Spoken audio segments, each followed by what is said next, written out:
What's up, people? Oh, I guess I probably activate the chat so I can actually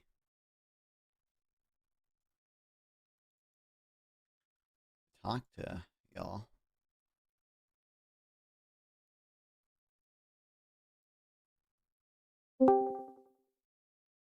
What the hell? 1 second. It's using the wrong input device in Discord. I my fucking headphones going to the stupid call mode that they go in. Okay, we're good. What's up, Sauce Rama? Pee pee poo poo check. What's up, Michael? Welcome back. Incredible message, Sauce Rama. Very meaningful, very deep.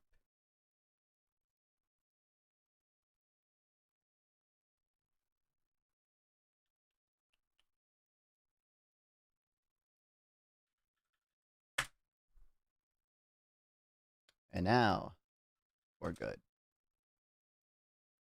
I think. Yeah.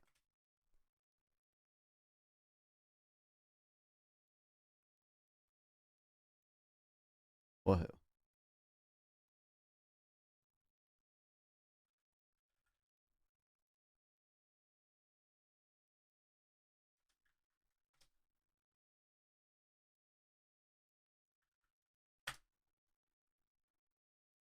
Just let me notify the people in the Discord. And if you're not in, what's the I forget fuck, I forget the name. Isn't that it's the name isn't just Bayes' theorem, is it?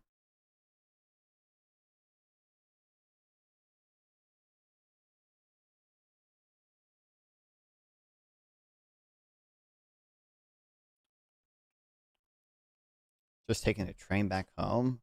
What the fuck? I guess aren't you in I'm doxing you now. I think you when you said this before, you're near DC, right? So I guess you do have fucking subways there or whatever. Loser. Imagine. Imagine.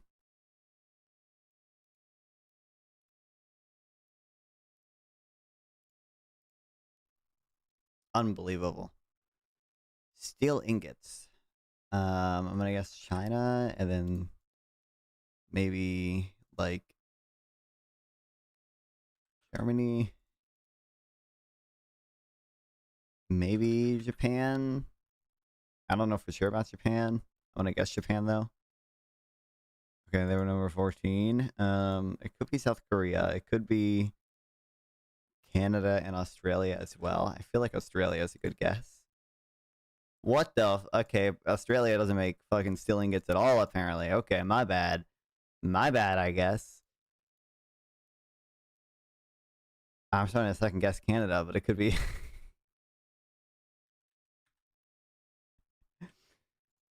Could be Canada.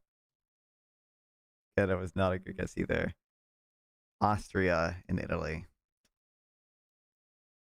I could have guessed Italy. I would have never guessed Austria. Why not a capitalist debate with that Jubilee guy? It's a different Jubilee guy. You know, I just put Jubilee guy because if I just put James, no offense to James, people don't know who James. There's a lot of James out there. Okay. But this is the last. What's up, Rosh? This is the last one I have like scheduled. Like I said, you know, I did. There's like 2 people I reached out to who did not reply at all, and maybe we'll see if I can set something up with them somehow. But it's the end of the arc here, probably. Although I'm sure I'll talk to definitely Hunter and Seth again at some point. I don't know. We'll see. James Sunderland from the hit video game Silent Hill 2. Yes, I got him on, believe it or not. Let's go.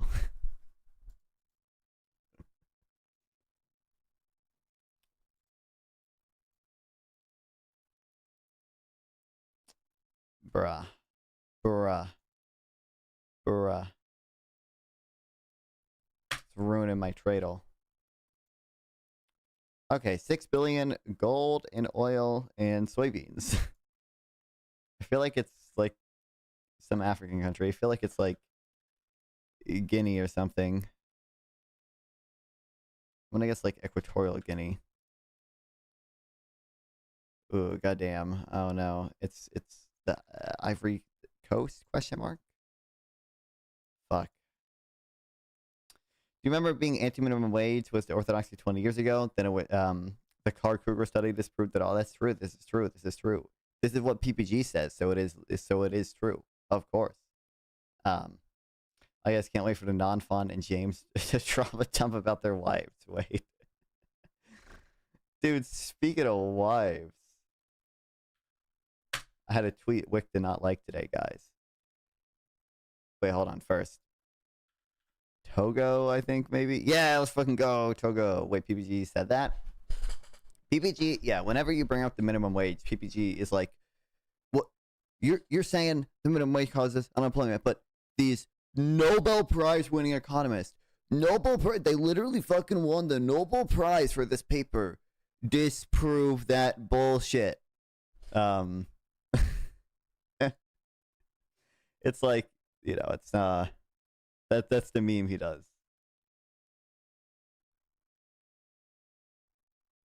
So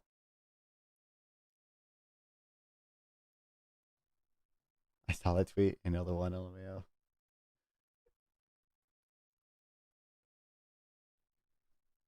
What do you think of the study? I honestly don't have super strong opinions on it. I mean, I think my understanding is the reason it won the Nobel or got the Nobel for the authors. It's not because like it's not just because the results were like particularly surprising and like totally changed the view on minimum wages. Although it did, my understanding is that it obviously did have some effect on that. But it was also just like for the methodology of the study, right? Like it wasn't just for the results. It wasn't just for that. It was like the way they conducted it. But my understanding is I think even Carter and Kruger like have put out subsequent papers refining theirs in response to the criticism to it, and they find like higher estimates of the effect on unemployment rate. It's still really low. Their estimates are, but like it's higher than the initial paper. It's higher than like 0. I've seen criticisms of it. I'm sure there are responses to the criticism, and like overall, it seems like there's probably just by now a lot more evidence of minimum wage increases that maybe we should be looking at instead of like the original Card Kruger paper. Certainly, not that I don't think I think there's plenty of people who don't do that and look at more recent papers and stuff. But you know, PPG really likes the Card Kruger paper. Anyway, moderate increase in minimum wage are fine. I mean, I agree. I don't technically think they're like optimal or whatever. Like technically, I think in my ideal society, I'd have no minimum wage. But regardless, the TPUSA voted to elect Erica, Charlie Kirk's wife as the new CEO and chairman of the board. And I just tweeted out because I'm funny. A single woman shouldn't raise kids and also be a CEO. I'll convert to Christianity for you at Miss Erica. Kirk, hit me up. I'm just saying, not that like Charlie Kirk said there could never, ever, ever be exceptions to this, but Charlie Kirk definitely believes that half of the point of Trade Report USA is like push traditional gender roles and have like the mother is just a fucking stay-at-home mom who takes care of the children and she's a caretaker, and women today are too focused on their like career or whatever and you don't have children often enough or early enough. And it's like, if you're going to work for an organization spreading that message by essentially actively contradicting that message through your actions, like I can make fun of that. I'm sorry, but I can make fun of that. Bad timing, not productive optics. Really, you really care about the optics of me and how that affects the Democratic Party, Vermi? Like Charlie Kirk woman working. I don't know. Actually, Paul Krugman wrote that fucking Substack posted it. I bet he has shit linked in it. So's Division. Everything you say probably So's Division too, but okay. I shouldn't say everything, but a lot of things.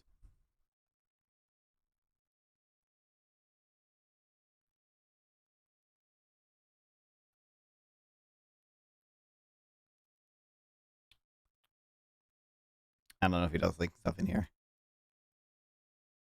Like, can a woman have a family and a successful career? I'm sure his answer, like, I guarantee you his answer is going to be like, well, technically, yes. And I'm sure if you asked, like, Charlie Kirk, like, very specifically, hypothetically, if the head of some organization died and, you know, the wife was a single mother left with her children, but she also worked for that organization, could she be made the CEO and still have it or whatever? Like, I think he would probably say yes, but I think he would, like, TPUSA and Charlie Kirk specifically was definitely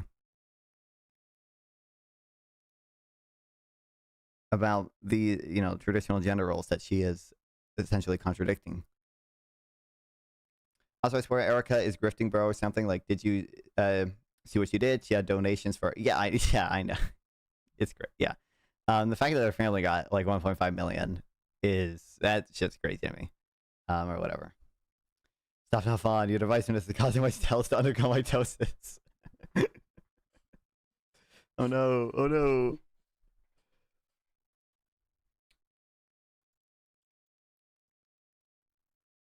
Even if that means locking yourself in a closet with your husband for just an hour to say, "Can I breathe with you?" What the fuck did I skip to?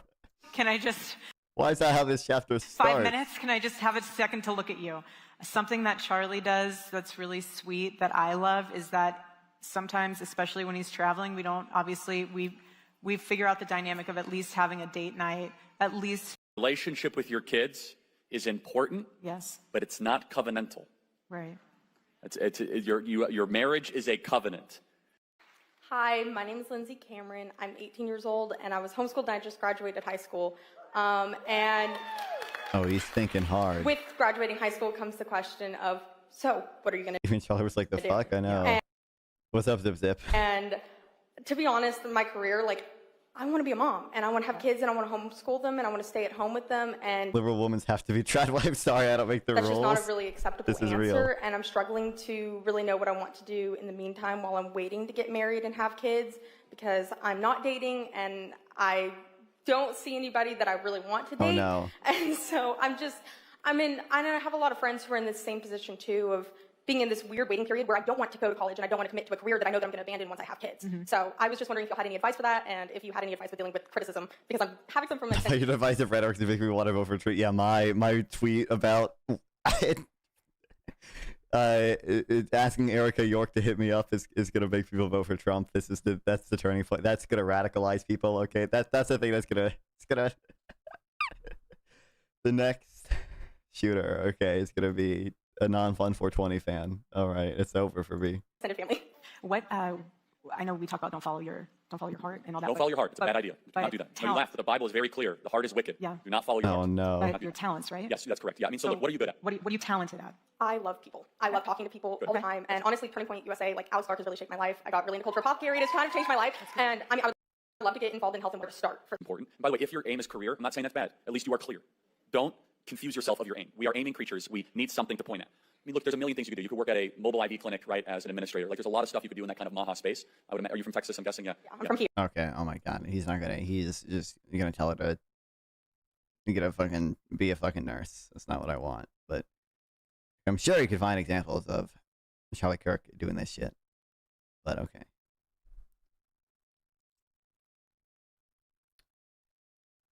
Anyway, totally worth it though. 50 likes, which is a highly, that for me that's a tweet with a decent number of likes. So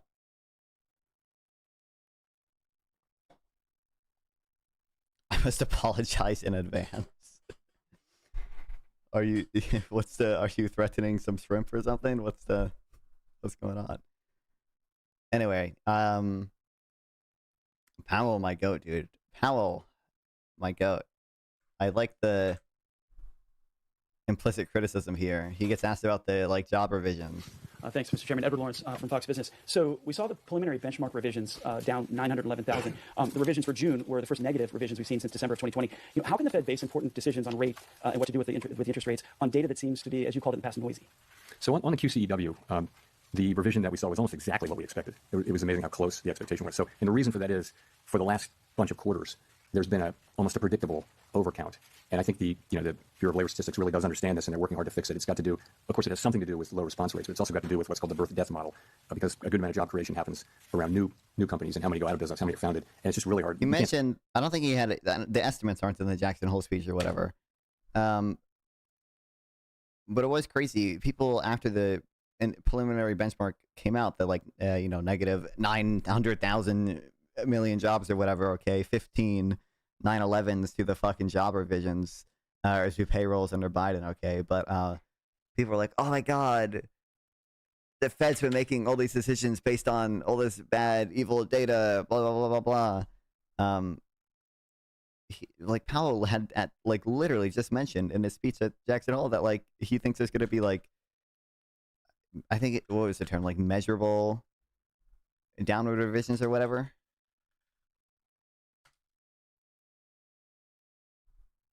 Data available to date suggests that the level of non-farm payrolls will be revised down materially. The final benchmark revision will be incorporated into the monthly employment data of February 2026. They can't. Castilians will have jobs. Trust me, bro. What is this? Thoughts? Getting looked at like the friend that's too woke for declining to visit Hawaii because the natives have said they don't want they want their islands left alone. Oh no. Bro. It's a funny meme.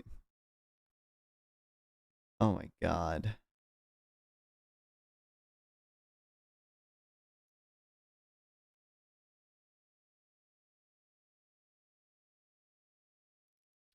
How do people know about the shrimp welfare project? Lol.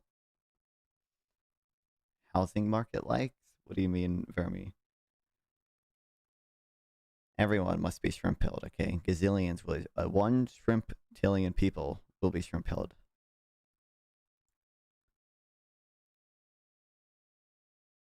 Currently understand that left ownership is only an issue because the colonizers damaging the environment and usurping the land's pre-colonial economies.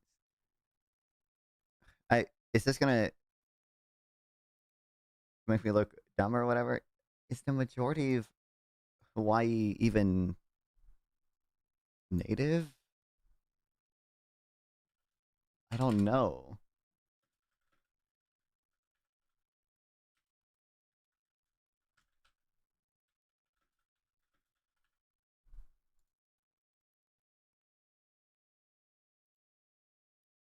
Hold on.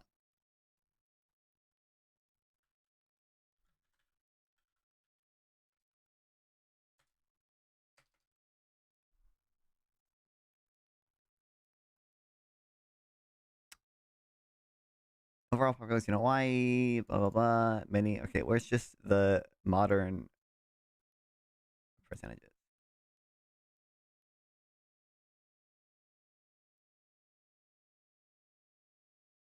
Oh, wait. Wait, yeah, today it's only 10%.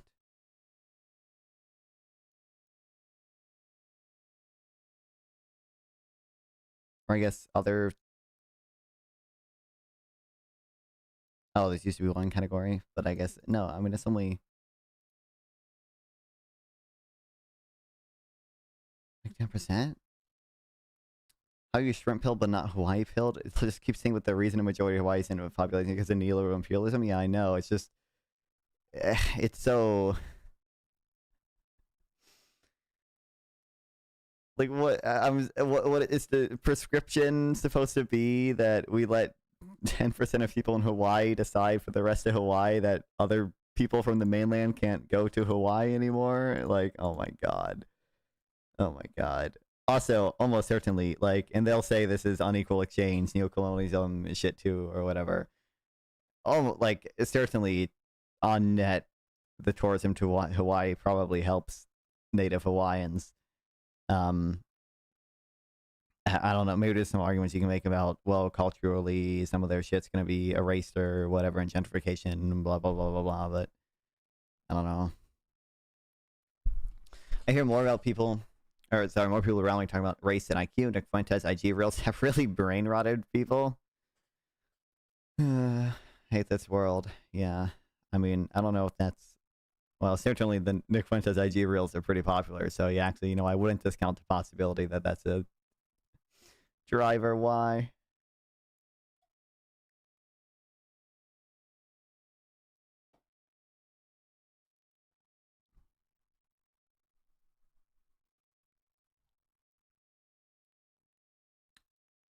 Survey for that. You've got to have a model that predicts that. It's quite difficult to do, especially when the economy is undergoing big changes. So, and they've been working on that and are making progress on it. But the data we get is still well good enough for us to do our work. To the extent we have issues around data right now, it's about low response rates. That's happened all over.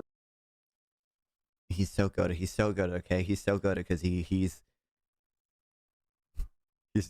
like this. Absolutely, this is an implicit criticism of Trump and all the firing of the commissioner and all that shit. Because he's talking about this is not a political problem. We're all over, really. Response rates are just lower to surveys now, both in and out of the government, and it's no great secret. We want high response rates, and we need those to have less volatile data. And the way to get that is to by the way, they already have a plan to do so. I've mentioned this a lot of times, but they literally already made a plan. They just need I think $15 million in funding to implement it and have an online survey and stuff for, and hopefully that's going to increase response rates. But no one wants to fund that. So the agencies that collect the data have sufficient resources to drive higher response rates. It's not a complicated problem, but that's what it takes. It's not a mystery. That's what it takes. The other thing I'll say, Edward, is in the case of the job creation, the response rate is quite low for the first month, or lower for the first month. By the time you get to the second or third month, you're still collecting responses for that last month or that prior month, and you get to the place where the data are much more reliable by the second and certainly the third month. So it's not that we don't get the data; it's just that we get it a little later. For the benchmarks, if that holds, if 51% of the jobs that we thought were there weren't really there, it shows a weaker job market coming into this year. If you had had that information, would it have changed your mind related to where the interest rates should be? Should there have been a cut earlier? We have to live life looking through the windshield rather than the rearview mirror, as you know. And all I can tell you is we see where we are now, and we take appropriate action. And we took that appropriate action today. Anyway, how will I go? I'm also glad the BLS the former commissioner now finally came out and said stuff.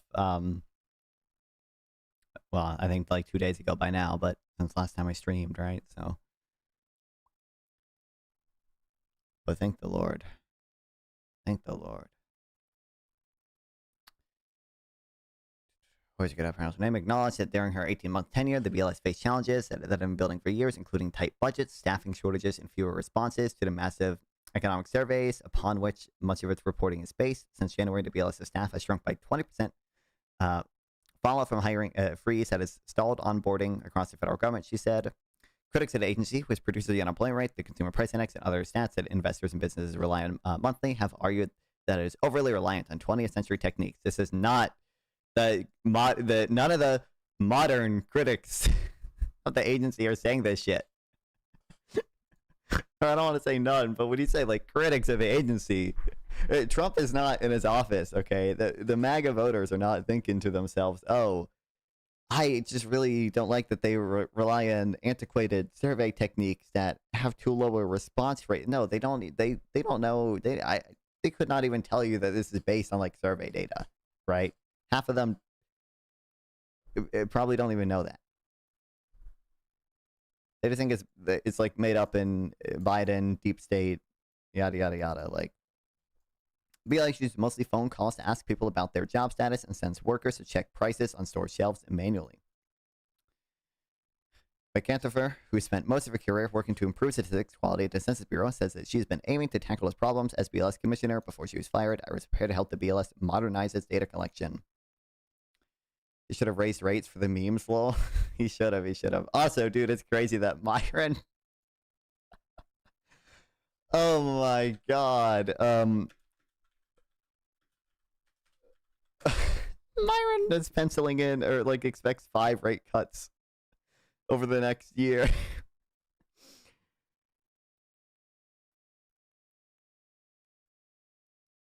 Or by the end of this year, I think, right? Oh my god, kill me. Raising rates increases inflation, though. He should have done it. He should have done it, right? Actually, you know what? Powell should just say, actually, the BLS data is rigged, and inflation is at 2%. It's too high because the inflation data we're getting isn't accurate, and you need to fund the BLS more to get more accurate data. Okay, that's the that's the good outcome. That's the good ending. Greenspan understood MMT. Dude, I got fucking I got Kevin Hassett jump scared, by the way, when I was watching Greenspan and some other people talk about the employment statistics. I just like the BLS like has some videos on just how their like surveys work and stuff, which are good. And I just like clicked on oldest videos and I saw this, and the audio is only from the left ear, so put it on mono.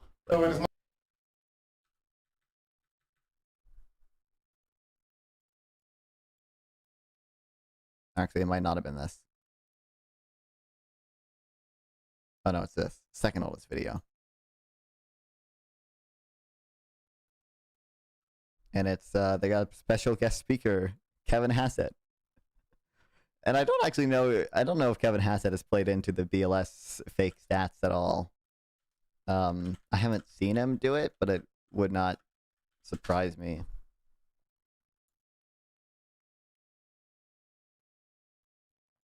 Yeah, unsurprising. Do you have actual financial position? Or sorry, do any of you have actual financial positions? Because my is that Intel? I don't know what that's not Intel, right? My INTC stock went to the moon today. Well, good for you, Patrol. No, I don't have any. I don't have any. But buy VT. That fucking Valorant? I don't know. Wait, what kind of did he? Is this? I hate news sites so much. It's not actually. That is actually Intel. Wait, is it? I got it right. I thought it was fucking being stupid.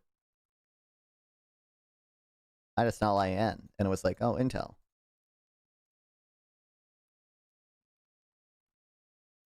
What we need is a fresh set of eyes in a BLS. Hassett, the director of the National Economic Council, told CBS News, meet the press.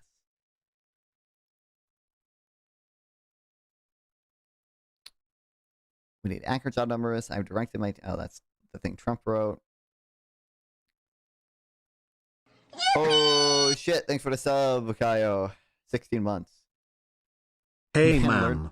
Learned about you from my buddy. He's really racist, but he likes your content. Keep up the alright work. Okay, thanks, man.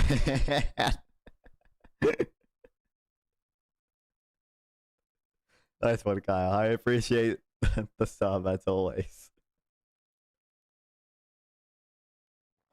I have Doge. I'm up 70%. Dude, just buy... How much is Palantir stock up? Common non-fund W. I guess, man.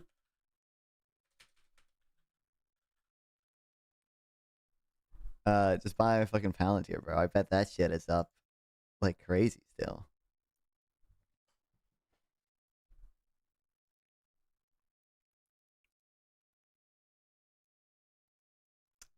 If I stop paying my taxes, will the IRS come after me?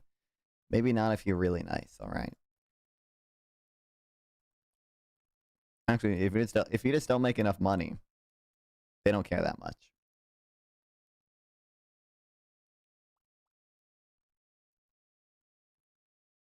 But a bunch of patterns that could make people wonder. And I think the most important thing for people is to know that it's the president's highest priority that data be trusted. And if people get to the bottom of why these revisions are so unreliable, oh my god, what else is stupid fucking cuck position? People involved in creating these numbers. If I were running a BLS, I had a number that was huge, politically important revision, the biggest since 1968 actually. Then I would actually have a really long report explaining exactly what happened. We didn't get that. We know what happened already. But okay. And I guess they don't have a report specifically on this job revision, but they do, like I said, like have a plan to modernize the survey already drawn up. It's already there. Yeah, no, he speaks at this. The drivers of investment, something that Chairman Greenspan talked about. And the paper was co-authored with Jason Cummins, a colleague of Jonathan, and Steve Olner, a colleague of mine at the Fed. And we had constructed a measure of...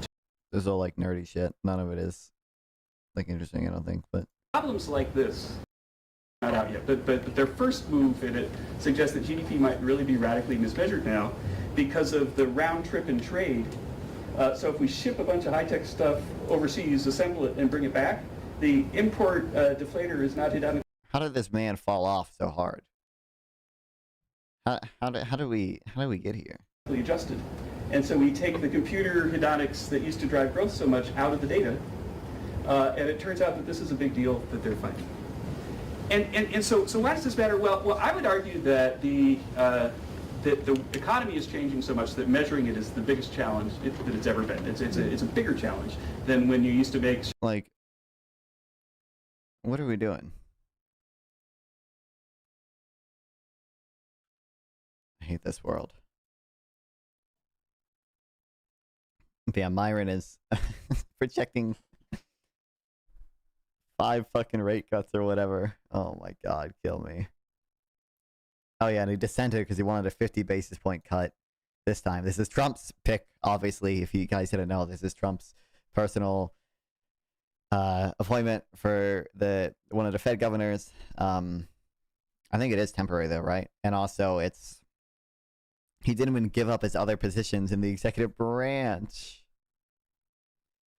You could watch Orin Cassidy, Matt Iglesias. When did they? Oh, what's at the Abundance Conference or whatever? Did they upload that?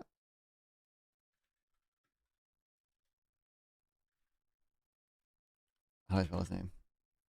Anybody can copy and paste spreadsheets into AI and analyze it? Real. Oh, also, what's up, Ian Hartman? Oh, man. Now, fun. Do you also believe Charlie Kirk was far right, despite everything saying otherwise? I don't.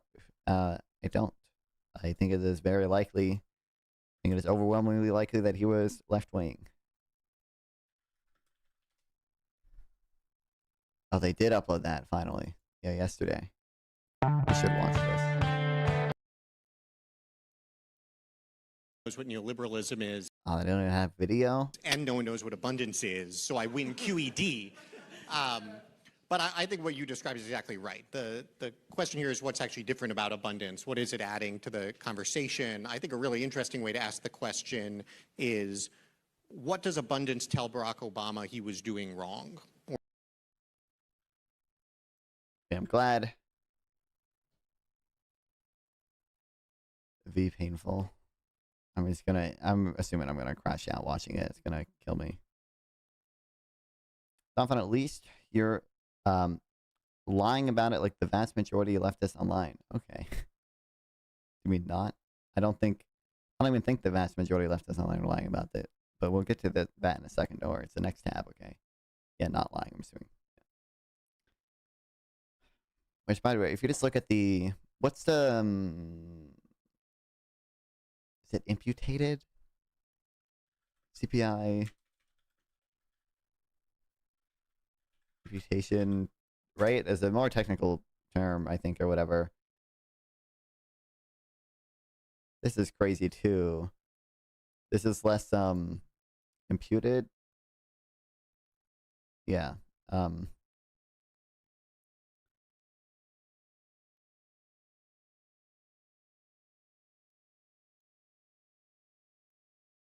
Yeah, is what I'm looking for. This is like less salient than the job number revisions, but this is relevant too. It's at the imputations, which is like sort of my understanding is how they kind of guesstimate prices when they can't directly track them. That rate is going up relatively significantly. You know, interestingly, only after Trump took office, but you know. Procedure for handling missing information by using similar data to produce statistical estimate for that value. BLS uses several different imputation methods, calculated CPI.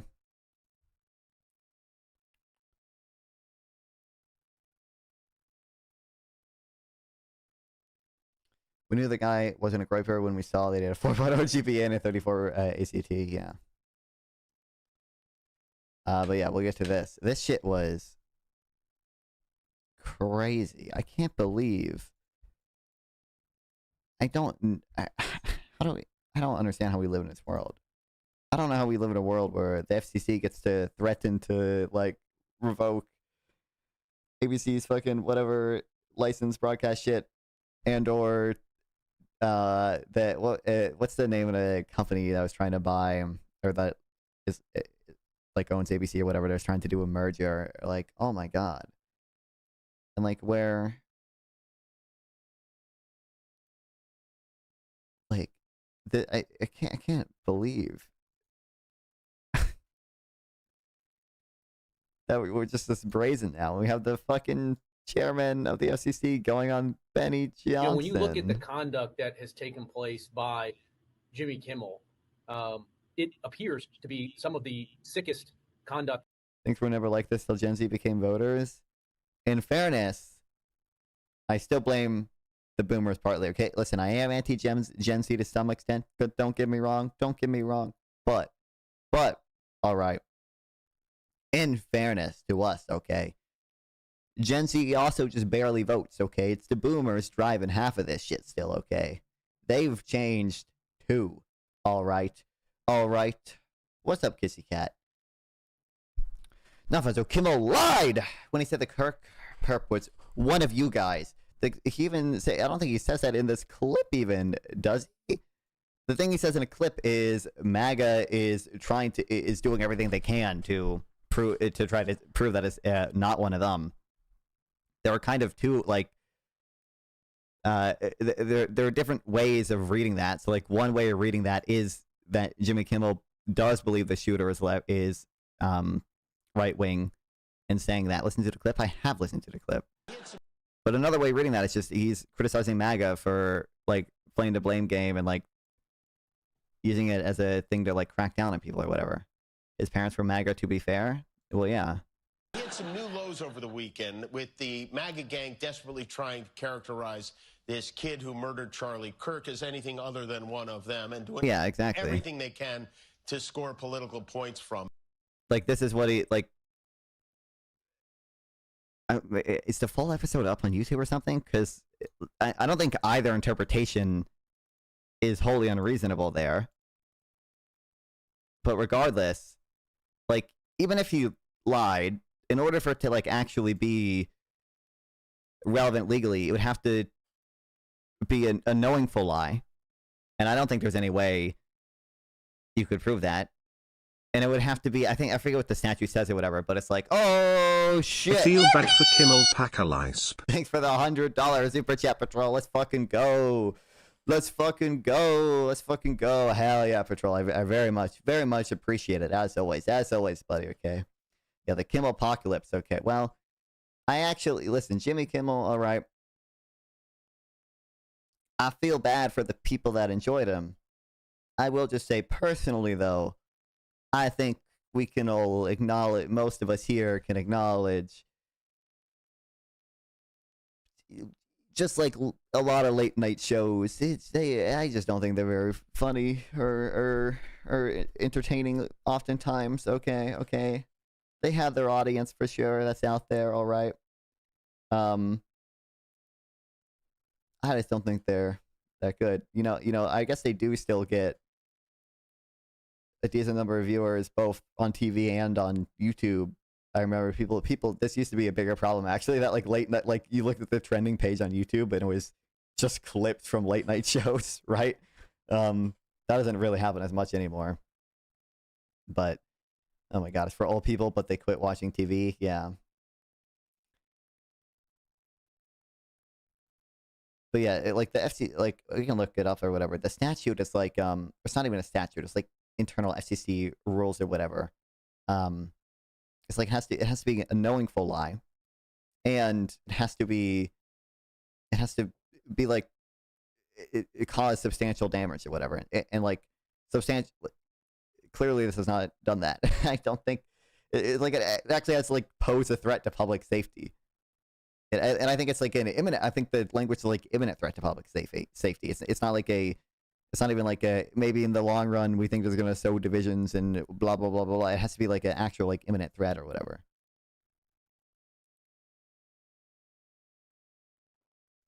But I think certainly like this was the reporting from the Rolling Stone or whatever. I haven't read this whole article yet. Now, hours leading up to the decision to pull Kimmel, two sources familiar with the matter, senior executives at ABC, its owners, Disney, and affiliates convened emergency meetings to figure out how to minimize the damage.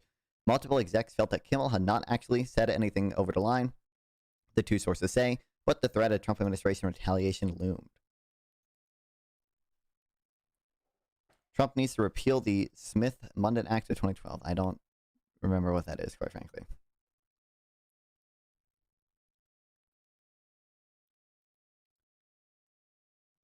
You think Kimmel will sue? Does it even? I don't know. I don't know. That's what's frustrating is that none of the there's so few companies are willing to actually stand up to Trump at all. I don't know if I guess I don't know if Kimmel himself can Kimmel himself like sue individually without ABC backing him at all. I don't know if he has standing there for like ABC. And the company that owns ABC would be the one that would have standing. Only a few years earlier, Rolling Stone wrote an article about how great they thought censorship was. Ironic, yes, due to whataboutism. Yep, that's nice, Ian Hartman. I appreciate it so much, buddy. Let's go. Incredible.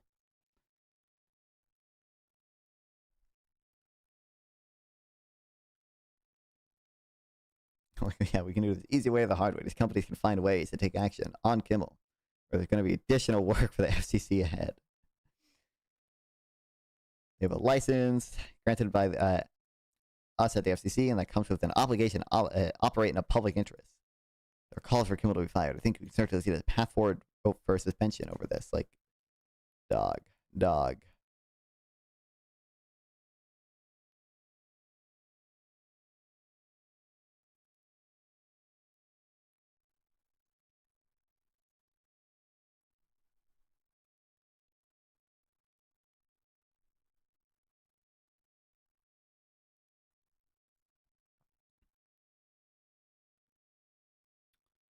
Federal Communications Chairman Brendan Carr went on Benny Johnson's YouTube show and offered Disney and ABC a choice. We can do this easy way or hard way, said the country's top regulator of broadcast television. Like, how do we live in this world? These companies can find ways to change their conduct and take action. Frankly, on Kimmel, or there's going to be additional work for FCC ahead. This is what's known as job owning, when state actors use threats inappropriately to inappropriately compel private action. That's an awfully nice broadcast license you have there, Bob Iger. Shame if anything happens to it because of the Jimmy Kimmel problem. There's been a pattern from the Trump administration since the tragedy at the Utah Valley University earlier this week. Attorney General Pam Bondi pledged that the Justice Department will target hate speech, which is protected by the First Amendment. It's true, Kimmels' ban of resistance, airy humor, has aged like milk. His falsehood about Kirk's alleged shooter insults the intelligence of his audience, which again, by the way, I don't think either reading of what he said is unreasonable necessarily. But the fact that he immediately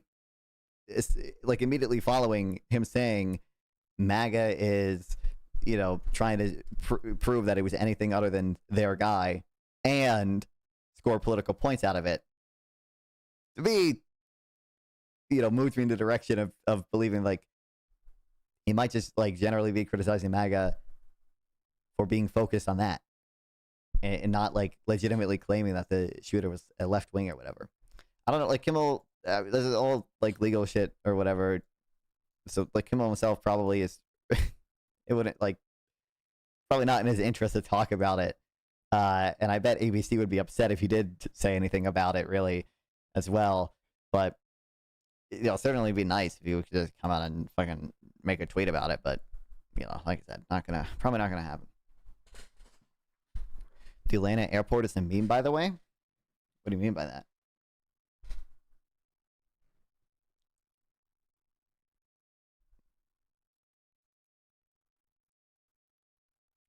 But when a network drops high-profile talent, Hours after FCC chairman barely makes a barely veiled threat that it's no longer just a business decision, it's government coercion.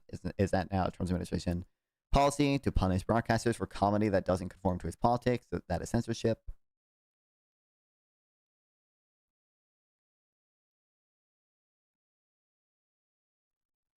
I got recommended Xandar Hall. And like Kimmel to debate on stream. Maybe if if he falls off hard enough, guys. Okay, we'll see.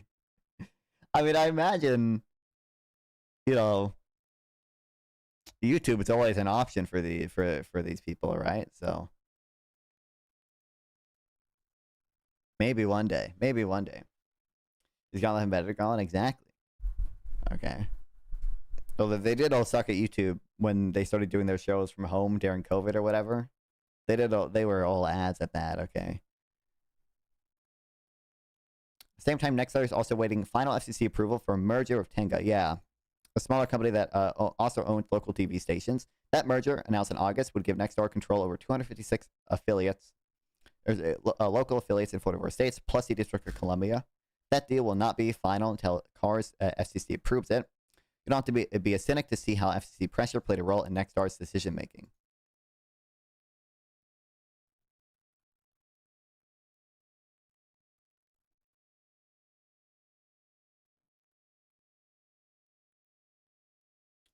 Which is funny, by the way. This was funny too. I think I bookmarked it. Didn't his house burn down last winter? Jimmy Kimmel's? The irony is that you already know Kimmel was fail if he tries to go down the live streaming routes. I mean, he would not. What's your definition of fail? He would. It's like he would do well. It just wouldn't be up to the, quality that you expect out of more traditional YouTubers. Is your dono page still going to the shrimp? No, only the Tiltify. Oh, the Tiltify link is still up, and if you want to make me wear a shrimp costume, you can do exclamation point shrimp in chat and donate via the Tiltify thing. But the Streamlabs tip link never went to the shrimp. That just goes to my PayPal. Although fair warning,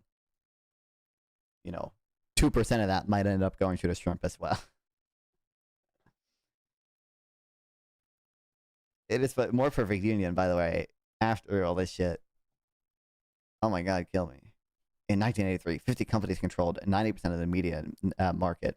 That number is now down to 5. And it's like, I don't even, conceptually, I don't disagree that, concentrated media ownership can be a problem. And in fact, I think probably, the best argument for a wealth tax, realistically, is sort of the confiscatory argument with regards to sort of the amount of power rich people can have. And I think that probably the most salient power they do have is media networks or whatever. But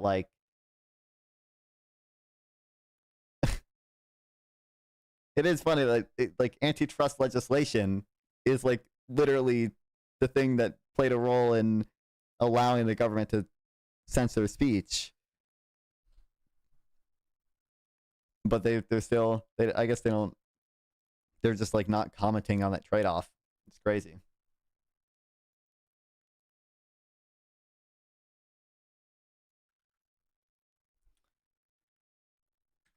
Don Lemon's podcast. Oh, sorry. Not fun. I'd say Kimmel podcast would be comparable to Michelle Obama podcast. Oh, those all do well.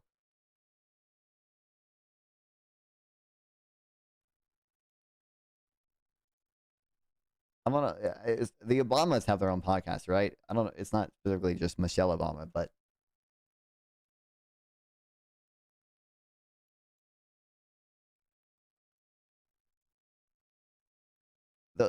those do well by my definition of well. I just think I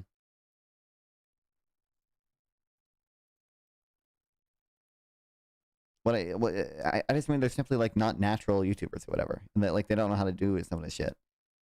But it doesn't mean that their audience is gonna follow them no matter what.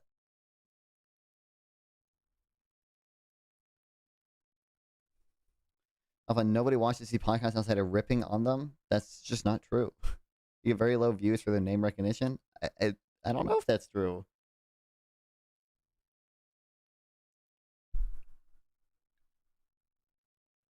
They just have to get enough views to justify sitting down for an hour a day to film a pod, or an hour a week to film a podcast and cash out on the sponsor money, okay, and the ad revenue or whatever.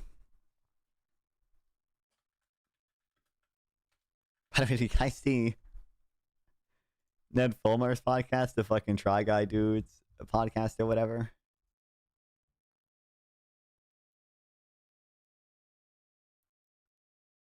You said toys. That sparked my memory. I like remember this had, one day ago, 16K views. I think in my 20s. And this is just YouTube. Like, she probably gets more in Spotify. Oh, shit. Orca, patrol, alligator, me. Well, I appreciate, okay, that I got some orcas and alligators in chat. Hell fucking yeah. Hell fucking yeah. All right. 16K views one day. That's not that bad. You said toys. That sparked my memory. You get sponsors on especially because, by the way, podcast viewers are some of the most valuable viewers, all right? Because you can, they're willing to tolerate multiple mid-roll ads, multiple, like, integrated sponsorships, and they have, like, really high watch time, okay? And this is all uploaded to other platforms, too, okay? Like, YouTube is not people's primary podcast platform. I bet she has higher viewership on, like Spotify and stuff, or listenership. That's pretty low for Michelle Obama content, wouldn't you agree? Kind of, but is it also, this is like actually highly quality produced content or whatever, somewhat, but I think you don't, I think you're misunderstanding, like, it's clearly a decently successful podcast. Like, that's why she's doing it still. Presumably she would have ended it if it wasn't that successful. Yeah, anyway, real quick, before I got totally derailed. I appreciate, Michael, that I have you as an alligator. Hell fucking yeah, okay. Let's go. Apparently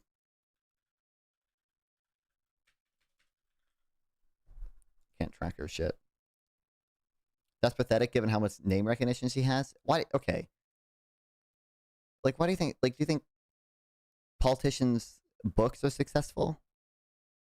Because, like, it's probably a similar story with books. Like, they're not, it's propped up BS manufactured. To some extent, I mean, I kind of, like, it is, like, no offense, probably a cash grab or whatever. But like, that's all it has to be. That's, like, all it's meant to do. You don't know how book sales, go among politicians, right? I don't know. I don't.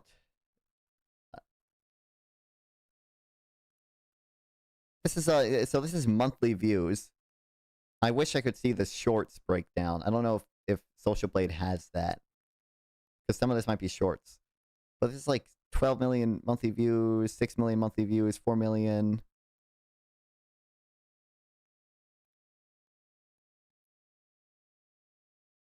And this is just YouTube. And their podcast views. Bro, the podcast viewers are the best ones, like I said, okay?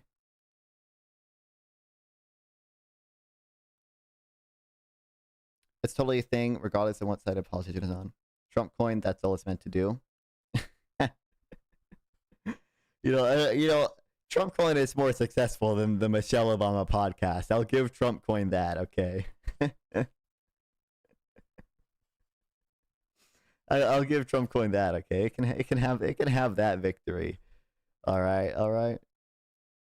Also, I don't know if the data just started or if this just started. No, this also basically just started.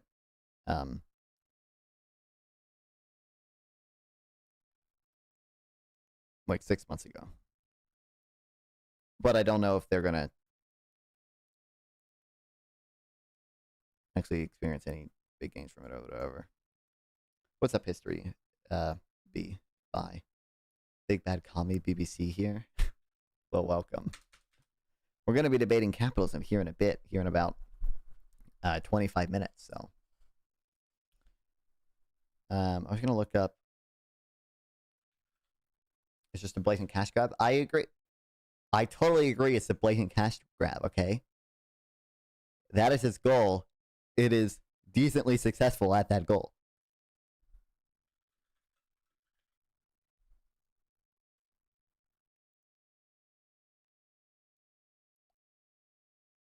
Again, that's not good.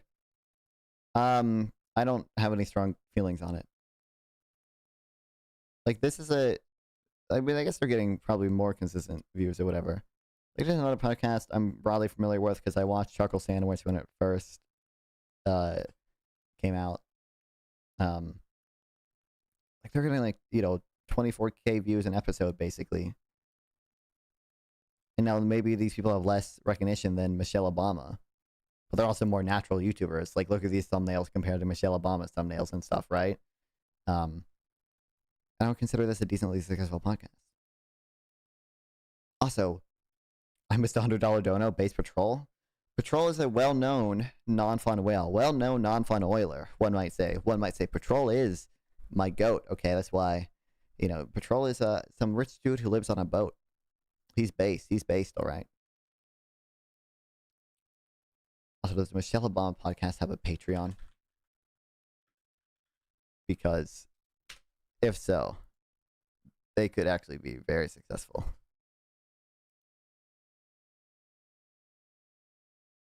No, I don't think it does. Also, why is the banner freaking the fuck out?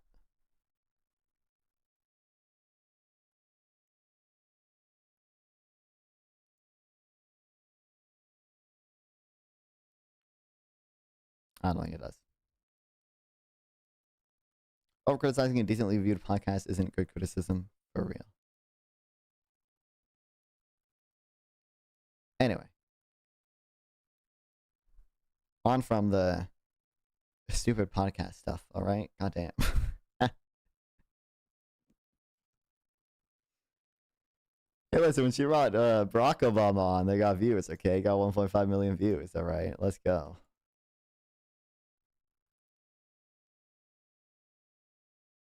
I remember seeing clips of this on Twitter. People were mad that Obama said something about gay people. But I totally forgot what it was. Oh, I think he said, like, people should have gay friends or something.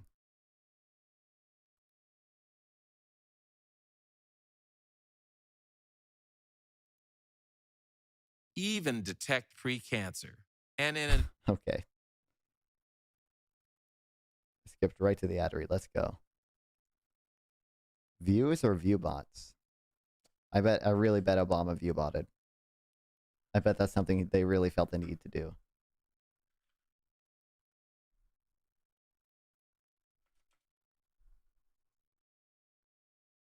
So that if you then have a boy who's gay or non-binary or what have you, they have somebody that they can go, okay, I'm not alone in this. Yeah. Right. So that I think is capitalism is cringe.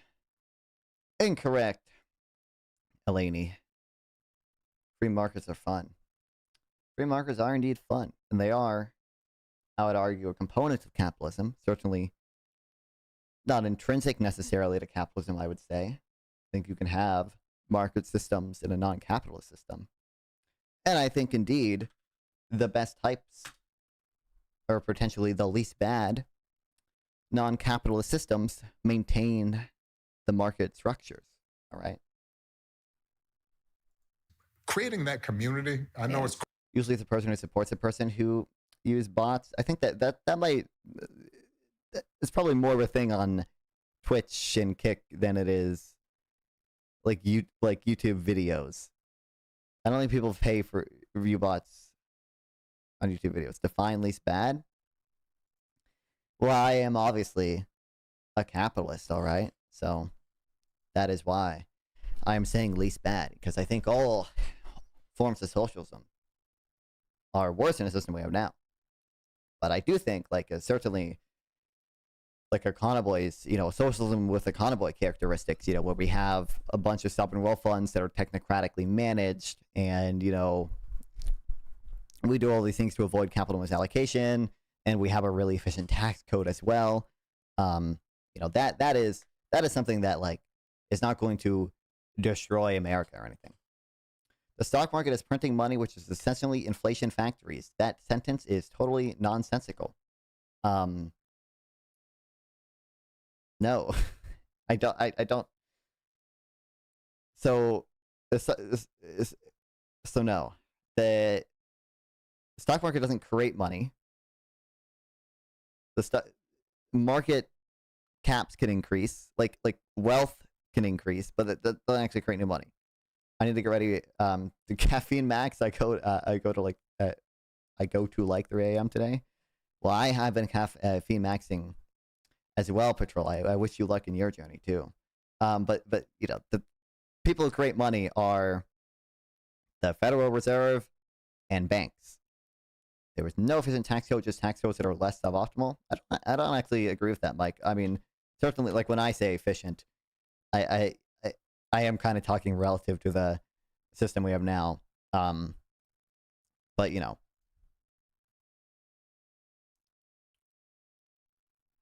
I do actually think like having some tax on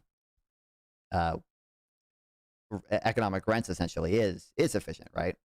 And say optimal. Well, sure, but certainly at least theoretically, like a land value tax is an pro efficiency tax. So are externality taxes, and now there are issues with administration and public choice theory and regulatory capture and stuff that can mitigate those things, certainly, but certainly there can be such a thing as an efficient tax. What do you think the money comes from when people sell their stocks? From the person who buys the stock. Who are they selling it to? They're selling it to someone with money. That money, at the end of the day, either came from a bank or came from the Federal Reserve. A little inflation is good, but how do you think we have billionaires? The only reason we are allowed to have billionaires is money printing. If you're speaking in the sense that with the amount of money that we have, $1 billion is what represents like the relative purchasing power between people, then technically maybe I could give that to you, but I think you're entirely mistaken there, basically. I get like in a very dumb sense, you are technically correct, because we could have sort of like a lower we could have lower inflation and like just lower denominations of currency, right? So we could have no billionaires if we kind of read, like, let's just imagine we redenominated our currency so that $1 billion was just equal to $1, and instead of the median person earning $50,000 a year, they were earning couple 100 cents a year or whatever, right? Like but you would still see the same relative purchasing power between people in that case. It's just that the nominal amount would be different. Yeah. Money doesn't increase the intrinsic of the stock market. The stock's value increase, but that doesn't inherently create money. I agree, Evan. Inflation is never good other than for debtors. Deflation is the only way. The only way for what? Like certainly, like even if I said, inflation is only good for debtors, there are probably still cases, especially because we might be concerned with sticky wages and sticky prices, especially the sticky wages part. Like even if it is only good for debtors, it could still be on net good to have some amount of inflation. 1 to 2% inflation is healthy. Ask non-fun. I mean, listen. I don't want to. Disclaimer. Okay, disclaimer. I'm not an expert. I'm not read enough to have a super well-informed opinion on a lot of these things.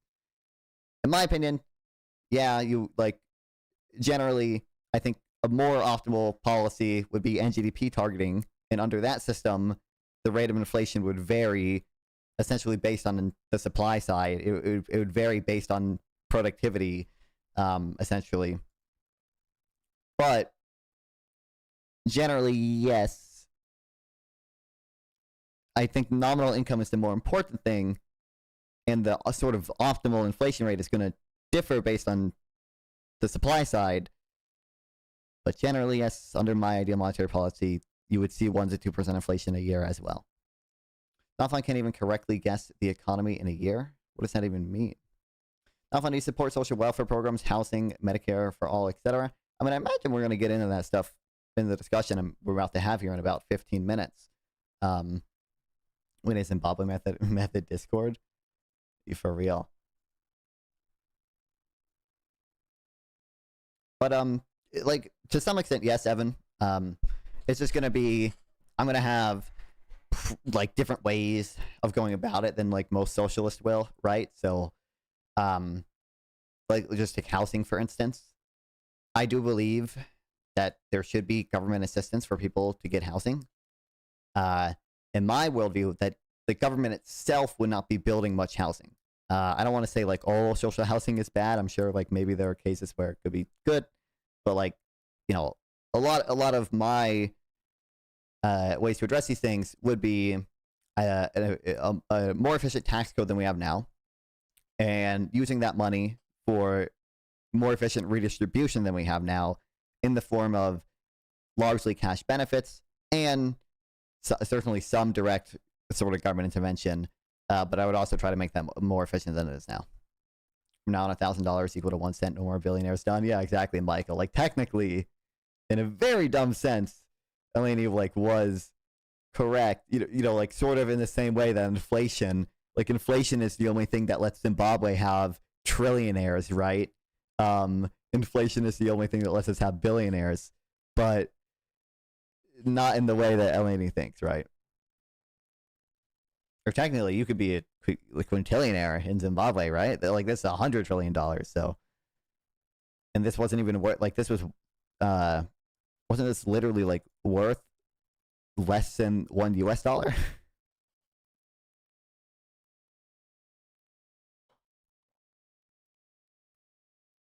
The thing is, though, non-fine. You're right. If you want a billionaire, you have to print money. So, well, technically, no, because you could just have a high quantity of money to begin with, and technically not have to print it or whatever.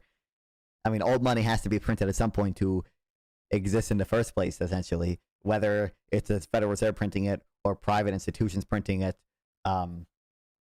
you know, even if we had a totally free banking system or whatever, you would just see private banks essentially printing money. They would all have their own money. Maybe some of it would be commodity backed, so sort of the amount of money banks could print would be restrained by the fact that we have some commodity backing of it. But like it, you know, the nominal amount, like the amount of money on the dollar is not the thing that fucking matters, Eleni, right? It's the relative purchasing power. So again, you could have it where there are no billionaires in the U.S. You know, there are only people who are dollaraires, right? People who make a full dollar. But is this the exchange rates? But you know, you would still see the sort of relative purchasing power be the same. So Jeff Bezos could still buy as many yachts in the hypothetical world here, where he only makes $1 a year, because the price of a yacht would only be, you know, 1/100th of a cent, right? Like, at a gold standard and we have stable currency, most people would live better lives. What happened in 1971? This is true, Coped. Okay, this is true. This is true. Have they considered this? I'm confused what I'm looking at here. Rate of read. Oh. Wait, no, never mind. I'm confused. Date of redenomination value. This is not exchange rates. This is them adding zeros to it, basically. Like this is what they're like, the new money they're printing.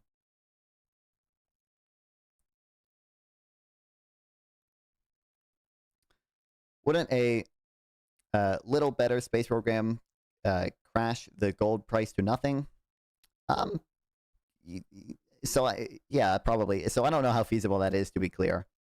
But you are you're identifying a very real problem there that can exist with technology that we have now, which is that under a gold standard, the value of money is in terms like the relative value of money, because the nominal value of money is fixed at the value itself, right? Like the nominal value of $1 is fixed at $1. A dollar is equal to $1. Groundbreaking stuff here. But you are exactly correct in that the relative price of money is going to be affected by the supply and demand for gold, right? So, with technology we have now, you can just extract more gold, and you would see kind of the relative price of the dollar fall relative to other goods. Or you could see issues with the demand side, where the demand for gold suddenly increases, and that would actually lead to deflation in your economy, right? The price of other goods would have to fall in order for the dollar to maintain its peg to gold. That is like a real, actual, quantifiable problem that has happened historically. Silver.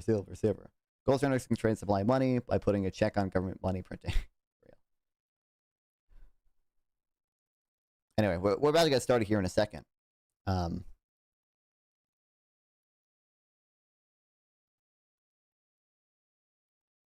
just say, I like, Scott Sumner, for whatever flaws you think this man has, okay.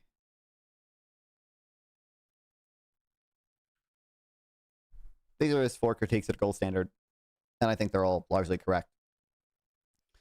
Gold proponents often cite a period from 1879 to 1913 when the value of gold didn't change much, although there were some year-to-year fluctuations, but that is partly because most of the world was on a gold standard during that period. If the U.S. went back to the gold standard, the metal's purchasing power would continue to be highly volatile because of the shifts in demand for gold in the rest of the world, especially China and India.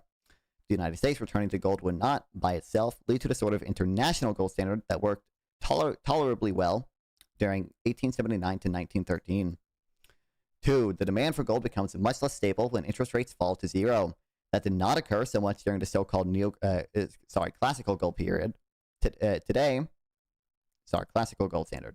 Today, zero interest rates are relatively common and would be even more common under a gold standard, where the trend rate of inflation would fall from America's 2% to Japan's 0%. Note that when interest rates did fall close to zero in the 1930s, the demand for gold increased sharply, contributing to deflation.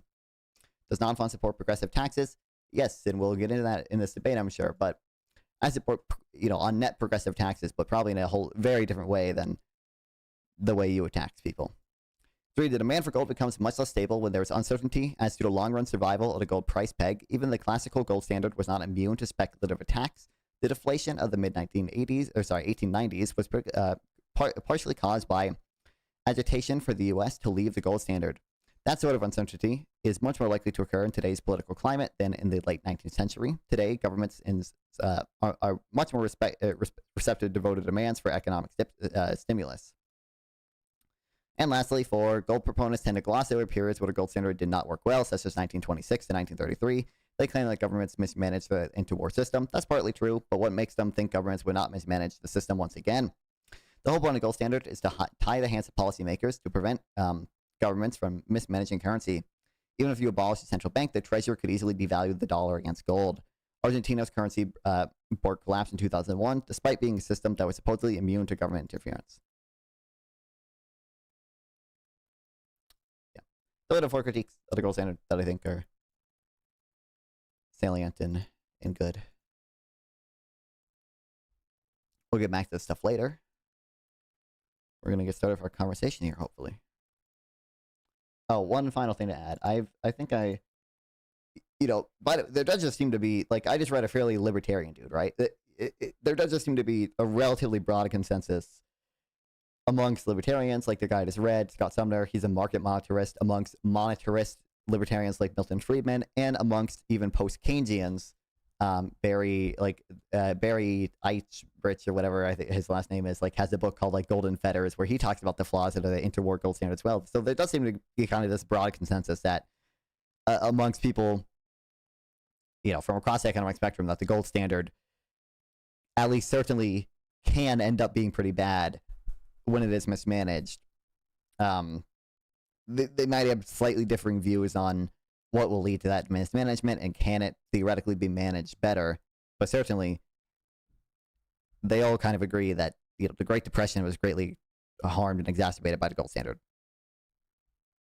I have a hard time to listen to economists to make less money. Well, I'm definitely not an economist, but I do like talking about economics. If you want to change the fact that I make less money than you, exclamation point TTS in a chat. Get some donations in here. Greatly appreciated. If you can't donate, like and sub. Follow, share, or how they get started with this debate. So share it with your friends if they want to see it. Thanks for following, Amos, at the very least, even if you don't like the economist in me.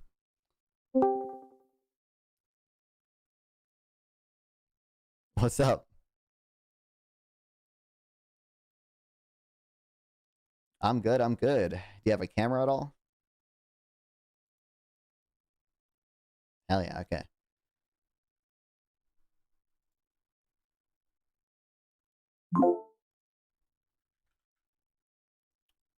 For sure. Give me 1 second here. But yeah, how you doing?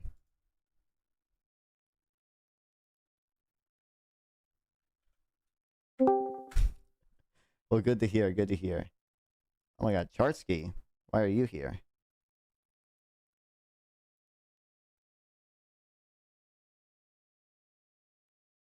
Oh, well, thanks. Yeah. Oh, I bet I know why they can't hear you. It always mess up like this. Of course.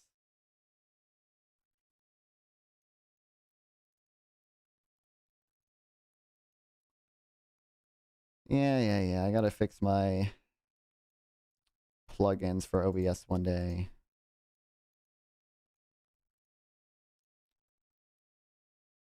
All right, say something now. Something now. Incredible. Other thing. Should be able to hear you. Indeed. Should be able to hear you now. Okay, at least showing up on my side. Okay, that we should all be good here. Okay, so yeah, just 1 second. Let me pull one thing up, and then we'll immediately get started. But yeah. Yeah, no problem. Can hear now? Okay. Chat is confirming that they can indeed hear. Okay, so you're not being silenced, not being censored, all right? At least not in here. Yeah, not right now, yeah. We'll see. But okay, but yeah. Okay. So, I think you might know this by now. I've reached out to a whole host of people on the same Jubilee episode that you were on, right? Thought Patrick bet David okay.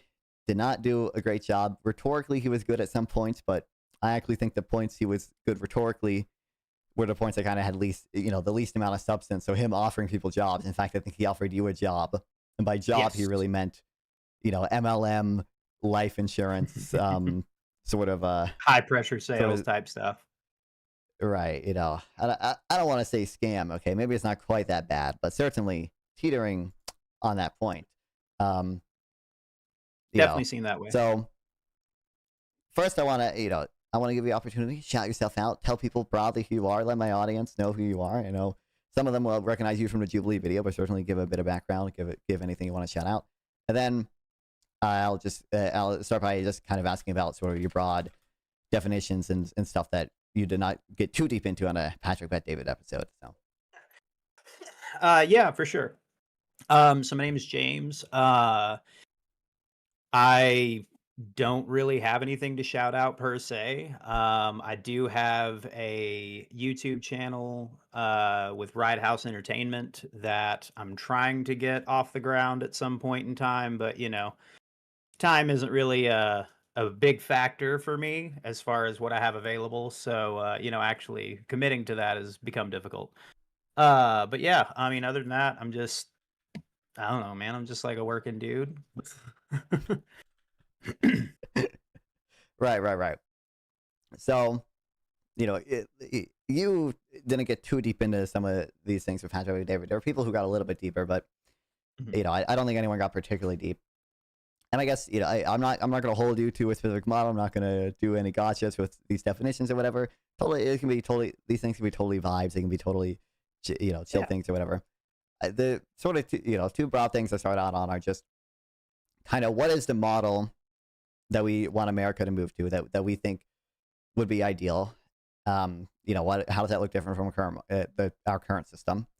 And what is the goal in moving to that system? Kind of, you know, what flaws do we have now that this is going to address? Okay. All right.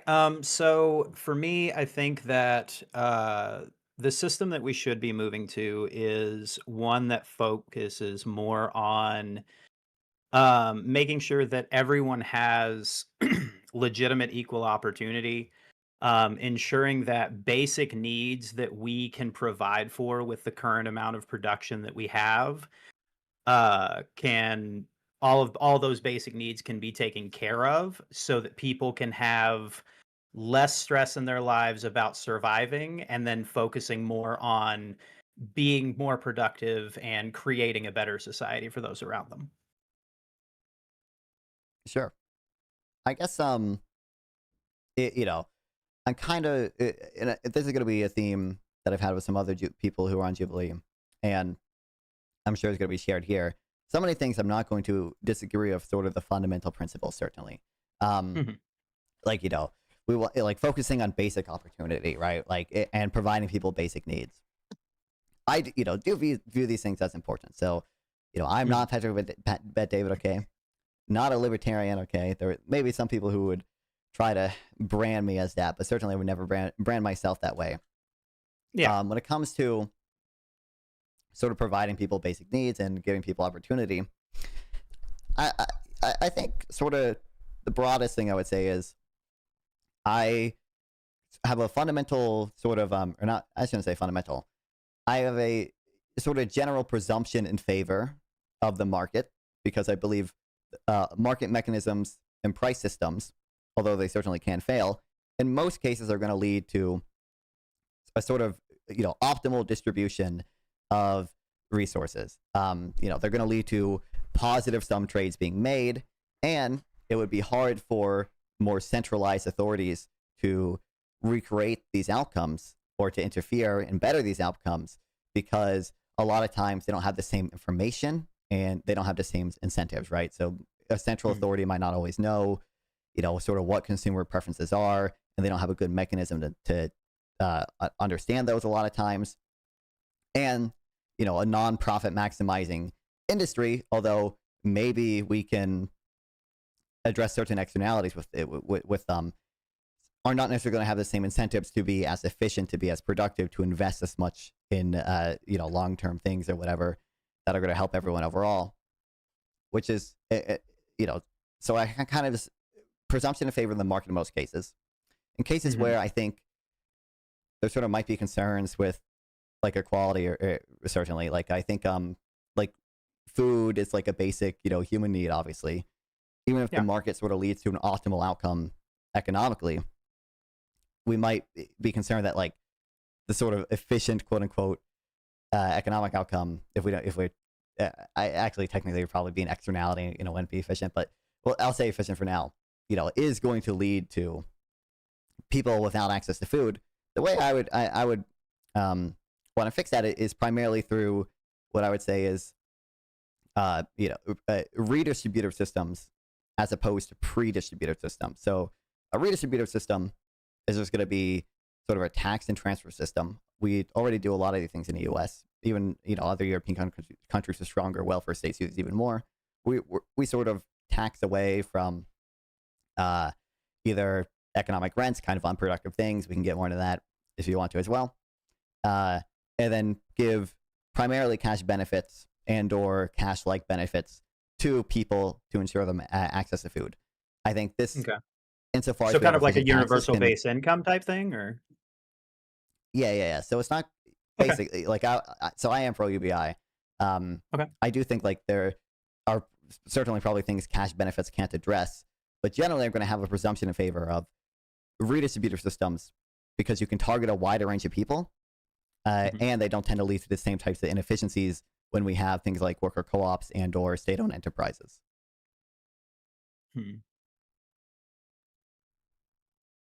Okay. as you can tell, I am not much of a like debater type person. Yeah, absolutely. No, So no worries, no worries.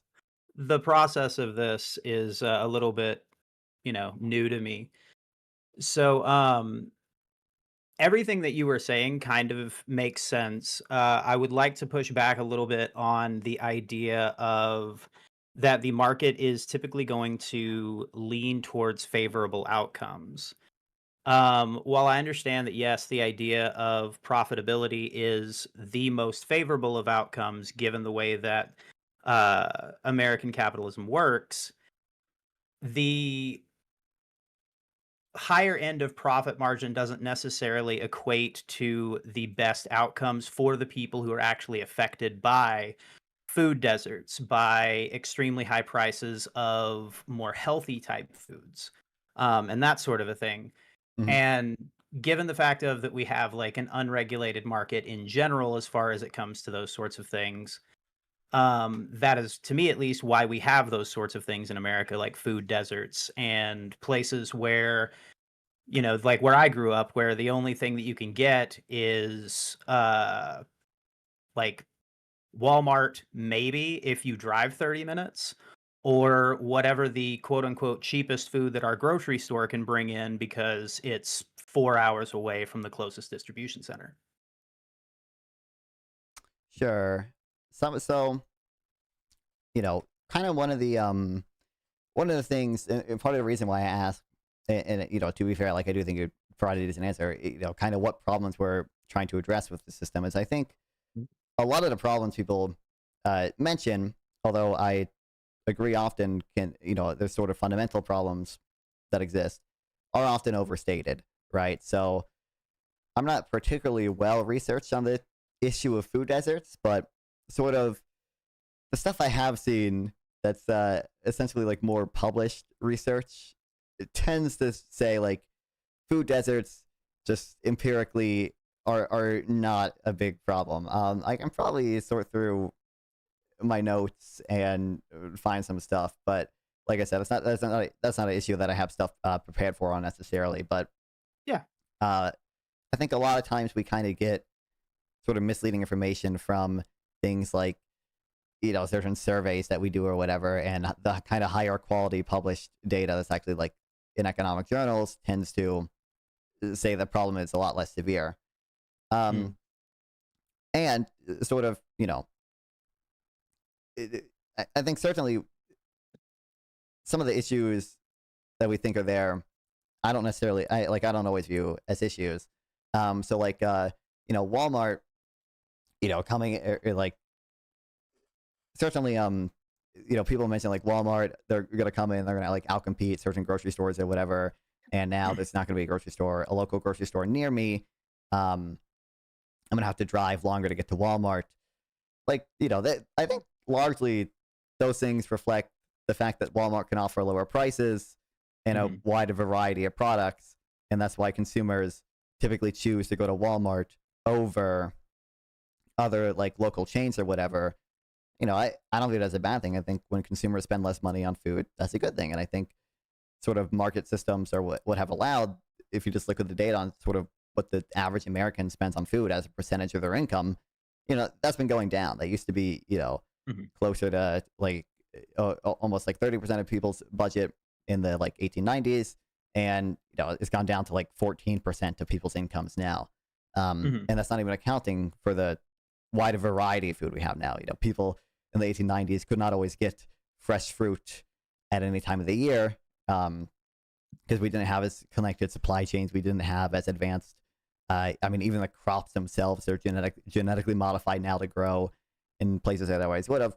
And to the extent that we do what I mentioned earlier, the pre-distributive systems, a lot of times we're not going to see the same incentives there for those types of innovations to happen. Okay. So part of my issue with effectively basically the corporations taking over certain aspects of people's spending habits, like food, for instance. The town that I grew up in, and I know that like, personal experiences, anecdotal evidence, blah, blah, blah, blah. But in the town that I grew up in, our grocery store that we had in town that was owned by local people and would ensure that any money going into that business typically stays within the local community and then kind of circulates in there, thus kind of building up the commercial footprint of the actual town itself and kind of improving the quality of life there. Having a grocery store within your own community, just in general, improves quality of life, at least as far as I can tell. Um, and then whenever we have a Walmart move in to, a 45-minute drive or something like that, then distribution prices start to go up for the um local grocery store to bring in food because a lot of that distribution network is being taken up by delivering now their things to Walmart and all that kind of stuff out of central warehouses. And because of that, they are then getting priced out so that they have to close down, thus removing that sort of like centralized place Walmart beat the within economic that computation community. And then problem. now all of the Grimacing face commerce that would have emoji. stayed within Grimacing that face community is now being emoji. outsourced Grimacing to a face different, emoji. I would say a different community, but it's not actually going into that community either. It's being pulled to their corporate headquarters and given to shareholders, blah, blah, blah, blah. Go ahead. I think there might be a different effect there driving some of that. So, a lot of times it's not necessarily just that sort of the supply chains are more stressed or distribution chains are more stressed because they have to supply goods to Walmart now. Is that Walmart can essentially negotiate, or not even necessarily negotiate better deals, but because of the economies of scale that Walmart has, because they buy so many more products than any individual like local chain it can, like they get lower prices on the goods that they sell, right? So if obviously, like anytime you personally, anytime someone personally goes to the store, we see that if I buy 4 drinks, maybe the price is $2 per unit. Yeah, higher quantity per price drink or whatever, right? And if I buy 100 drinks, maybe that falls to $1.50 per drink, right? Like so Walmart is able to take advantage of that, and like insofar as Walmart is able to take advantage of that, that represents an efficient use of resources in my view. Consumers are able to save money because presumably at least some of that cost saving is going to be passed on to the consumer. Walmart is going to, is selling at lower prices because if they have this cost saving, and it means that sort of, goods that would otherwise be going to, local grocery stores, and sold at higher prices for consumers, and now they are now going to Walmart, and Walmart gets to benefit from that. But so do the consumers. That's an overwhelmingly good thing in my view.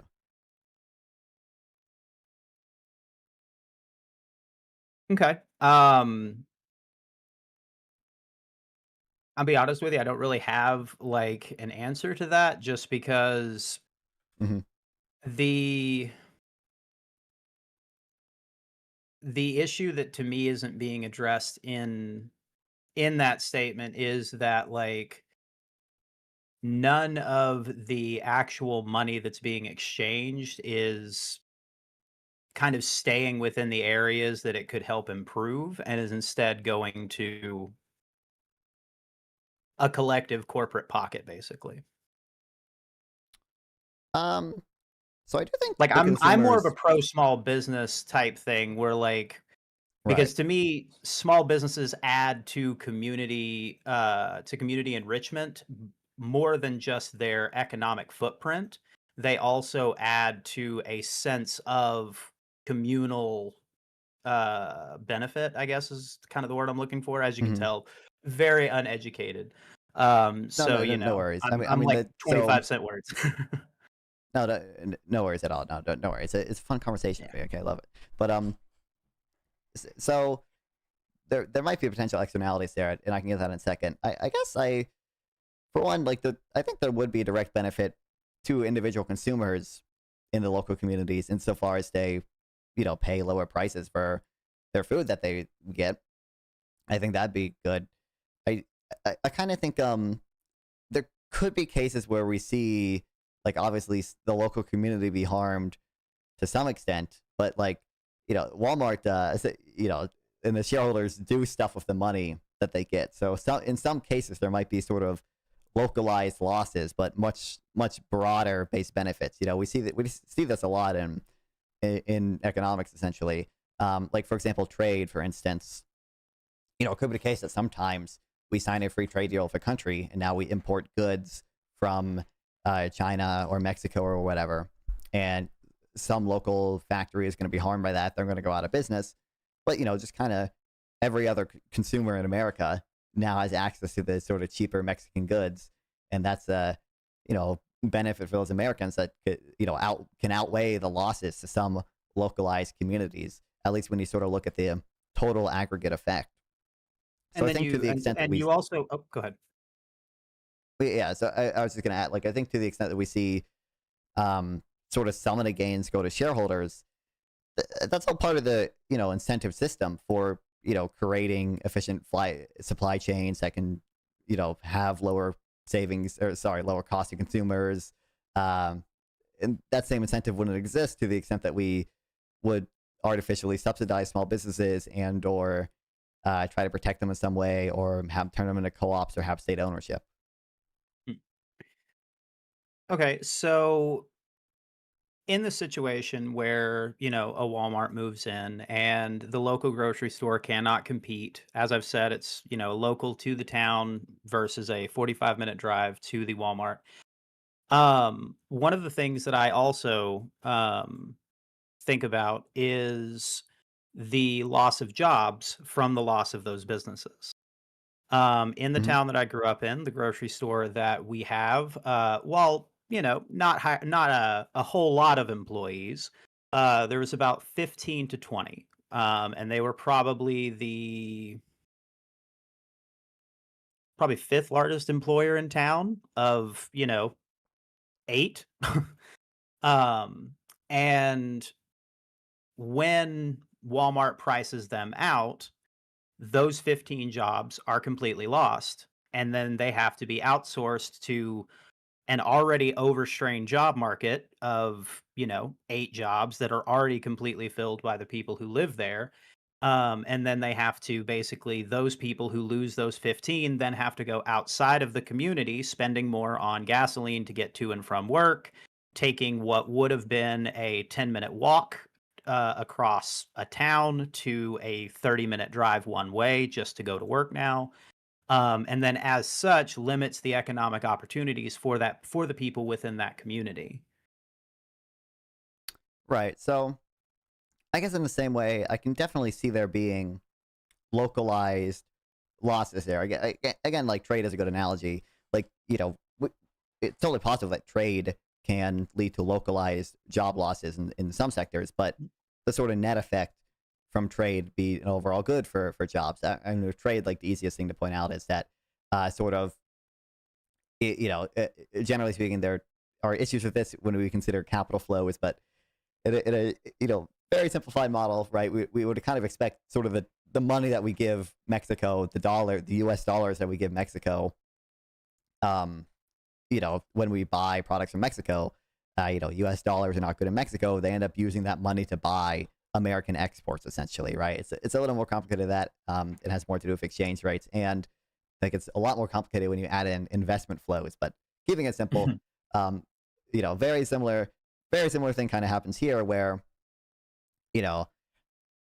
essentially any money that consumers save by buying lower products is going to go to other sectors, right? They're going to either spend that money buying other things, which is going to create jobs in that sector, or save that money, and that money is essentially going to finance investment. Ultimately, at the end of the day, that's essentially what all savings is for, or finance future consumption, and that's going to end up having positive effects on jobs too.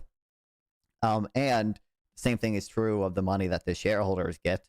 Any money that Walmart gets, it doesn't simply do nothing. I think there are issues, and I would love to get to this a little bit too. That sort of the tax code we have now can, in some cases, incentivize them to hide it offshores or something, and there might be issues with that. But generally, the money that Walmart gets, the shareholders get, or whatever, is going to be reinvested in the company to provide more goods to consumers, to grow, or shareholders are going to take a payout and then invest in another company that has productive investments as well.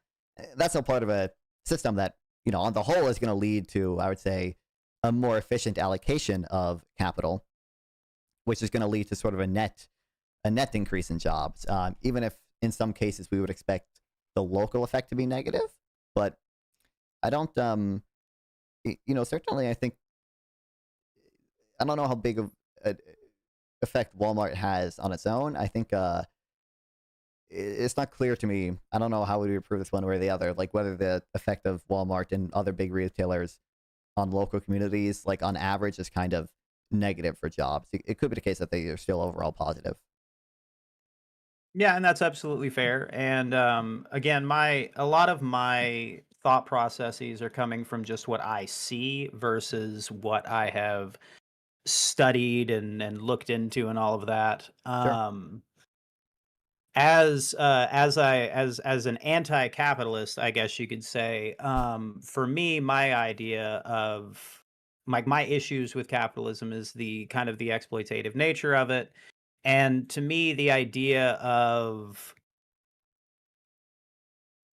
taking away the incentive for people to spend money within their own communities and then build up, um, the individual communities themselves versus giving money to large corporations to hopefully invest in that community, or perhaps they'll invest into their own business, which doesn't really benefit anybody but them, and as such the quality of life kind of decreases to at least my view. Mm-hmm. I guess it's kind of a it might be a bit of a question of value judgments then, because certainly it's not that I don't view local communities as important. It's just that simply, kind of, for one, the overall gain matters more. And although, I did mention, like, it's not clear to me, certainly, that, like, Walmart overall has a negative effect in a local community necessarily. Although maybe, it's more obvious in other cases. But, like, certainly, I support free trade, but certainly I acknowledge there are some cases where, once we engage in free trade, like, some local communities are going to be on net worse off, not just economically, but that sort of sense of community around the factory that almost everyone works at is going to be harmed, right? I mean, you see this in West Virginia with some of their coal workers as well, certainly. Yeah. I guess and like Detroit with like the auto factories and that sort of thing. Yeah. I do think a lot, there's not a necessarily a conversation about trade. We can talk about trade if you want, absolutely. But I do think, it is the case that a lot of those jobs were lost due to automation and not due to trade, actually. But regardless, okay. I care more about the net effect. And I think sort of, when we look at the more quantifiable net metrics, you just kind of see on average, and like even if you just focused on rural communities, now certainly there would be some rural communities who are worse off, but I would be willing to bet this holds true for the average rural community. You do just see the quality of life increasing over time. There are maybe some things we've gotten worse, like mental health has gotten worse. Now, some of that might be because we, diagnose it more than we used to. And we don't have, good, like, histories of kind of, like, it's very hard to say how good the mental health was of people in the 1600s, right? Because they didn't have the same concepts we do today. But, certainly, and the same metrics with which to judge it. Exactly, right. So, but, certainly, I think mental health is something that we can look at that's maybe gotten worse. But just kind of like, if you look at, sort of the earnings of the average person, the household earnings of the average household or the median household, the quality of goods that they buy in many cases, those have, like, essentially all been going up. There are going to be exceptions to some of those things during recessions, and certainly maybe, you know, in some cases for the bottom 20% of people or for minorities, you know, you might, especially vulnerable people, you might not necessarily see all of those gains, but we kind of do just see broad gains in a lot of these metrics. And I think a lot of that is attributable to a market-based system. In fairness, some of the gains that we see, I do think are attributable to a welfare state, and that's why I support a welfare state. But certainly, like, you know, the rise in median earnings is not directly attributable to the welfare state for most people, and that is, you know, in large part because of the market system that we have now that incentivizes innovation and productivity and things like that. Yeah, and like in general, that 20% that you were talking about isn't really important in the grand scheme of things, right? So the thing I would say is I don't view inequality as intrinsically bad. Okay. So like technically, you know, there are cases where in hypotheticals, like I would bite the bullet that, like, you know, let's just suppose like you know, there's a world where someone has like 15 units of happiness and someone has sort of -1 units of happiness, right? They have one unit of suffering, -1 units of happiness. That world would sort of have a total amount of happiness of like 14. You know, I would bite the bullet. I consider that world better than a world where, let's say, two people both have 5 happiness. You know, so they both have, you know, the same amount, they're both equal, and you know, they both have decent lives, but one of the overall, the sort of total units of happiness are worse off. But the thing I would say about, you know, in the real world, I do believe inequality is sort of negative instrumental effects. Like, you know, there probably are some cases, certainly, where we might expect inequality to have some effect on crime, for example. And, you know, crime, generally speaking, is bad. But I guess it's not that they aren't unimportant in the grand scheme of things. It's just that the thing we should care about is the overall gains. And I think the important thing to recognize is these things are not zero sum. So there are going to be a lot of policies or things that happen that might sort of increase inequality or something that I do think on net is going to sort of make, you know, the bottom 20% better off as well. Like, you know, it could be the case that, you know, the market system we have now, the capitalist private ownership system we have now, increase inequality because Jeff Bezos was able to make Facebook and, you know, he made billions off of Facebook. But it's not zero sum. Him making billions off Facebook doesn't necessarily take away from poor people. In fact, a lot of poor people benefit from Facebook, right? Like, this is a not zero sum game. Okay, so you had said a minute ago that you think that some inequality is positive, correct? Yeah, absolutely. I also don't. We can talk about this as well. This is a little more academic, maybe, but I also don't think inequality has gone up much in the U.S. if you look at the better statistics, essentially. But yeah. Okay. Certainly, some inequality can be positive. Okay. If you don't mind, like if you could expand on that a little bit, like what is a positive inequality? So I would say, so again, intrinsically, I don't think it matters one way or the other. I don't think it's intrinsically bad or intrinsically good, but instrumentally, it, you know, can be both good and bad. So it could be bad, like I said, because it, you know, maybe it increases the crime rate, and we don't want crime, generally speaking. But, you know, insofar as, you know, let's say we have a market-based system that we think is going to incentivize innovation, that might also lead to an increase in inequality, right? Like I just mentioned, you know, certainly we can imagine cases where Jeff Bezos, Amazon, a lot of these big companies, a lot of these, you know, rich people are able to do productive things or, you know, have big successful companies. And because of that, they have significantly higher incomes than everyone else, significantly higher wealth than everyone else. But that also enables sort of consumers to benefit via whatever they're producing. In fact, to some extent, I mean, Amazon kind of only exists because consumers do value the products that Amazon has and the stuff Amazon sells. And we would expect broader benefits in terms of just sort of broader economic growth. You know, like certainly like a lot of investment that Amazon does, right? Is to make workers more productive. The goal of a lot of investment is simply to make workers more productive, so you can produce more with less. And that, or I should say, research and development, because a lot of investment is like fixed assets or like fixed capital goods that are not necessarily making workers more productive, but than they already are. It's just buying the stuff that they actually need to do to work. But like a lot of research and development is going to be making workers more productive, and generally you're going to see as workers get more productive, their wages are going to rise as well. So it's going to benefit the workers at a company too. Okay. So to your mind then, the inequality is worth it insofar as there is a net benefit to the greater whole. Yeah.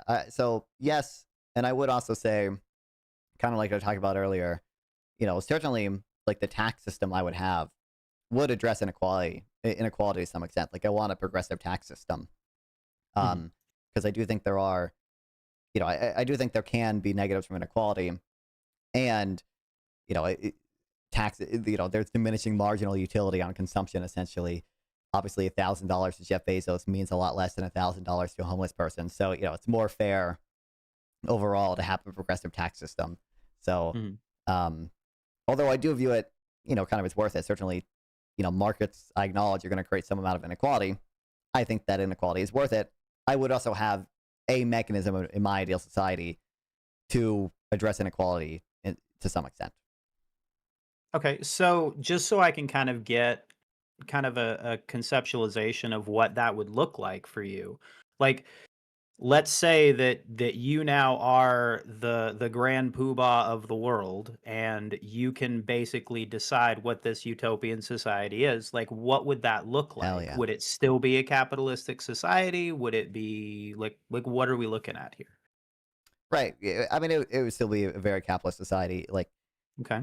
some of the things are hard to quantify whether they're like really more capitalist or less capitalist than we are today. But, it would look broadly like what the U.S. has today. I would, certainly there are industries I would deregulate. I would get rid of some, government restrictions on land, on how many homes you can build in certain places, right? Because I do think there are cases where like government is constraining the supply of homes too much. And there'd be other, like I'm struggling to think of any off the top of my head, but certainly there are other industries I believe are overregulated. I would get rid of some of the pre-distributive systems that I think we have. So, I don't think I would I don't necessarily have super strong opinions on this, but for example, like union protection, in my view, some amount of union protection can certainly be justified because there kind of is a collection action problem when it comes to unionization. But I do think currently in the U.S., at least many states probably go, probably too far, essentially go too far in their protections for unions. And I think sort of the issues that unions seek to address would be better dealt with my ideal tax code, which would look, I think, it would look a lot different than the one the U.S. has today, essentially. We would see that, rather than the income tax, I think I would move towards a personal expenditures tax, which is a type of progressive consumption tax, essentially. So, currently we tax people on their income, basically, for temporal reasons and for other reasons that sort of disincentivizes savings and investment. Under my ideal system, sort of the same way that you can deduct your 401k now from your income tax up to a certain extent. You just be able to deduct all the money that you save, right? So any money you didn't consume that year, any money you put in a savings account, you'd be able to deduct. You don't pay taxes on that. And we would still have like a progressive, brackets. So, you'd be taxed more on sort of the income that you consume past $1 million, past $100,000 than, someone who's poor. They only consume $30,000 worth of stuff a year or whatever. That's they would face a very low tax rate, and on net it'd probably be negative. I think we'd replace the corporate income tax with a DBCFT, in my view, which is, I think, it's a few different ways to frame it, but it's kind of somewhat of a more efficient version of a corporate income tax. Essentially the destination based part means that we're taxing companies basically where on the consumption is happening. So this avoids issues that we see right now with essentially companies stationing their headquarters in Ireland and saying, actually, we're an Irish company, we're a company from the Bahamas, even though all of the production is in the U.S. and everyone buying the goods is in the U.S. We're from the Bahamas, so we're gonna pay the Bahamas corporate tax rate. So I think it would lower avoidance, and it would allow for the immediate full expensing of investment, essentially. So like right now, for a bunch of boring reasons, essentially some of the incidence of the corporate tax ends up being on investment.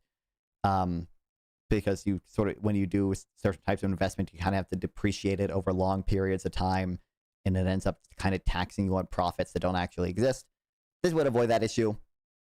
You would be able to immediately expense all of your investments, so you wouldn't just store it to investment decisions in the same way that we do now.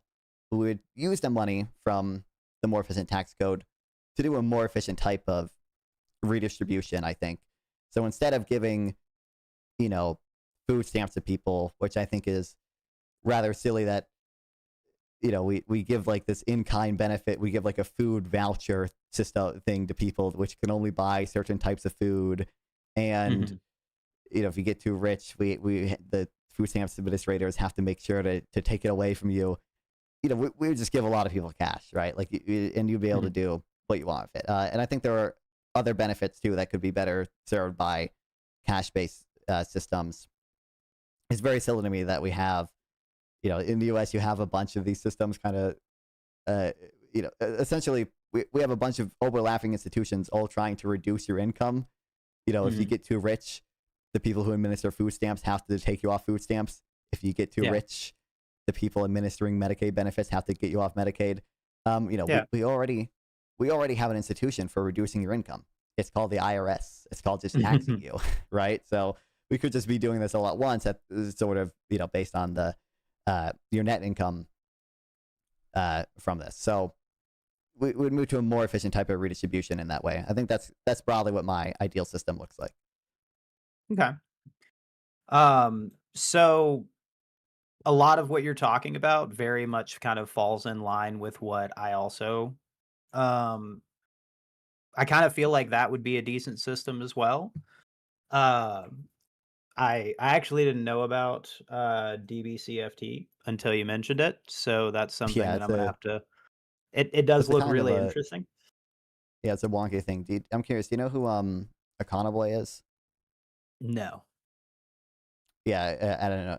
If you're not online, you wouldn't. But Econoboy is like a well, he retired, unfortunately, sadly. He was like a social democrat streamer for a while. Eventually, he actually converted to socialism. Essentially, I think the nice thing about some of the things I mentioned is that they are broadly appealing, even if you are a socialist or even if you are like a libertarian. Like a libertarian should like a DBCFT because it sort of has the effects I mentioned of not decreasing investment as much, or really, hopefully not at all. There can be administrative issues, of course, but a leftist should like DBCFT because it lowers avoidance from from corporate taxes, essentially, right? Yeah, exactly. And like Econoboy is a socialist, and he argues for DBCFT. He has a pretty short article talking about it that I think is intuitive, and there's a few other things I can send you on it if you want. But Econoboy, for sure. No, I'd love to look into it more because he definitely seems like somebody that'd be interesting to look at. Yeah. But so like I said, he's a socialist, a relatively moderate socialist to be fair, but he still supports the DBCFT, and I think it's it's broadly appealing to essentially everyone. But I think so I'd be curious for kind of your thoughts on I mentioned unions. A big reason why I like DBCFT is what I would call a redistributive policy rather than a predistributive policy, and unions are a predistributive policy in that they sort of aim to compress market incomes, right? Like the point of unions is to, well, one of the aims of unions, not the entire point, is to say, the market is compensating CEOs, executives, shareholders too highly, us workers, we're going to collectively organize to make sure the market compensates them, not as highly, and we get that compensation instead. A WCFT and these other types of taxes are essentially just saying, sort of after the market has compensated you at this rate or whatever, we're going to tax some of it, or we're going to tax whatever you consume on that, and sort of redistribute it via cash benefits. I'd be curious kind of for your thoughts on that, because I think that might be a little bit of an area of disagreement, because I think in my ideal world, we would see less protections for unions than we do today in the U.S. Well, it's really hard for me to speak on unions. I am from Texas, and we are a right to work state, and unions don't really have power here. Right. So I legitimately have never heard a good word in my life about unions, except in the last like 2 to 4 years when I've actually been, looking into employment. Not employment, like job protections and that sort of stuff. So unfortunately, I can't speak a whole lot to unions because I don't know a whole lot about them. But the idea that of collective bargaining with the intent of ensuring that you are fairly compensated for the amount that you are giving to a company, to me, that seems like a positive. Because just from the experience that I have had through the last 25 years of working, most of the time you are only going to be compensated for the minimum amount that people can compensate you for. And as such, having a bit more of a collective bargaining power to be able to tell them, well, if you're not going to pay all of us fairly, then, why would we continue to work for you? Why would we continue to allow you to exploit that labor and that excess profit in order to, line your pocket and not improve our lives? Yeah, certainly. Obviously I'm younger, so I guess even if I was in a state that had stronger unions, I guess I wouldn't I wouldn't have had that many interactions with them. But I think obviously unions in America probably aren't that powerful, let alone in right to work states. Like I'm in North Carolina, we don't have many unions here. I guess So there'd be kind of two broad things. I think for one, we would just the question, it is relevant sort of what issues we're trying to address. So, and obviously it's totally fair to like have more than to mention more than one issue and everything. So, but like, a big issue for me is poverty, right? I care about poverty. I don't think people should be in poverty. I think the government should play a big role in preventing people from being in poverty, right? So, like I said, not PBD. Okay, don't think poverty is like a moral failing inherently the poor person's fault. Exactly. But sort of the reason part of the reason I think that is because many of the people in poverty are people who, for one reason or another, can't work or kind of, shouldn't be working, essentially. It's people who are disabled, mentally or physically, that simply like can't do certain types of jobs or can't do any job if it's, severe enough or whatever.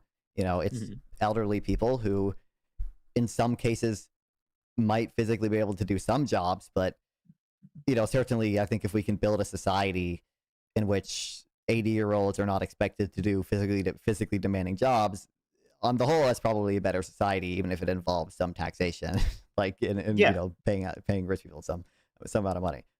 Same thing with students, children. Obviously, is a big one. Children.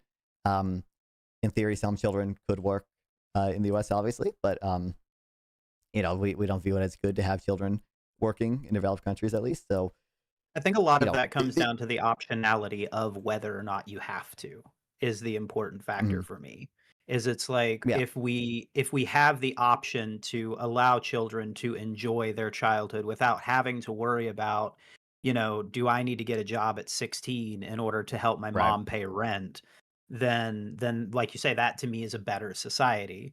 And if we have the social structures and the social systems in place, that we can basically, when that cutoff of retirement age is for, I understand that we've lived longer now, so the expectation is that we should work a little bit longer. Then fine, whatever that retirement age is, then from that point on, we should be able to take care of the people who have been producing all of this commercial product, commercial gain, labor, and all of that stuff throughout their lives. Because in my mind, the mark of a failing society is how we treat our most vulnerable. And if our most vulnerable are starving, if our most vulnerable are having to live in their cars because they can't afford their diabetes medication when they were born with that and they didn't have any control over their getting it, that to me is where the failures come in. Yeah, I totally, I basically essentially totally agree on sort of the fundamental issues there. So one thing I think unions kind of fail to do, I think unions fail to address some of those issues. So, and when they do address those issues, they address those issues in sort of more of an unfair way and more of a distortive way. So unions primarily help the workers that are within the union. And as I just mentioned, I think a lot of the people who are in poverty are people who are not in unions because they're not working. And a sort of redistributive system can target, essentially anyone in poverty. It doesn't matter if you're working or not working, or if you're children or elderly or whatever. The government can send you a check regardless. Unions are only sort of directly going to help people who are in, who are working. That specific union, yeah, exactly. And they can sort of indirectly help these other types of people insofar as we kind of say, or insofar as people's families, or people take care of people who are elderly, sick, disabled, children, or whatever. But I think that kind of places an undue burden on some people that I don't view as fair or necessarily good. I think it's a little silly to say that two people who work in the same unionized workplace, one of them should essentially have a lower take-home pay at the end of the day because he has to, or not lower take-home pay, but a lower quality of life because they have to take care of their disabled mother, who simply can't work and isn't receiving any type of government assistance, or is receiving not much government assistance. I think that's an issue that a redistributive system can address better. And it's not susceptible to the same issues I see with unions, where, I think there are concerns with, if we sort of say unions are going to sort of push wages up because we're going to give workers sort of protection from natural market forces. One of the big reasons unions work is, or in a lot of sectors, the only reason unions work really is because we grant union workers protection from scabs coming in and taking their jobs once they start a strike, right? Absent that government protection, you just see people hire scabs. And there are other things that we mandate certain negotiations happen between companies and people. We mandate a lot of stuff with regards to protecting workers who are unionizing or going on strike and or about to hold a union election, right? I don't know if all those protections are unfair, but in that case, we're going to see, if we sort of push wages artificially high, if workers do that via collective bargaining, maybe firms are just going to employ less workers because labor is more expensive for them. We might see longer term the amount of investment in this industry goes down. I think we were talking about trade earlier and automation and stuff. I think another big reason that we kind of saw some factory jobs disappear in America, some manufacturing jobs disappear in America, is because union conflict was just a really big thing, particularly in the Rust Belt. Workers were very, very heavily unionized. The cost of labor was very high.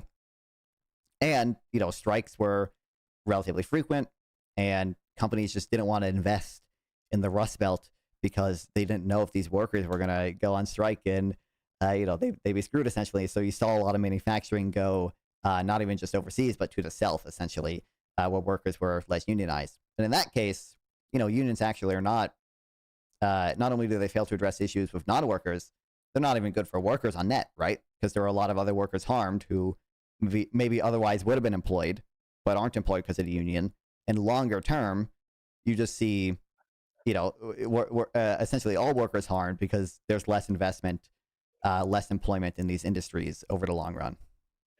Yeah. So, kind of what it sounds like, and please correct me if I'm wrong. It kind of sounds like, from what you're saying, that the company is going to exploit people. The only difference is that if we can't exploit them here because they have union protections, then we'll outsource it to somewhere that doesn't have union protections. So instead of doing it here, we'll do it there. I mean, so part of it is, I might take issue with the word exploit in some cases. Not that companies can never be exploitative, but you mentioned like, people being paid what they're worth or whatever. Like, I think it is the case that generally labor markets in the U.S. tend to be pretty competitive. Obviously, there are local communities where there really only is one or two employers, and you wouldn't expect a competitive labor market there.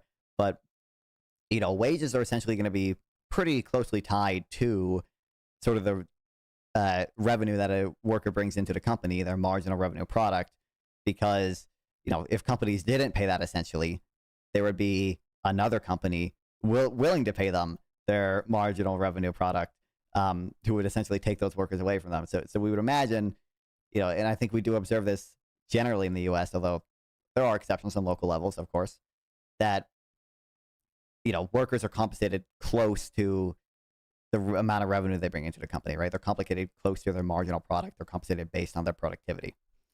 And, even if we want to consider some of these things like exploitation in some, moral sense, kind of what we branded as, it's not super relevant to me if the consequences are still negative, right? So like, I care about the consequences of an action. I care about the consequences of certain policies. Even if we kind of feel morally queasy or something about, saying, oh, well, it seems kind of fucked up that like, oh, we see if people unionize in this place, like production is just going to move somewhere else. If that is a negative consequence, we should still be concerned about that, because we should be concerned about the welfare of workers. And if the welfare of workers is harmed overall by unions, at least in some cases, then you should not have heavy protections for unions, regardless of whether we want to consider this exploitation. Well, and let's say that let's kind of perfect world this a little bit and say that unions are only working as designed, which is to ensure safe working conditions and livable wages for the employee. Then if a company then chooses to like move their production away from the country that is choosing to like protect their workers' well-being and protect their workers' ability to be able to afford a certain lifestyle or a certain level of comfort so that they can be a productive member of the society, not fall into poverty, not fall into crime, and that sort of a thing.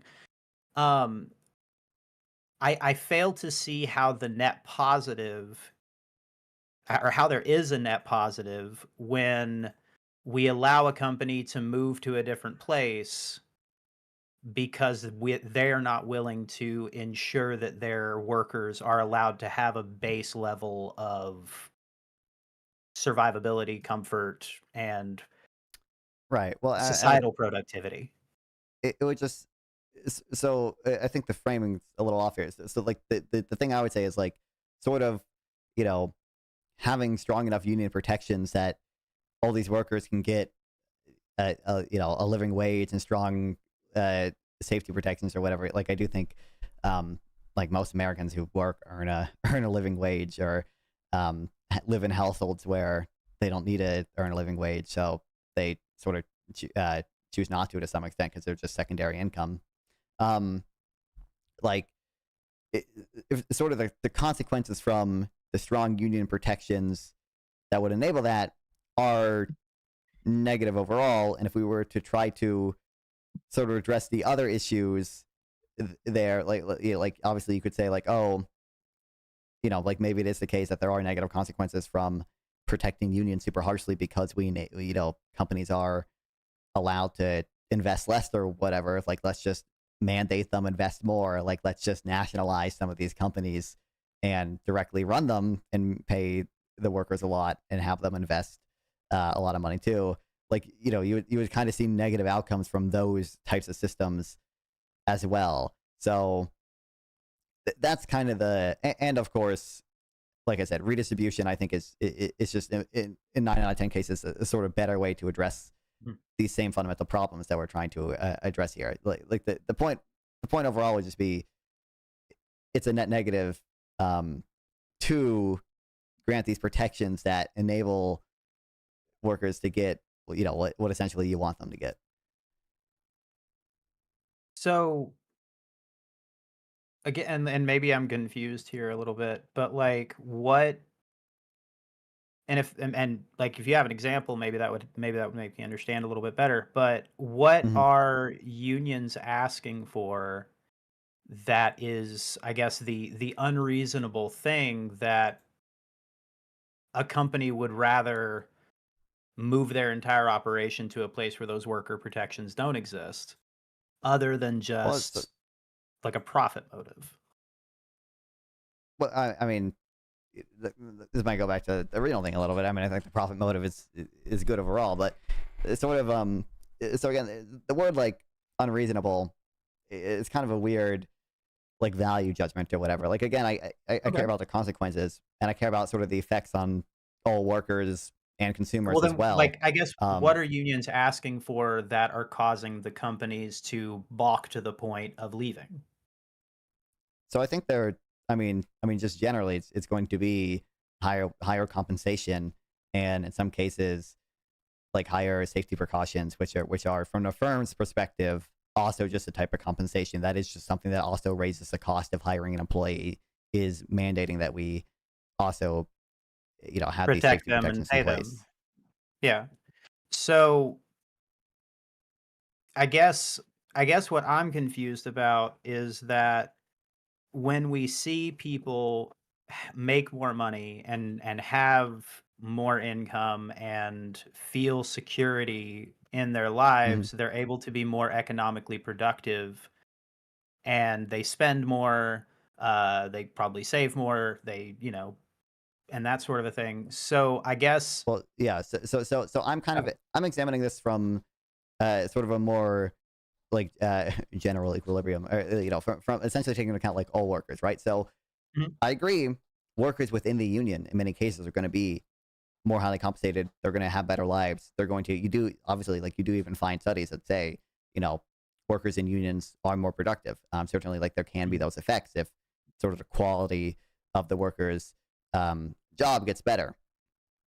But, certainly it's not the case that all workers are better off. Like, to the extent that like the cost of labor goes up and that leads to less employment overall, you're hurting workers who now unemployed people who otherwise would have been workers, who otherwise would have been employed. Those are people who are harmed by the union. They're also just, some of the costs of the increase in labor might be passed through to consumers in the form of higher prices. In that case, you're hurting consumers. And unless the consumers have more money because they're being paid better. Well, I mean, there's always going to be, more. Well, like, if you think about it, like if I'm a corporation or a company, like there's business A and business B. Business A has a union, business B doesn't have a union. Both companies cannot go overseas, they cannot export their labor, they just don't have the capital to be able to do it. And I believe that, and you might have said this earlier, I don't know, I'm not gonna, but either way, corporation A has a union, B doesn't. If A starts paying their people, we'll say $12 an hour, then B starts paying them at $11 an hour, or at $13 an hour, in order to bring employees over there. Yeah. Well, the union then argues for $15 an hour. Would business B then have to also raise theirs to $15 an hour in order to maintain their competitiveness in the employment side of the market?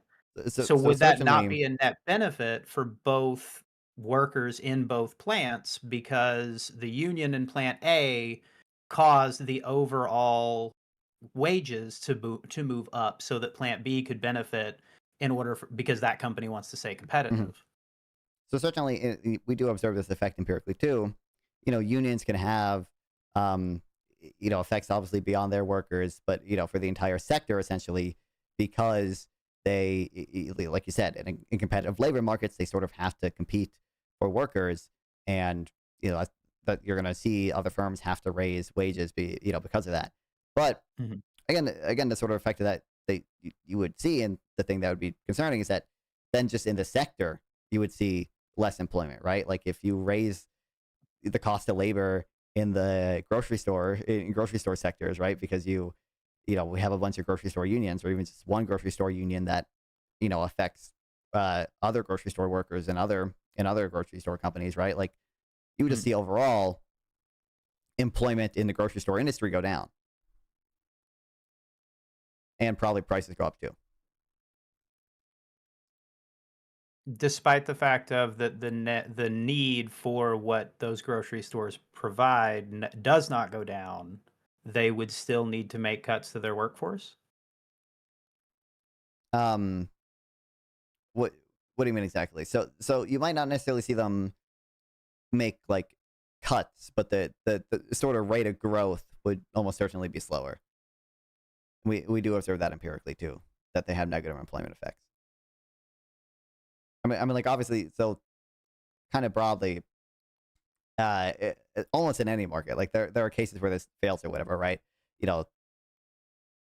We just like as the price of something goes up, people just demand less of it. The quantity demanded of it falls. I'm going to buy less bananas if the price of bananas goes up, unless there's some very specific conditions that are met. That is something that generally holds true, and that's obviously intuitive in the case of labor. Like there's no reason to think that it wouldn't necessarily hold true that if the price of labor goes up, companies are going to hire less employees because it's just going to be less employees that it's profitable to hire. If a worker only is going to bring me $10 in additional revenue every day, but I would have to pay him $12 a day. I'm not going to hire that worker. It's simply unprofitable for me to do so. I have that's a waste of my money. So certainly we observe that when unions sort of increase the price of labor substantially or whatever, you do see negative employment effects overall, and that hurts, would-be workers who are now unemployed. Even if they don't literally cut their labor force, the sort of rate of employment growth would be slower. Okay, so higher wages means depressed employment growth. So in order to maintain high employment growth, you depress wages. So I wouldn't say depressed. So, again, I think certainly there. And are also, isn't there like places- isn't there like a regular cost of product that continues to go up anyway? At least at what I've noticed in my inflation, life, you mean? it has been. Yeah. Yeah, I mean I mean obviously, yeah, but that's that's sort of a broad like macro effect, and like the price the price that companies charge also goes up with inflation. Generally speaking, there's menu cost, and there's also a reputational price or a reputational cost to raising prices. So you do actually see prices are sticky sometimes. They are slow to adjust in some cases, but inflation is factored in expectations a lot of times. Like a lot of times, union contracts mandate that their wages go up with the cost of inflation. In fact, the entire reason we started measuring inflation in the first place, the reason we first made the BLS, the Bureau of Labor Statistics, which now Trump doesn't like, which is a cool situation, but was because unions wanted to ensure that their wages were keeping up with inflation, and we needed an agency to the cost of living. Exactly. We needed an agency to actually track the cost of living. And that was what the BLS sort of served to do initially, and they still measure inflation. They just also measure other things now too. And hopefully we'll continue to do so, but we'll see. But fingers crossed. Yeah. Like that, that's baked into expectations as well. Essentially, that's why inflation expectations matter for actual future inflation as well. Because just if people expect higher inflation, it's going to result in higher inflation because people are going to demand higher wages and stuff like that. But the sort of inflationary cost, right, is different than the sort of what I would say, the same way that you're saying, depressed wages or whatever. Like I would say, sort of artificially increased wages as a result of sort of state protection of unions, which allow workers to, go on strike and not have the company hire workers who are willing to work for that company at the wage that the Going rate. company is willing to pay, right? Like that is a, that's the sort of government protection that we grant to unions, which in some cases can probably be justified. That is going to increase wages, sort of artificially, I would say, not based on the market outcome, the same way inflation can be, not baked into expectations necessarily, the same way inflation is. That is going to result in less employment. So, so it kind of seems like the union thing. Like, I guess I'm kind of stuck on that a little bit because. No, yeah, sure. I mean, I think it's a good. I do think unions are kind of a very good example to walk through because they're a very common pre-distributive policy that I think a lot of more anti-capitalist people like that. I think is better solved with redistribution. But yeah, continue. Yeah. Okay. So like from what I've been hearing is that sorry, mine just blanked for a second. No worries. I guess it's like this may just be a strange argument that I'm moving towards here, but I feel like the benefit of, I guess, the place where the business maintains itself, I guess feels important as far as like maintaining a certain quality of living that like the most vulnerable people in the society can also enjoy. And it seems to me like unions trying to artificially increase wages, which I'm still kind of confused on that concept of like how they specifically artificially increase it, because well, let me see if I actually make sense of it, or if I actually have what you're saying. That they artificially increase wages because they increase wages, but those increased wages increase the cost of the goods that they then have to buy, thus kind of negating the improved wages, correct? No. So that is, I think, a cost of resulting from the artificially increased wages, right? Is that you would see higher prices pass through the consumers. So consumers can be harmed from unions. It was the point there. The reason that they are artificially, like I would say artificially increased in the first place is because there's government protection, that there's state force, state coercion. I don't, that would be the terms libertarians would use. I would just say there's protections, there's state force used in granting the workers who are trying to unionize and or already unionized and on strike from the sort of natural result of the market, right? Like obviously workers who are on strike in most cases cannot be replaced by what we call scabs, workers who, like I said, are willing to work at the company for the wages that the company is paying. These are people who would voluntarily, there are nuances there, sure, but voluntarily I was going work to at the say, company. I know that a lot of scabs are typically the desperation workers. Right. Yeah. So, but are willing to work at a company at the wages they're paying, but we mandate with law, we say, the corporation cannot hire these people and therefore must negotiate, with the union.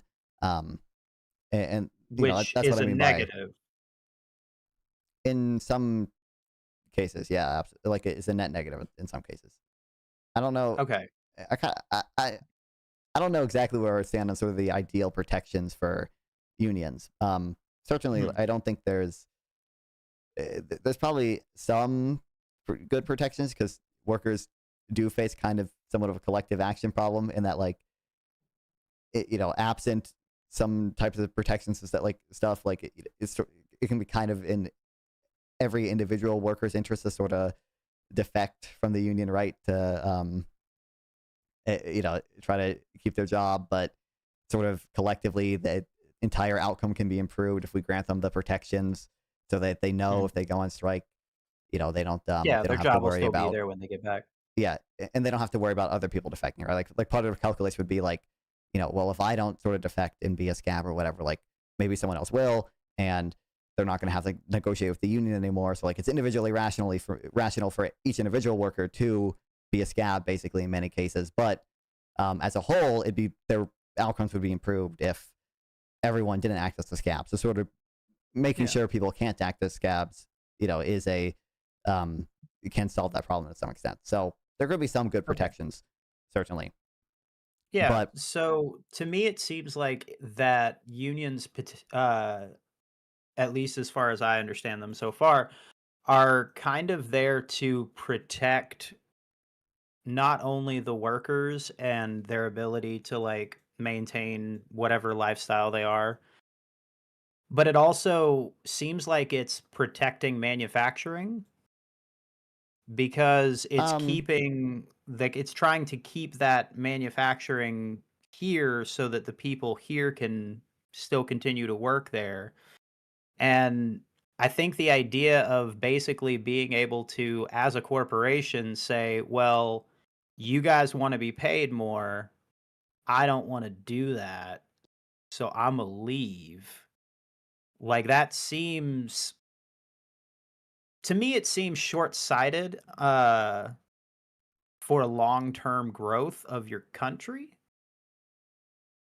But I'm also not an economist, so maybe I'm missing something there. So when you make a company multinational, what is their incentive to stay with you as the country that they bring all their money into, I guess? Well, there's a lot of things. Okay, so I will mention. So I kind of mentioned this earlier. I do think it's sort of certainly the aggregate effect of unions on manufacturing has been negative, because if companies are uncertain as to when their workers will go on strike and everything, they're just going to be more hesitant to invest in the first place.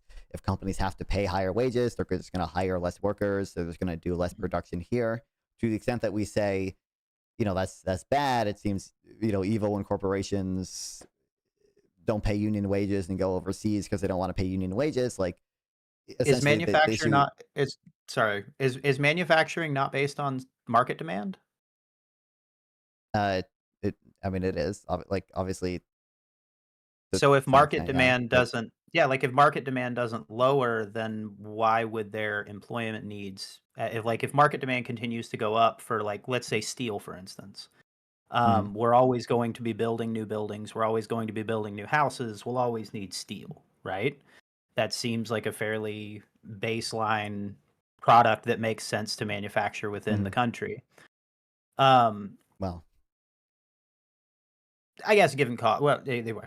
So if we know that the demand is never going to decrease because we're always going to continue to need it, would it not be beneficial to ensure that the workforce is fairly compensated so that you can then continue to have a generational workforce to keep up with that demand that's going to be there? Right. So I think you don't essentially total output might stay the same in some sectors that are unionized, even though they have higher employment costs. You would just see them employ different mechanisms essentially to produce the same stuff, right? So if they currently, use a lot of labor and don't have a lot of automation and the cost of labor goes up, well, you're going to see they're going to start to automate more, right? They're going to start to employ automation more. So in that case, you would still see, the effect on employment be negative because of the increased amount of automation, right? So I do also think this gets into a broader discussion. and I guess we don't, I do want to be respectful of your time, so we can stick in the, heated If stuff. we get close, I'll let you know. Sure. Like I do just think that like there are pretty broad based like benefits from trade and stuff. So like, to say, I certainly I don't think it's harmful for the long term growth of your country to engage in trade. I think the evidence is the opposite, and we have good reasons to believe in theory why there sort of be broad based gains from countries specializing in sort of what they're best at, not only for corporations but for workers as well. Because if workers specialize in what they're most productive at, because wages are tied to productivity, you would see workers, average wages go up, and that's a good thing for workers as well. And obviously they get cheaper goods from overseas too. Yeah. And I'm also kind that- of a firm believer in the idea of produce what is ever easiest for your area, whatever is less like, again, I'm going to use that exploit word. But what is least exploitative to wherever you are at, both naturally and personnel wise. I don't know what word I was trying to look for there. But yeah, so like that. Certainly, like I do think, that's kind of what we see resulting from a market system is that, people are going to buy essentially the lowest, the lowest cost item in most cases, or what matches their preferences. So like obviously, consumers make some trade-offs between the price of something and the quality of something. They're going to match sort of what they need, and the producer who is able to sort of most efficiently produce that stuff is going to be the one that sort of wins out. So you're going to kind of naturally see from a market system that that kind of effect. Like places are going to produce a lot of times what they're most sort of effective in producing in. Although a lot of trade, to be fair, it's not necessarily explained by that. It's actually explained by economies of scale and countries sort of specializing in certain industries because there are just gains from scale and not just factor endowments and comparative advantage stuff. But yeah, certainly like you do see that from a market system. I guess there was another, I forgot. There was another point that you made that I wanted to reply to, but I totally forgot. I don't know. There might have been a question you asked that I didn't answer. So if you want to. No worries. Yeah, no worries. So I guess what my question then becomes is, to your mind, like what would be in the grand global scale, like what is our production then? Like what is our specialty that we are adding to the market, and how does that translate to like what our workforce should be concentrating on? Yeah, well, I mean, the U.S. exports, primarily services nowadays. We export software, and that leads to more software developers. In the U.S. Obviously, the U.S. has we're very capital intensive, right? Like the things that we produce in the U.S. don't necessarily use a lot of labor a lot of times, but do require a lot of advanced machinery, and or it's just a lot of tech startups just require a lot of money to hire smart developers, to hire human capital, right? Smart people. That's a big thing for the U.S. as well, to do this type of work, right? So, and obviously, I just mentioned the human capital thing.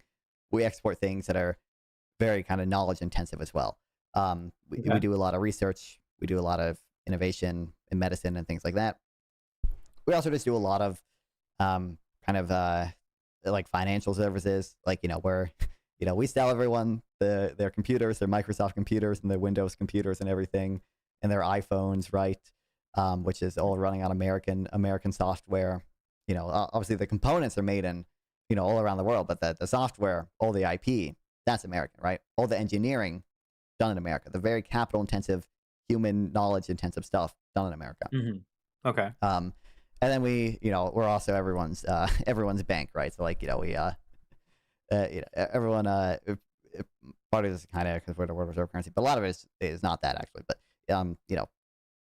if you look at, I think our exports, I think a big share of it is financial services. Okay. The fact that our banks are very big and we do a lot of investment and stuff like that.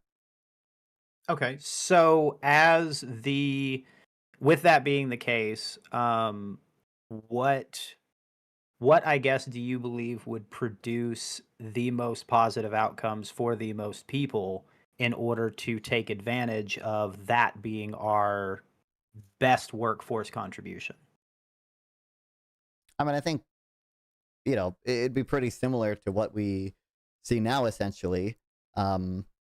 Which is and what? I think, like, I mean, the sort of market-based system that we have now, obviously, certainly there might be some regulation. Well, actually, not that we have now because we have a bunch of tariffs in place right now. But, generally speaking, a low tariff regime, a sort of system that doesn't protect unions to such an extent that unions can kind of prevent trade from happening.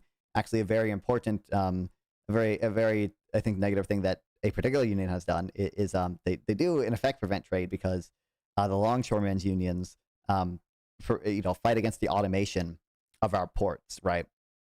And that makes U.S. ports pretty inefficient in terms of just the number of goods kind of getting through per hour and stuff, right? There are other reasons our ports are not efficient, but there are a lot of issues with our ports not being nearly as automated as other countries, and that not only that slows down trade, because trade kind of just has so many positive spillovers in my view. This is even more. This is, I think, outside the scope or whatever, but also like a lot of trade is not actually a lot of the benefits from trade. It's not the sort of economic benefits that we're talking about. It's like the transmission of knowledge. Essentially, it's the fact that like when exporting firms sell to foreign buyers, the foreign buyers like can communicate their preferences to the exporting firm, and like we see exporting firms therefore like have higher productivity because they are able to get that information. We see that people like Japan like adopts the English language, right, because they start trading with the U.S. and that enables them to use computers better, and because those languages are like there's a name for the languages that use the signs for every word. Basically, it's harder to type on and stuff, so to the extent they adopt English languages and stuff, they can trade with us better and they can use computers better, and it makes their productivity, anyway, outside the scope. But because the long-term union, I appreciate you taking that trail. Yeah, don't worry. Yeah, they prevent trade to some extent. They make it more costly to engage in trade, and therefore less trade happens. You kind of just see the U.S. overall being hurt. You see a very small class of workers being protected who work in the ports, but you see anyone who wants to import something being harmed, and that includes both U.S. companies who employ workers and the workers themselves when they buy imported products. So, is there a way to increase the automation, but without decreasing overhead? Potentially turning the people who were doing jobs that were now going to automation, turning them into technicians, turning them into operators, or that sort of a thing. Right. Or potentially expanding workforce in other areas that are less specific to the manufacturer, but maybe part of the logistics part, maybe part of whatever, in order to maintain the automative advancement, but also not fuck over the employees. I think because sort of the gains from trade are pretty high, and like because so many people, like consumers, would benefit a lot if they were able to import products cheaper, and companies would benefit a lot if they were able to import their intermediate goods cheaper, the goods that they use to produce other goods, the inputs for their goods, the steel that they use to produce nails, right? You just see like pretty big gains from that. So with the longshoremen union specifically, like you could pay each of them something like in the tens of thousands of dollars, and just say, hey, we're just gonna like pay you off and then automate these ports, and that would still be a net benefit, right? Like the cost to the U.S. government would be worth it because the economy would just grow faster if we had this amount of trade, happening essentially, or more trade happening if the ports were automated. But like, so I think sort of the general thing there. But then, like, what happens to those people? Well, I mean, they would be paid a lot of money, but they would so sort of the more general principle here, right, which applies to these workers as well. Less to these workers because in this hypothetical they'd be getting a fuck ton of money. But is that there's sort of friction when things are reallocated between sectors, right? So in an ideal, perfectly economics 101, assume everything away world, right? you just see the workers who are sort of laid off in sectors the U.S. is not efficient at, essentially. They move to sectors the U.S. is efficient at, right? Mm-hmm. Now, I mean, in the real world, there's friction. Workers can't overnight, learn to code, right? Is kind of the meme. That we told all the workers who, lost their job due to NAFTA to just learn to code, right? Just become a software developer. In the real world, and that's why we got 50 expensive. billion colleges that teach people how to code. Yeah, well, I mean, yeah, obviously we're very, knowledge intensive country, but it takes time for people to build knowledge, and people don't have the means sometimes to go to college and do that stuff. And sometimes it is just a case of, can't teach old dog new tricks. Like, how many 50-year-old workers who are working in factories their whole lives are really going to become Silicon Valley, like, tech workers, right? Like that, people are unwilling to do that. It's unlikely that they're going to be able to do that. So we don't see that. But do you feel that the company has an obligation to those workers if they are basically automating them out of a job that they cannot then convert into?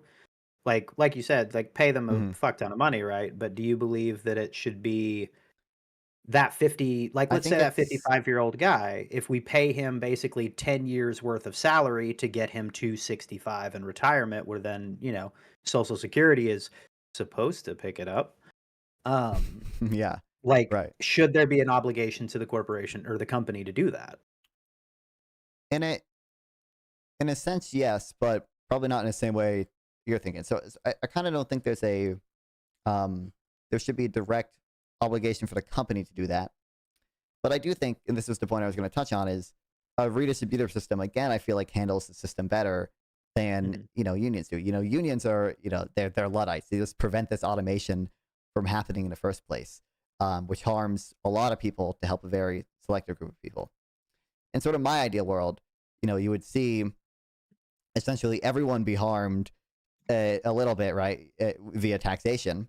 And, of course, I think the taxes I would do, certainly they would harm people in some cases, in that, you have to pay the tax, but they'd be less harmful, much less harmful in terms of economic growth and investment decisions than the taxes that we have today. In exchange for everyone sort of in expectation benefiting, in that everyone, if they are in poverty at some point, will get money. And, workers who, the workers who are laid off because of the automation in ports, for example, they would be certainly entitled to those benefits as well. And that's kind of my case for the redistributed system, is that so it sounds like we don't restrict.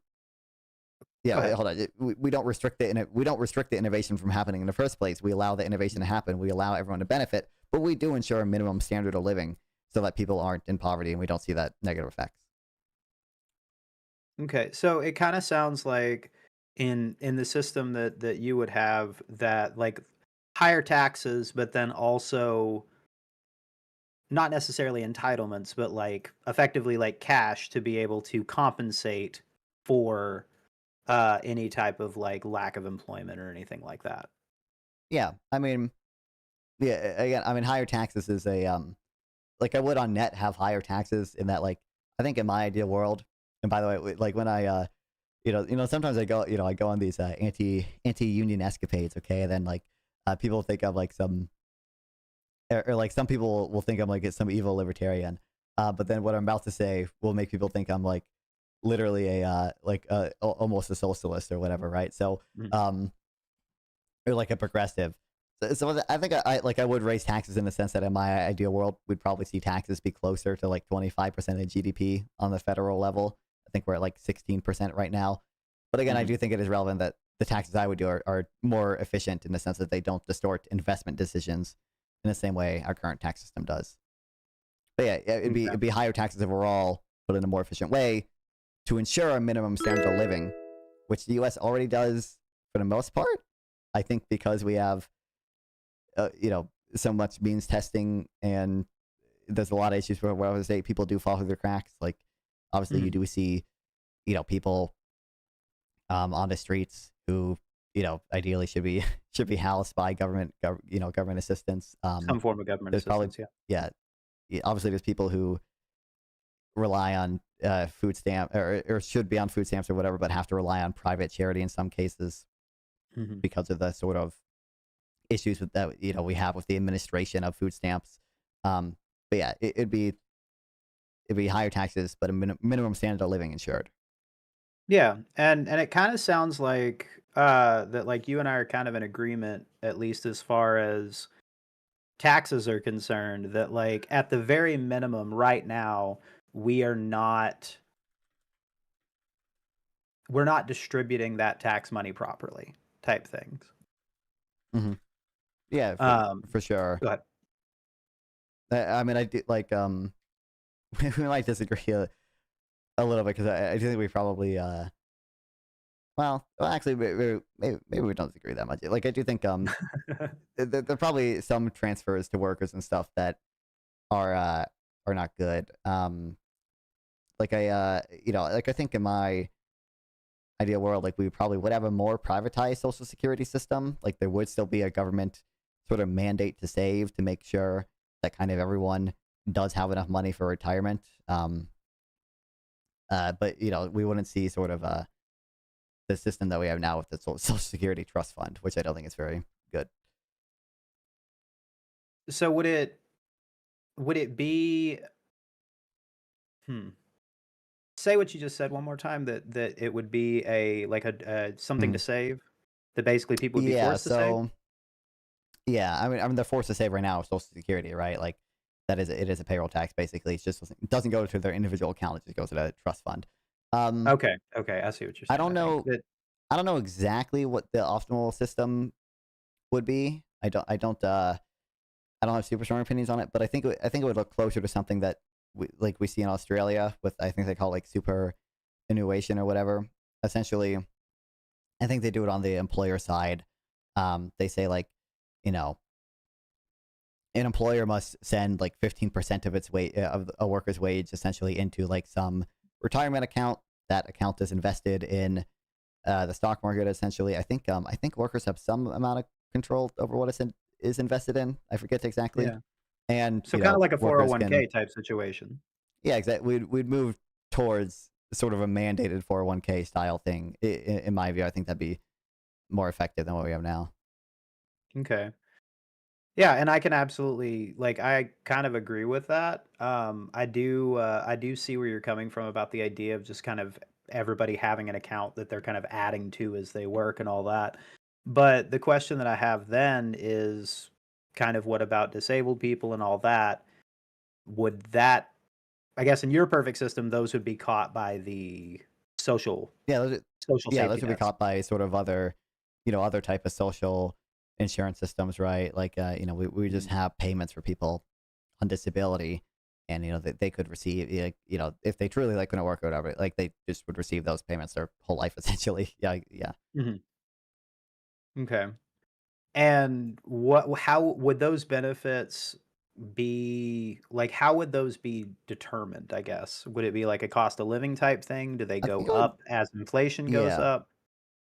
I think it would I mean it primarily it'd be close to sort of a negative income tax, right? So or some type of UBI, which are technically those can be identical for reasons we don't have to get into right now, but it'd be determined just primarily based on income. So certainly, I think it would make sense for disability specifically to probably have some type of special benefit, and I don't know exactly how that would be administered, because I do think you see, for example, with the VA right now, probably is it's probably too easy to get classified as sort of highly disabled when you're not highly disabled, and that sort of incentivizes veterans not to work in some cases when really their life would probably be better if they did work, and we should probably be saving that money for people who truly are highly disabled. But more than anything, you would just see based on income, you would be granted either some type of sort of monthly payment from the government, or some type of tax deduction at the end of the year or whatever. So you don't have to, essentially you're subsidized in a sense that you don't have to pay tax on whatever you're allowed to deduct. Essentially, like I said, just based on your income, based on, if you had $30,000 a year in income or whatever, well, maybe we say like, we're just going to give you $10,000, distributed like in monthly payments or whatever. And it kind of doesn't matter, maybe you have that income because you're a student and you're working part-time. Maybe you're disabled. Maybe you're, like just unemployed for whatever reason. There's a recession. There's a lot of involuntary unemployment. You just see payments be distributed based on income, and that would capture like all these different types of people at the same time, I think. Okay. Yeah, no, and that's one of the things that like I'm still trying to figure out what, to me at least, what my perfect system would be, and that's part of the reason why I'm kind of asking you these questions, is just to kind of get a little bit more information about like somebody who is more informed on these sorts of things than I am, very obviously. No worries, man. I mean, this is what I focus on my stream. I very much enjoy these types of conversations, and I do, like, obviously part of the reason, like, I reached out to the people in the Jubilee episode, partly because I think Patrick and David did a bad job of representing capitalism or whatever, but I truly I do just enjoy people hearing people's disagreements, hearing people's ideas, hearing people's sort of flaws if they see of our current system, because that can inform my views too. Obviously, it's not just so I get epic owns and pones and debates or whatever. But. Well, and like, because I mean, my biggest issue with capitalism as it stands is that and this is more of just what capitalism I feel like has developed into as it stands now versus what I believe the system was designed to do, is the fact of that we have changed our focus of what our capitalistic gains are going towards from what we could use as societal enrichment type stuff. Because one of the things that I noticed different now versus when we were in our golden age commercially, not socially and all that kind of stuff, in like the 50s and 60s, whenever companies and corporations were investing in their communities, and you would have like, Bob Steelworks owns, the factory in town, and then there would be, Bob Wilson Community Center that they were building, because if they make that community center, they get a tax break and they get to keep a little bit of the profit that they made that year. And now it's become, how can we enrich our shareholders? How can we make our investors happy? And that sort of a thing. And that's the part that, to me at least, where the flaw in capitalism comes in, is that it leaves behind people within the society that it is benefiting from, and it leaves those people behind and does not allow them to reap those same benefits, or at the very least have a standard of living that would be equated to the amount of profitability that the company that they work for has. I mean, yeah, there's a number of things there. So I mean, I think people kind of paint a sort of much rosier picture, even economically, of sort of the golden age that I think existed. I think, like, if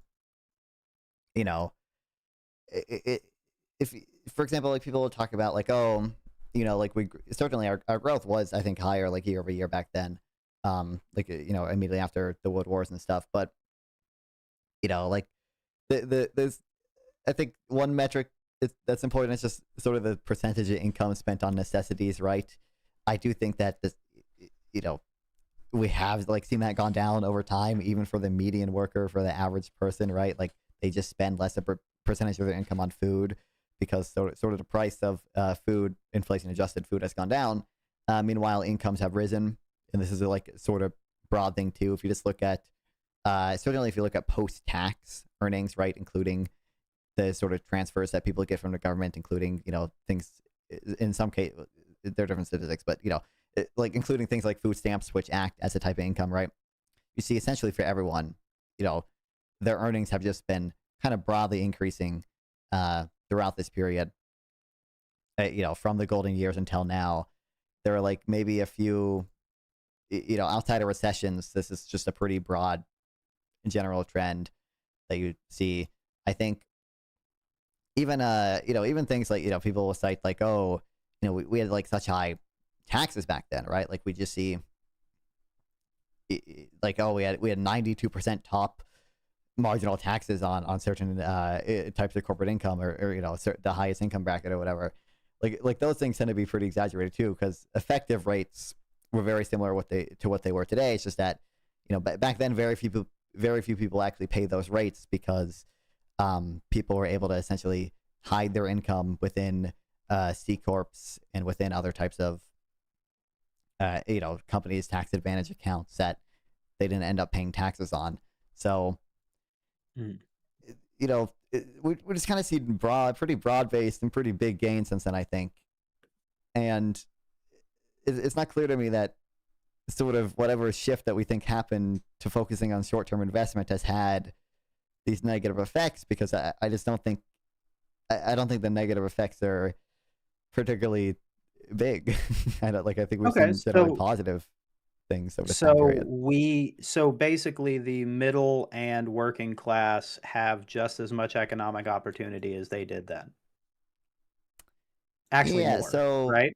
Kind of. So when you say economic opportunity, part of that is part of that might be, when we say opportunity, like, do we mean like upward mobility essentially? Because I do think that has gone down probably a little bit, but certainly like overall, the ability to own a home, the ability to achieve the American dream.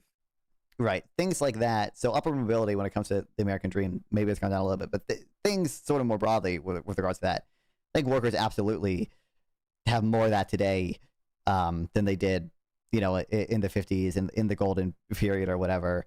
We just, that's kind of what inflation adjusted incomes are looking at, right? They're looking at sort of how much the price of things have gone up, what, including homes, by the way, is, that's included in any of these measures of inflation. It's weighted pretty heavily in some of them. It's weighted like 20% to PCE, I think.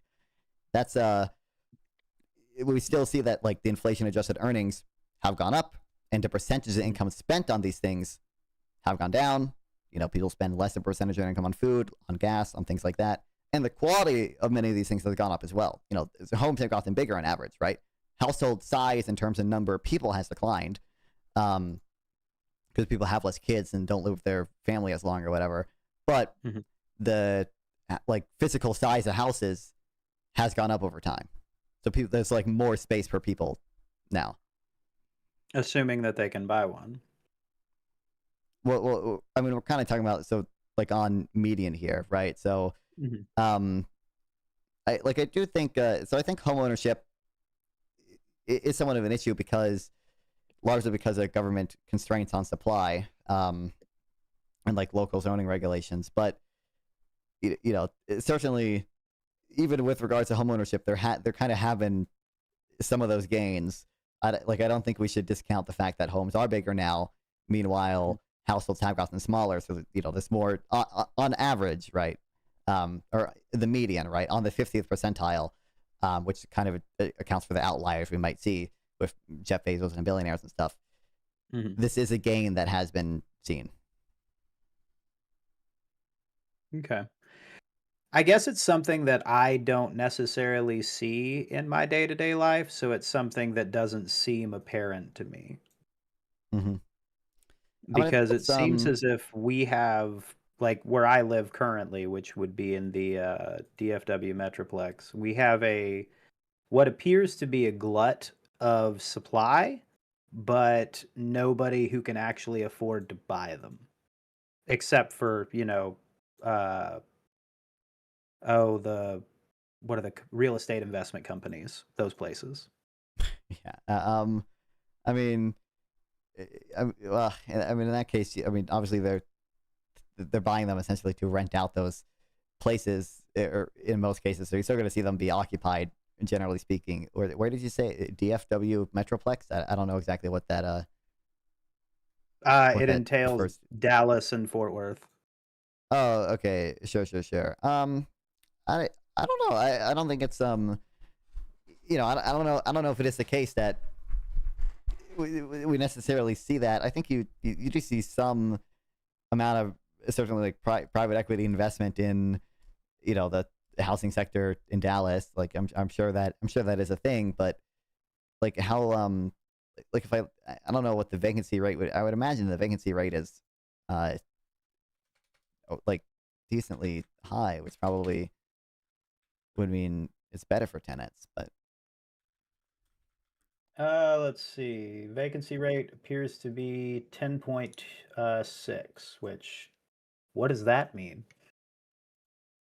I think that just means like at any given point in time, like 10.6% of homes are vacant.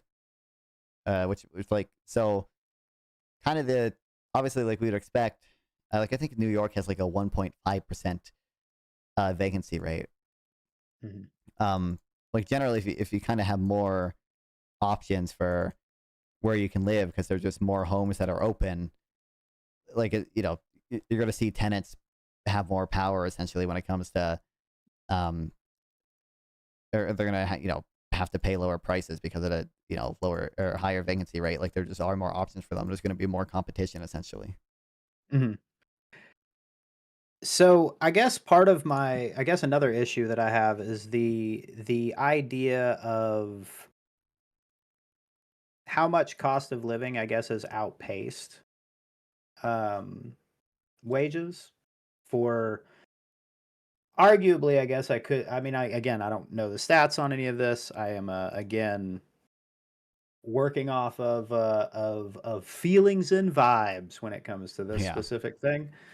But the idea of the dollar not going as far as it could, and the fact of that wages don't seem to have kept up with that also seems to be kind of by design. And that seems to be that feels like a problem for me.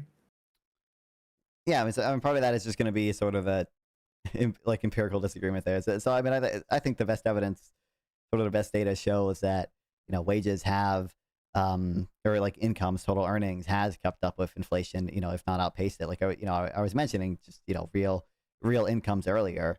That is something that you just have seen the median sort of real income go up, even if you disaggregate it by quintile.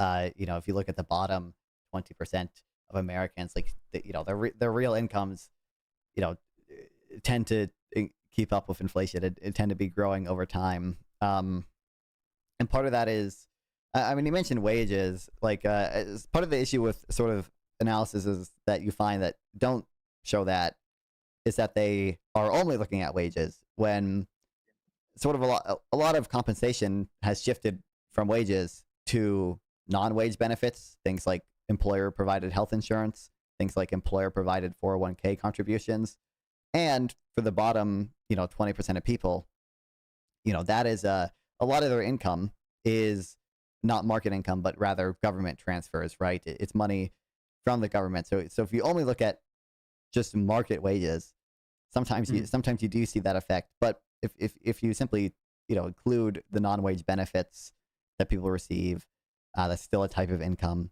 If you include the government transfers that they receive, that's still a type of income. You do see like just overall, wages, earnings have outpaced inflation, generally speaking. And about like the I said, turn in the market from moving away from providing those benefits by turning full-time jobs into part-time jobs. So I think first of all, I don't think that effect is like that big necessarily yet. Like I don't know like kind of what percent of workers are gig workers or whatever, but I mean I think that like you're still going to see, generally speaking, gains from that, right? Like obviously I think there's a like there's a way to refer to this. I think it's good. It's called like the Happy Meal fallacy. I think it's an article by Tyler Cohen. But basically, like obviously, we kind of have this intuitive sense that like we would all be better off if instead of these gig jobs, we had these jobs with full benefits attached to them and everything, and we're you're getting around having to pay these benefits by having these gig workers or whatever. Like there are obviously firms who find it worth it to pay only essentially only pay for the gig work, right? Only have these like contracted workers, and there are individual workers who find that beneficial for whatever reason because they kind of have they like the flexibility of the work schedule or whatever, and like maybe this is one of the only jobs they can find essentially. I think if it'd be similar to if we kind of mandated essentially every Happy Meal, like you couldn't just buy a burger at McDonald's. Every Happy Meal had to be a full meal. Every burger had to come with a side of fries and a drink or whatever.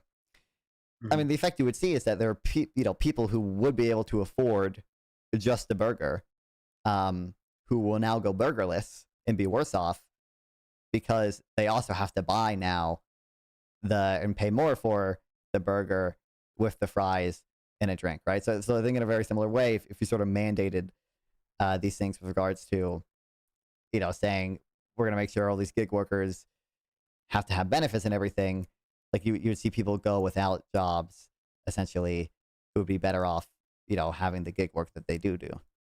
Yeah, well, I mean, I guess my question is less around gig work specifically and more about companies who, in order to forego having to pay their employees benefits, they cut their shifts down so that their workers are only working 30 hours a week, thus making them a part-time employee, thus not having to provide them benefits. Mm-hmm. Well, I think that's kind of so kind of what is the prescription from that would kind of be my question. So is the prescription we're going to mandate they not do that, or is the prescription like it would just be nice if companies didn't do that? Like what is what is well, I mean that change? I mean that kind of points out, like to me at least, the inherent exploitative nature of what these companies are trying to do. The idea that we have mandated that if you have a full-time worker, you must provide them with full-time benefits. So their way of getting around that is to, well, then we just won't have full-time workers, but we are going to have a full-time business.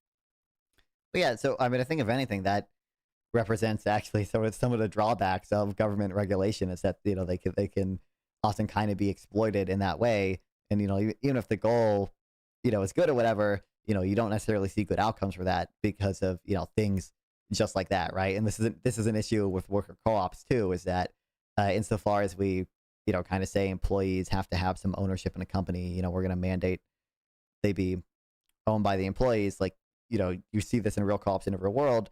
They also just hire contractors, right? Like the workers vote to hire contractors so they don't have to actually bring in people who have ownership of the company and are therefore entitled to sort of the profits of the company.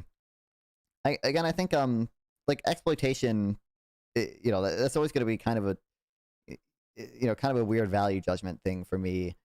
'Cause I am just more focused on sort of the broader positive and negative consequences, and I think there's good reason to believe that a market-based system, even in this case, is going to lead to sort of the broadest gains overall. So, for one, ends justify means type thing.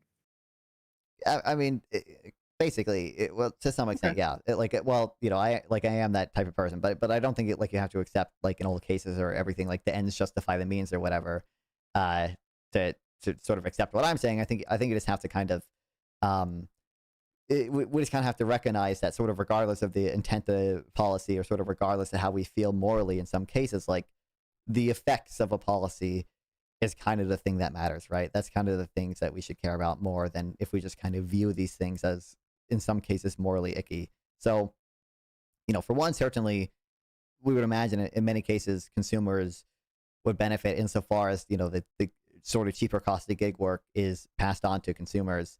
Certainly there are a lot of consumers that benefit from Uber, right? Like, they can get a ride anytime they want now by ordering up Uber, and that's then oftentimes cheaper than the cabs used to be.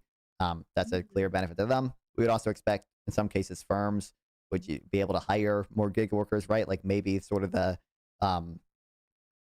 insofar as the employment costs go down for them, they would just see they would be able to hire or contract out more laborers, so kind of more people could be employed than otherwise would have been. That's sort of a broad-based benefit, and you would see like any gains, presumably any gains returned to shareholders, because there would be some of that certainly. So We kind do of talked you about this believe earlier, it's but those are invested in productive things. okay? So do you believe that it's better for the populace to be broadly underemployed than to be fully employed? Like if more people are underemployed, that is a net positive comparative to a number of people being fully employed. I mean, there's always a margin to things. So, Okay.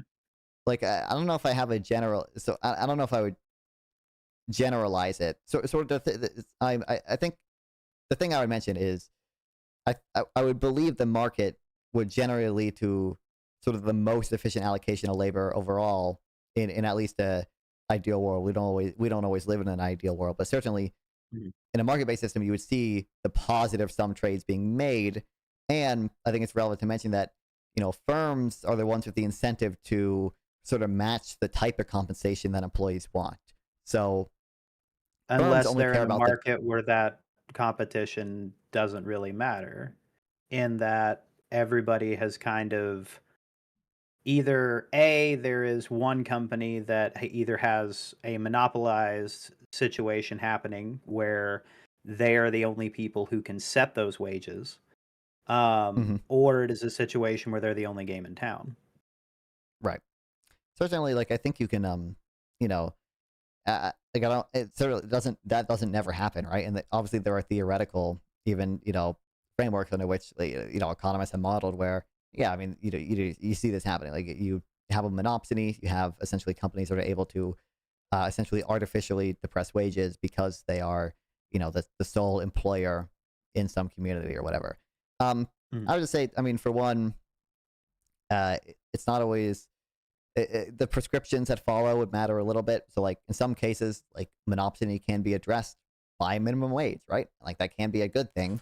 There might be concerns about sort of how much can we trust the government to sort of identify where monopsony is a thing, and then actually do an efficiency enhancing minimum wage rather than sort of listen to voters overall about, no matter sort of how much monopsony power there actually is, just increasing the minimum wage because that's a sort of popular thing among voters. But, I don't think we see this particularly often in the US, the sort of monopsony power.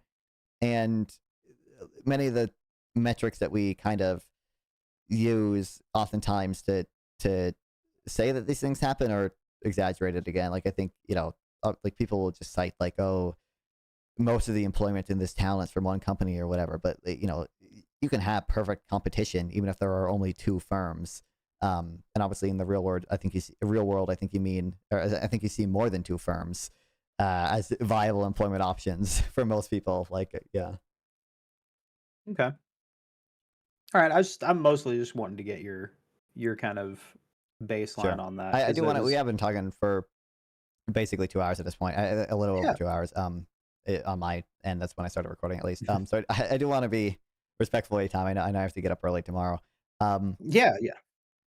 So if we could just like wrap up in about 10-15 minutes or so, I'm good with that. Yeah. Okay. No worries. There is one final thing. Okay. I must tell you about. Okay. Hit me with it. See this shrimp costume behind me. All right. I do, in fact. Have you ever heard of the glory of the Shrimp Welfare Project? I have seen, whenever I was looking you up a little bit, I have seen a bunch of shrimp stuff on your page, but it is something that I decided not to investigate because I would rather hear it direct from the horse's mouth. Let's go. I'm glad I'm building that reputation. Let's go. Yeah. So, Shrimp Welfare Project, okay? Essentially, the way most shrimp or farm shrimp are killed right now, typically they're left out in what's called an ice slurry. They're essentially buried alive in ice. Farmers will like put down a layer of ice, put down a layer of shrimp, put down another layer of ice on top of them, and it'll the shrimp will essentially freeze and suffocate to death. Sort of simultaneously. Depends what it differs what gets them first. Over the course of about 20 minutes, right? a very, painful, stressful way for these Shit poor way to shrimp to die. die. Exactly. The Shrimp Welfare Project, does a number of things. The biggest thing they do is they provide electrical stunning machines to farmers to immediately and painlessly, essentially stun the shrimp before they undergo this process. So they don't experience any pain when they die. And they also have a number of interventions to improve the lives of shrimp, while they're still alive on farms. Like, farm shrimp do not live particularly good lives. It's like close to half of shrimp on farms like die before they're even like harvested. There's one practice called like eye stalk ablation, in which like live female shrimp will have their eyes ripped out or like cut off or crushed, which essentially artificially increases their fertility. And that's obviously stressful thing for that shrimp to go through, and it also tends to have negative effects on the offspring of that shrimp too. We see when you do this, the offspring essentially tend to have more disabilities and stuff like that. And they work. It's a Welfare Project that works on things like that as well. And it's a very highly effective. Okay, so a single dollar donated to a Shrimp Welfare Project saves about 1,500 shrimp per year from experiencing this painful death for about 10 years. Okay, so that's every dollar is in expectation about 15,000 shrimp. I think potentially as much as their estimates range a little bit. I think it's like 1,100 to 2,000 shrimp per year, right? So it could be potentially as much as 20,000 shrimp per year. But 1,500 sort of a safe estimate. 15,000 over the course of 10 years. Okay. And I know what you're thinking. Okay, what everyone in the audience is always thinking. Okay, they're thinking non-fawn. I don't give a fuck about shrimp. They're just little tiny creatures. Okay, do they even got brains? What's even going on up there? How do I know these bitches feel pain? Okay. There is decent evidence to suggest that shrimp are sentient. Okay, so we kind of broadly observe that they show behavior that's common for animals that experience pain. They show behavior similar to us when we're in pain. So they'll tend to their wounds and delay feeding when they have wounds, and they respond to painkillers. We see that when you give them painkillers, they don't tend to their wounds as often, and they won't delay eating and things like that. They'll make sort of individual trade-offs between accepting some amount of pain to get some amount of reward. And they even like showcase differences between shrimp in the sort of trade-offs that they are willing to make. And that's something we kind of broadly see in sentient creatures. There's a number of other metrics or whatever, but there's a good report by an organization called Rethink Priorities, where they essentially try to quantify these things, and they try to quantify essentially how much animals can suffer relative to us and relative to each other. Obviously, very complicated thing to research. Okay, don't take this estimate as gospel. Okay, just take it as sort of a broad ballpark thing. They say that so the median estimate is shrimp suffer about 3.1% as intensely as humans, and just the mean estimate is actually 19%. But taking a more conservative 3.1%, just taking that at face value, that means a single dollar donated to the Shrimp Welfare Project is equivalent to about 46 humans being anesthetized before they experience a slow and painful death, buried alive in ice. Okay, so it's a very highly effective charity at reducing suffering. Mm-hmm. I mean, it sounds like a really good one for sure. I've been kind of looking at them since you've been talking about them, and yeah, they definitely seem good. Let's go. Yeah, I shrimp pill basically everyone I have on. Okay, it's a must do for the non-fawn stream. Yeah, no, and I definitely appreciate you pointing it out to me, because like I've got a real passion a little bit for the sentience of creatures, and kind of especially sea life, especially. I kind of have this personal belief that the next species that will evolve to a full level of like human level sentience, or at least pre-human level sentience, would probably be like octopi and that sort of a thing, like cephalopods.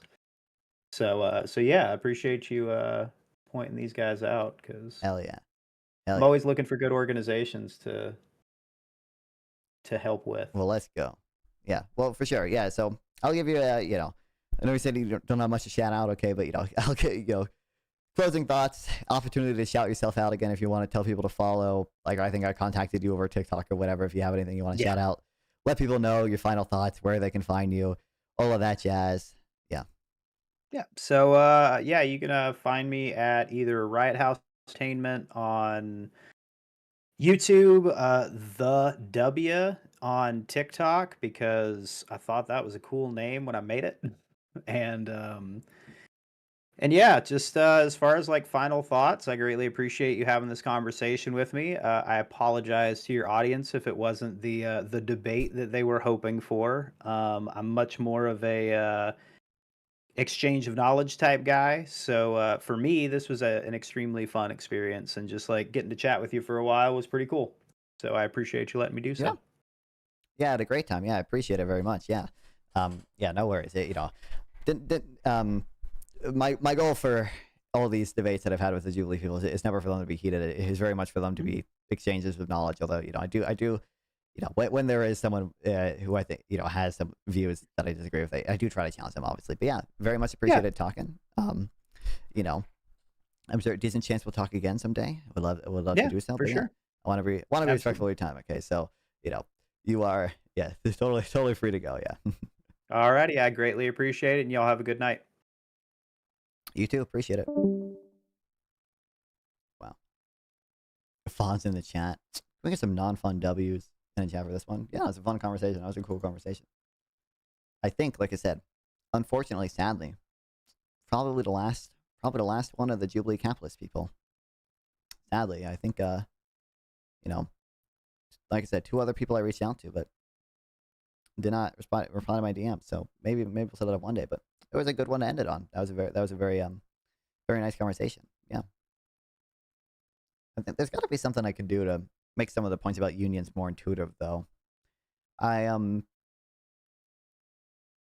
know exactly how to do so, but I think people just sort of have the sort of natural pro worker intuitions with unions and stuff, and they don't think about sort of the more general potential cost of them that obviously harm other workers that aren't in the union as well. But yeah. Also, just Vermi. I feel like we've had this conversation before, and if you want to join VC, buddy, you can't. But Vermi, Twitch chat, okay. You saying like unions were such a big factor in the decline of child labor and stuff like that. I just don't think the evidence points me in that direction. I think the evidence points to the fact that economic growth sort of more broadly has contributed to the decline in child labor, and unions might have played a part, but I don't think they were the main factor. What's up? Yeah. I mean, insofar as child labor goes, they never cite any good evidence to show that unions were the cause of it. What they can show usually is that unions pushed for the bill banning child labor, which is true, but child labor was already gone, basically, by that point. And that's because of economic forces. It's not because of unions. And so, whatever. I was saying, I joined at the end. That was a nice convo. Sadly, an end of an era. Okay, no more capitalist debates.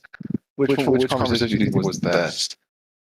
I mean, probably Hunter. I mean, that was very. I love that was very Hunter. We gotta get Hunter back. We gotta get Hunter back. Okay. He needs to read on. What would be a format and concede it. He needs to concede on Wednesday. Okay. The inequality swap cannot go on. Yeah, I mean, I don't know. Yeah. Yeah. But that was. I was trying to think of some format I could do to have, a lot of the people on at on again, at once or whatever. But I don't know exactly. I don't know exactly what it would look like. Do Surrounded 2.0. You could do Surrounded 2.0. Exactly. Just exactly. One good campus versus 20 bad social or 20 social. That'd be funny. But I don't know exactly how I would do it, but I'm trying to think of that. And I need to listen. I feel like I don't know if Mason just doesn't check his. Oh, I shouldn't be calling him out, but there are other people who I feel like I could have good conversations with, and I don't know if they just don't check DMs or if they're just not interested. Did you DM him on all platforms? I DM'd one of them on both Twitter and Discord. I didn't check any of them, but there was another person I only DM'd on Instagram, but I don't think they have anything else I can DM them on. Yeah. Okay. Yeah. I mean, it's whatever. So I didn't watch the entire conversation. Did productivity wages come up here? No, not really. Only in the sense, the parts I think you saw where, Yeah. he I was just saw like, the well, compensation. I don't really, see that happening or whatever, and like, oh, the price. There's so many homes that people can't afford, and everything. Like, that was basically it with regards to the productivity and So wages stuff. on unions, I mean, the best way to communicate it is, first of all, like, make people think. So for example, one of the things would be, okay, there's like union security agreements, and if you think about it, that grants unions cartel power. Of course, it's a consensual cartel or whatever, but I don't care about that. I care about making people happier. And so you would think, if unions would actually have to compete with each other, they would then have to compete on providing the best membership experience to their workers. And then you would expect them. Then you would expect right to work laws and stuff like that to provide the best experience for workers, and that's what basically the evidence shows. Insofar as employment goes, they increase the marginal cost of hiring people, and so you'd get less hiring. I mean, this just simply, until, yeah. I mean, I don't know. I mean, his point there, which I don't, I think I mean, not that like it was very much like a vibes conversation and stuff. Not that like he epically owned, he conceded everything or whatever. That's fine. But everything he said, and I think a lot of people might have this intuition, was just like, oh, these are like goods where the demand is stable or whatever. Like, if we unionize steel workers or whatever, they're still going to produce. They're still going to need the same amount of workers to produce the same amount of steel. But I think, like, I mean, obviously, you would expect sort of, exactly. And I mean, you would expect, there'd be automation pressures as well. Like, they could just automate some of the labor, like, because it can become cheaper on the margin to do that. And then obviously, this, sort of rate of future growth would be lower too, in terms of employment. But yeah.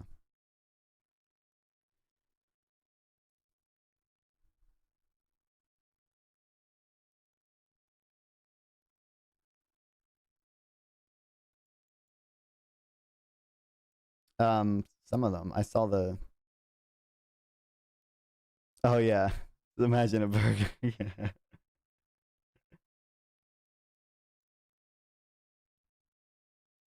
Yeah.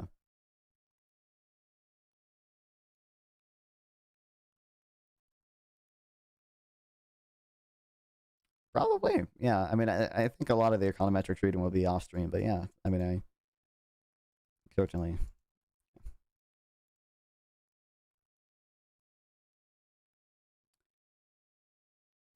Yeah.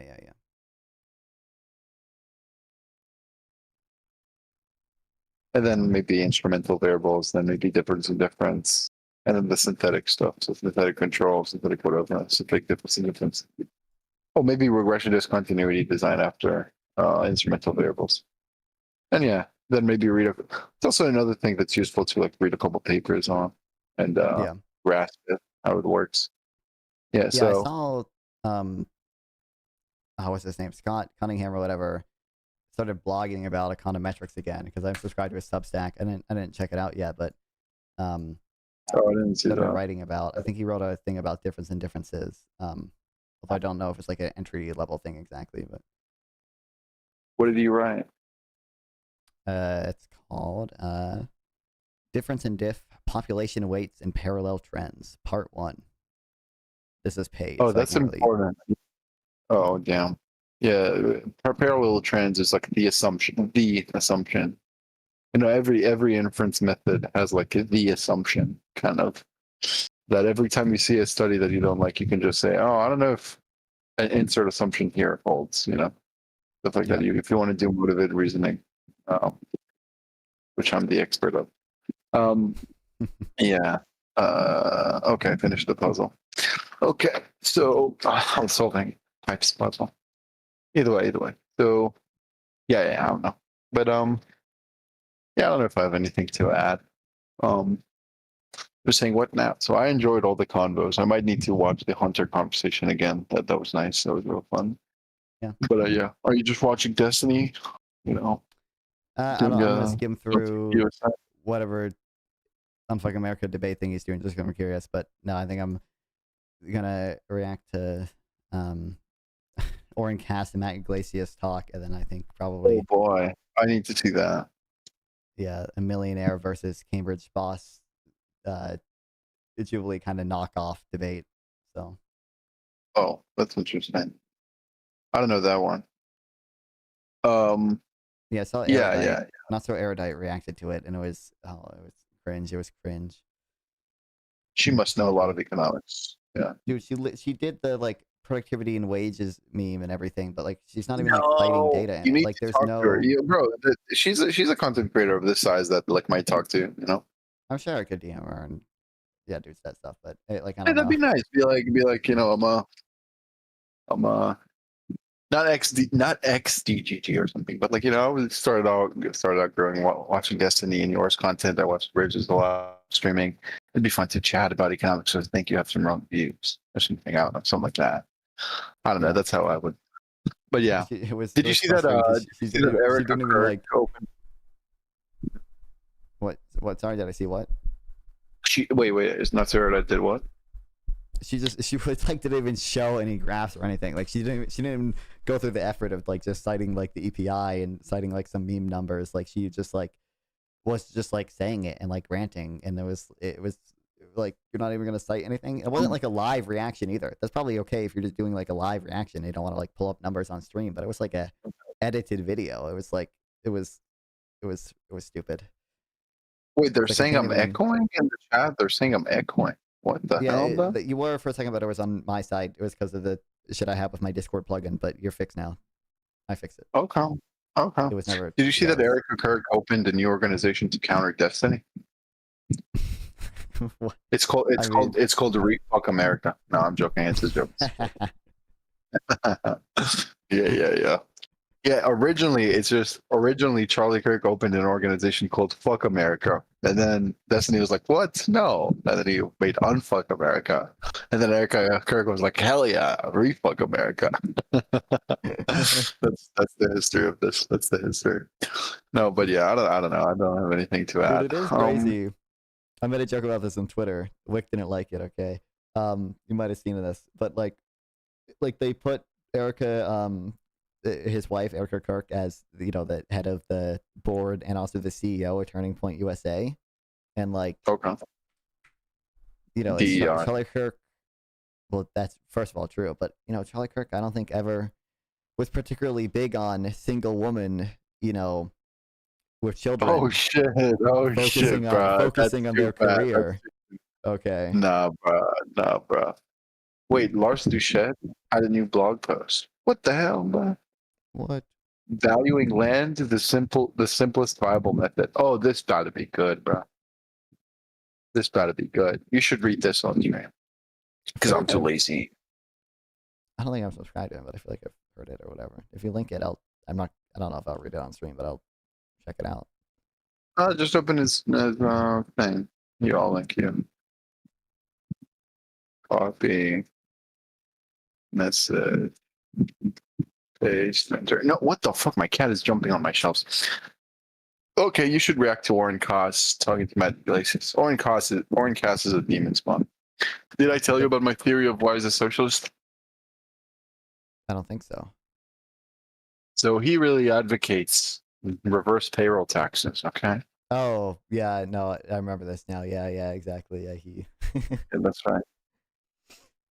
That's right. I should DM Burke because he said he wants 20% VAT, 20% DBCFT, 20% payroll. And I want to ask him why have a VAT if you have, or why have payroll and DBCFT if you have a VAT? Because that would just combine into another VAT. I would ask him. Maybe I'm missing something. Where did he say that? Did he say that just in one? That might have been. He said like in one tweet. I was like scrolling Burke tweets for like payroll tax or whatever. Yeah, that's helpful. Yeah. I mean, that seems like a very potentially tax wonk meme for you just saying like you just want a 40% VAT or whatever. It's like you're. Well, not only that, it's even wonkier because a DBC of like value-added tax is like calculated differently. I forget the name of the equations, but like it's something like an the invoice subtraction method versus whatever. the Yeah, subtraction method. Yeah, whatever. So it turns out like a 20% DBCC plus 20% payroll is equivalent to a 25% VAT, just because the way VAT is calculated, the subtraction method or whatever. And so it's actually 45% VAT. What he's proposing. Yeah, I just don't know why you would do that. Unless it's for the 1,000,001 exemptions that he would have to do because they're a politician. But yeah. Why should you pay consumption tax on food, bro? Why should poor people pay a tax on necessities, man? What? That's evil. What? You should tax the rich. Paying the tax on.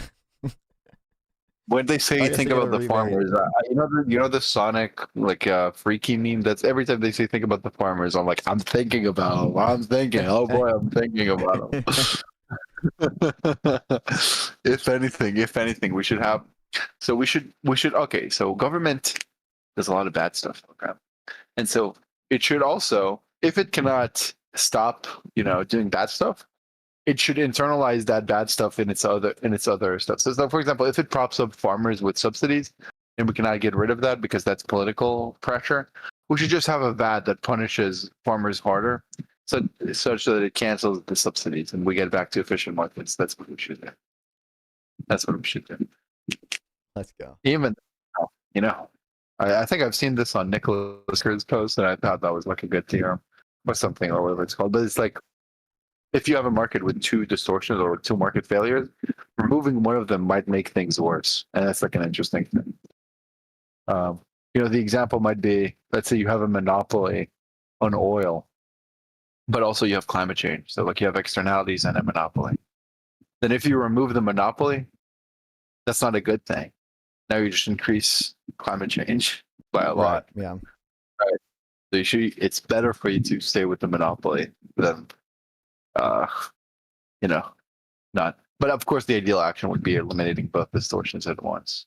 Yeah. But it's a thing to keep in mind. If there are multiple market failures, which one could I remove? And improve things.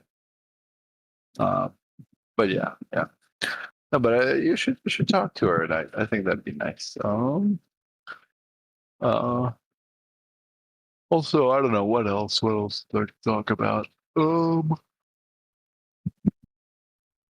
Yeah, I've got nothing. How's your cat? He's good. He's not in my room right now, but he's been hanging out with me again more recently. He goes through phases a little bit. Okay, when he chooses to either spend most of the day like with my brothers or with me. He's been choosing me more often recently, so that's been good. That's great. That's splendid. So the EPI is bad, all that. Yeah, we know. But I found this org or whatever, and they produce a lot of interesting stuff. They're called More Perfect Union. I'm looking into them. They're really awesome, bro. They're really awesome. Yeah, we love them. Ah, man, the slop. Oh boy. But yeah. Either way. I've been boy sample text out. Okay, I gotta go. I'm tired, man. Hopefully, you cannot hear too much. But I've been writing like a proof for like high frequency trading for like 3 hours. I'm tired. Well, good luck with that. And what? Don't you love stochastic calculus? We love stochastic calculus. Did you know that when a trader wants to factor in their permanent market impact, but also take into account risk, then their ultimate optimal strategy is just hyperbolic sine divided by hyperbolic cosine divided by hyperbolic sine, and some other words. Did you know that? You didn't know that. That's so sad. Either way, I'm gonna fuck off. I did not know that, and I still don't think I know it actually, because I only understood maybe 50% of those words. So. Wow, that's awesome. This is fucking. Don't worry. I also understand about 50% of these points, but yeah. Either way. Right. Well, yeah. Hey Peter. Hey Peter. The horse is here. Incredible.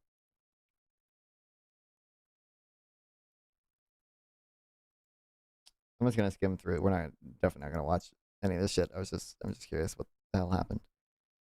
I saw Soypill was talking. Okay, I want to see what they talked about.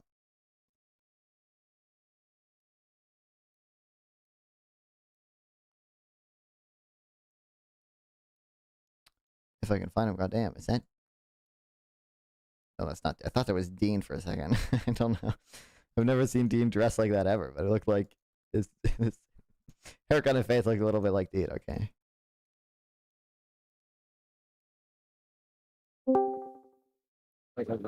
Why do you not have save the shrimp in your title? Well, I was not. Save the BLS. They're already. That's already over. This battle is already over. We lost the BLS battle. Yeah, that's true. I've been thinking. I do have, the Fed in the rates, banner right? above me, exclamation point shrimp will pop up. It says it promotes the Shrimp Welfare Project in the little rotating banner that I have. So there is that. I think the Fed should increase rates because they should anticipate further, like future Trump intervention in the Fed, which would bring down interest rates. They should just counter that by increasing rates. That's my take. No, but yeah, let's go. Did you see that they cut rates? They did, of course. Yeah, I watched it. Yeah, I've been thinking that based on like job numbers, right? But you'd imagine you'd imagine that if Trump wants to cut rates, the best thing he can do is keep up what he thinks are bad job numbers, right? Just keep them going. Exactly. Yeah. So he has contradictory goals again. Well, no. Trump is very well read on the literature, so he knows the Phillips curve is big. Bro, I feel so bad in the press this. conference afterwards. It was nice to see Powell. Like, he was asked about the job data and the revisions and everything, and he was like, he did mention like this is this is like a problem that we know. We know what the problem is. Like, it's it's the fucking lower response rates. It's the fact that there was higher uncertainty and everything like during COVID. The revisions were what we expected. It was nice to see him like defend a BLS and like implicitly criticize Trump. He was like, oh, if you want the data to be better, like you have to give the BLS more resources and everything. That's right. That's right. He didn't explicitly. Oh my god. Yeah, he didn't explicitly say anything, but it was nice to like see him be like, this is not like a political thing. This is just like a response rates and data thing. Like, yeah. Do you remember how much did they cut rates by in October? Was it like 50, 500 basis points? I forget when they cut 50, but there was one 50 basis point cut. 50. Oh, 50. I said 550. Yeah. Yeah. 50. Yeah. Like 0.5, basically 0.5%. Yeah. It was a 0.5%. Yeah. Cut. Okay. Yeah, I remember talking about this with my like mom's rich uncle, and he was like, he's a big conservative guy. He donates or whatever, and he was like, yeah, I don't know. I would have done 25. It's like, okay, bro, you just don't like Kamala. Shut up. I was hiding my power level. I was like, I don't know. Future seems bright. What did he know that I didn't? He was right. It should have been 25, just because they should have known Trump would get elected. So yeah, they should anticipate the tariffs. But either way. Yeah, I don't know, man. I don't know. Interesting stuff. But I'm gonna fuck off for real this time. All right. Oh. Talk to a. Indeed. I'm starting my own podcast. It's called Talk to. Can I make Talk to an econ thing? What's the way to do a? Do you know what I was referencing? No, I mean I know the Talk to a podcast. No, it's a Sam Hyde reel or whatever. He says like, I'm starting my own podcast. It's called Talk to an N-Word. It's like, okay, bro. Well, very funny, very funny. You said the bad word. Very funny. High IQ humor. But yeah. We should start our own podcast. I'm gonna say the N-word. We should start our own podcast. It should be called Talk to a Neoliberal. That's what I think. It should be called Talk to a Neoliberal. That's right. I guess that would. I guess that would kind of work. That's right. But yeah. Talk to it later. Talk to it. Yo, Erudite, you want to come on the Talk to a Neoliberal podcast?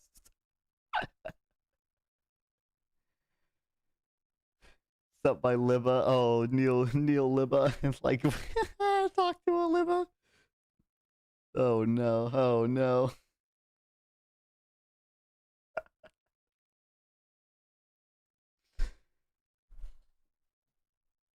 That'd be goated. I mean, she ain't using the talk to a fucking podcast anymore, right? I don't think they've uploaded in months. The last upload was like the Libba, please. Was like the fucking crypto shit. Yeah. So, what's up, Lena Fox? Hi, new here. Well, welcome. I don't see why I can't, take the phrasing a little bit.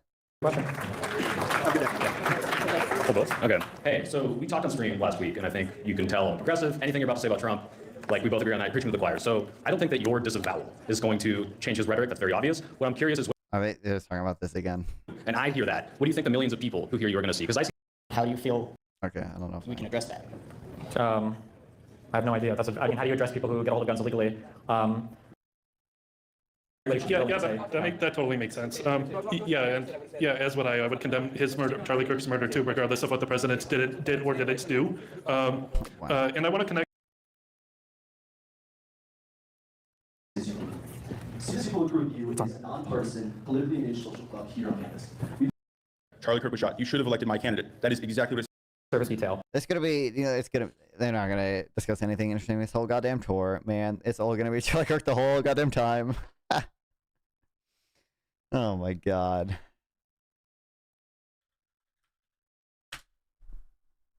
What is this? The Destiny interview? Lol? Yeah, I was just curious because it was happening at the same time I was streaming, so I didn't watch any of it or anything. I don't know how interested I am in it because it's all gonna be Charlie Kirk shit, like I said. But it was for the Fuck America tour, which they still apparently. I don't know. I really hope they do the other events they had planned still, but.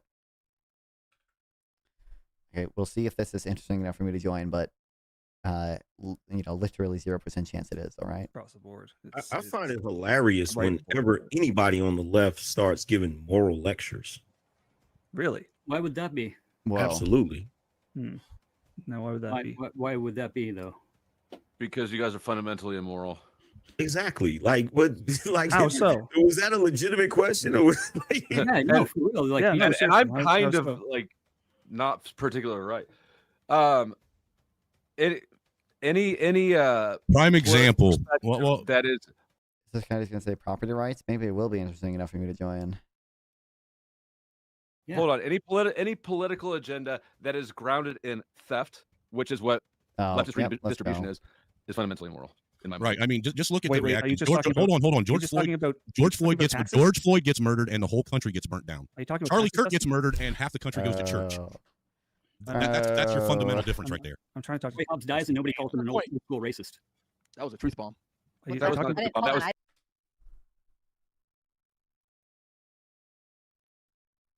was. I didn't hear Fatty. Yeah. Roy Hobbs, man. The natural. I was trying to address Dusty's point and which one? The one about theft. Oh, yeah, economic redistribution. The left's are you referring to taxes specifically? Yes. So you think taxes are theft? Absolutely. There are He's not certain wrong. ones, People yes. did go to Is church. it a You know, I'm sure there was some people who did in fact go to church after the Kirk assassination. Indeed. voluntary transaction or a coercive no. one? What is a coercive transaction? Theft. If you Wow, incredible. That's their definition of theft? Really? Any coercive transaction? I feel like that would hardcore. Oh, what's up? Murder, that's theft. Rape, that's Yeah, theft. like, yeah. Because it's coerced. Yeah. Here's an argument against taxation is theft, okay? If taxation is theft, well, I pay taxes voluntarily. So that's not theft. So not all taxation is theft. Debunk. Let's go. Debunk. True. Debunk. You know, libertarians often say, oh, in Sweden, they made a voluntary tax or whatever, and only like 1,000 people paid it or something, or it only got $1,000 or something. Well, that shows you that some taxes are voluntary. Debunk. True. Debunk. Debunk. Easy I just send debunk. them, you know, a convoy saying that he votes yes on every tax increase. That's bad. That's bad. That's bad. That's economy. He's been again not fun. That's not nice of me. You know I have economy fatigue. Okay, I said it. I said it. I still do. I still do. It was 2 months. It was 2 months of the same thing, over and over and over and over again. And no matter how many times, and then he would be like, "I'm unpersuaded." Then he's on Loner Boxes and he repeats my talking points. My guy. What? Come on. May the real can a neoliberal not breathe? Can a neoliberal breathe, man? Oh my God, man. I'm telling you. But yeah. Yeah. He was anti-Semitic. That's what I think.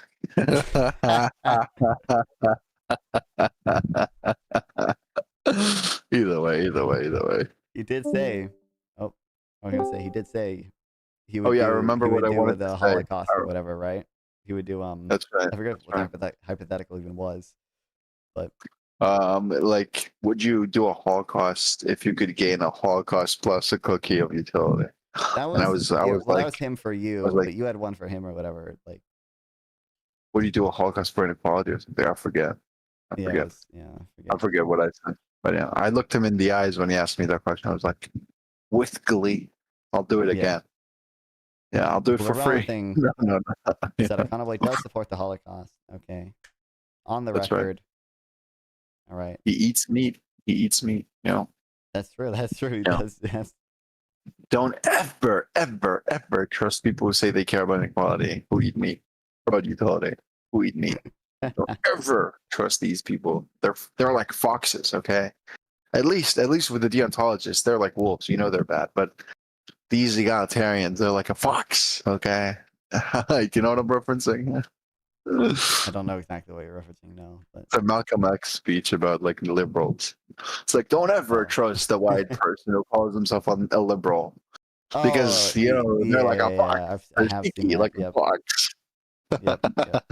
Don't ever trust the person calling himself an egalitarian, because they're like a fox. They're sneaky. With the wolf, you know he's bad. Okay, with the deontologist, you know he's bad. But the egalitarian, he's like a fox. He will betray you. That's what I think. That's right. My inspiration for political philosophy is Malcolm X. I think that's pretty clear. But yeah. I've read the FBI documents. MLK was a rapist. Well, what was Malcolm X? He was just a little anti-Semitic. That's it. That's all it is. Whatever. But yeah, either way. You know, I saw Prax Ben post on Twitter. Someone was like, "Did you see the image comparing Charlie Kirk to MLK or something?" Yeah. And Prax Ben quote tweeted, and it was like, "Don't ever compare Charlie Kirk to a rapist." It's like, oh my God, bro, what the fuck? That's a spicy post. That's a spicy post. That's a take. That's a take. That's right. That's what I'm thinking. Don't ever compare MLK to a racist. That's what I was thinking. But yeah. Either way. Who's today's MLK? Is it Destiny? I think it's Destiny. I think you should go on Piers Morgan. What would it be like? What would it be like? So non-fun. Do you think productivity and wages are separated? No. Hang on. You debate an EPI economist. Oh my god. Yeah. Dude, Bro. The issue is, I thought about this when I thought about obviously it's not an original thought, but I was thinking about, because I was planning on going to the Unfuck America tour where Charlie Kirk was like gonna be there. Don't know if they're doing a tour anymore near me, and he's definitely not gonna be there, even if they did, still do it. But like, there's no way to just, probably in a Piers Morgan setting too, but especially in the setting that Charlie Kirk has, to like win on like any like econ debate like ever, because like there's just no, like, it's all too dense, and Charlie Kirk can just spit out like 10 different like false things or whatever. It's like, if you talk about like, if you talk He about could like, just the say economy, like, oh well, Trump is the best. Wages are up, and the dollar is stronger, and he's kicking ass in trade, and he's reviving America. Like he can just say whatever on whatever. yeah, and there's no way it's like a 10-minute debate or whatever. Like, there's no way, like, I'm like, you talk about tariffs, and he's the like, U2 well, is up, actually, but like the U4 and the U6 have departed, so that's not really. yeah, I know. There's no way Shut I'm like, up. well, Charlie, you say native-born employment is going up, but actually, that's just because the CPS relies on population controls that are based on high-frequency survey data every month. But the projected population size is based on projections from the CBO made 10 years ago. So if there's an unexpected increase in migration, mechanistically you see an underestimate of native-born employment, because it's like there's no way you're getting through any of this shit. And even if you do, the audience is not going to care. They're going to just shoot themselves. Like, it's, oh my God. Yeah. That's why we need neoliberal talking points. That's why we need, like, wages are up higher than ever, or something like that. I don't know what because a lot of the neoliberal ideology has to be wonky. It has to be uncommunicable. And you kind of have to if you want to maintain a high IQ movement. That's the problem. I'm not taking the Micah pill, and I know I should. I was not taking the DNC pill. I was not. But Micah did. And I'm afraid that I should have. Micah probably smarter than Micah. That guy is really smart. So maybe I should. Maybe I should take the DNC pill. But I don't know. You know how fun it is? How good it feels to. Maybe my utility from neoliberal posting is greater than the utility of all the immigrants being deported. Maybe that's true. Maybe that's true. I don't know. We don't know. It's uncertain. Okay. Do you know what it's like to be a Venezuelan bombed by JD Vance? I don't know. I don't know what it's like. How can I know if it's good or bad? I would need to calculate all of their experience forever and ever. Fabian told me so. And so that's really hard, right? Yeah, I don't know. Oh no, never mind. Because if Jerome gets Powell, oh my god, if Jerome gets Powell, oh my god, I'm gonna kill myself. If Powell gets fired, I meant to say, if Jerome gets Powell, you know what? Never mind. I should just never finish the sentence. That was too embarrassing. Jerome. Have a good one. I'm gonna go. Never finish any other sentence ever again. Actually, that was. I'm gonna kill myself. Okay, it was nice knowing you. I'm killing myself. Bye bye. Rip. And you know what? He'll still win Orbiter of the Year. You guys will still vote him non-fawn ally of the year. Unbelievable. Respect, you know your stuff. Well, I appreciate Lana Fox. Okay, I probably don't care about this. You are pushing for an anti-woke world that actually has real. You realize you're the only. You don't give a shit. You think it's all a big fucking meme. Right. You realize you're the only person getting angry. Okay, they were talking about taxes. Okay, brief, semi-interesting thing going on, and now it's not. The analogy is you guys are just not engaging because you understand what play the point, game right? Game if you want to play the game. I always go with involuntary. It's not engaging. You're acting like it's a crazy. What if anybody except my or I think marry someone with a dad? You're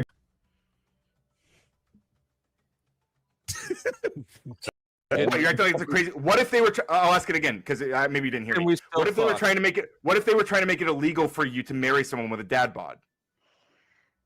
Well,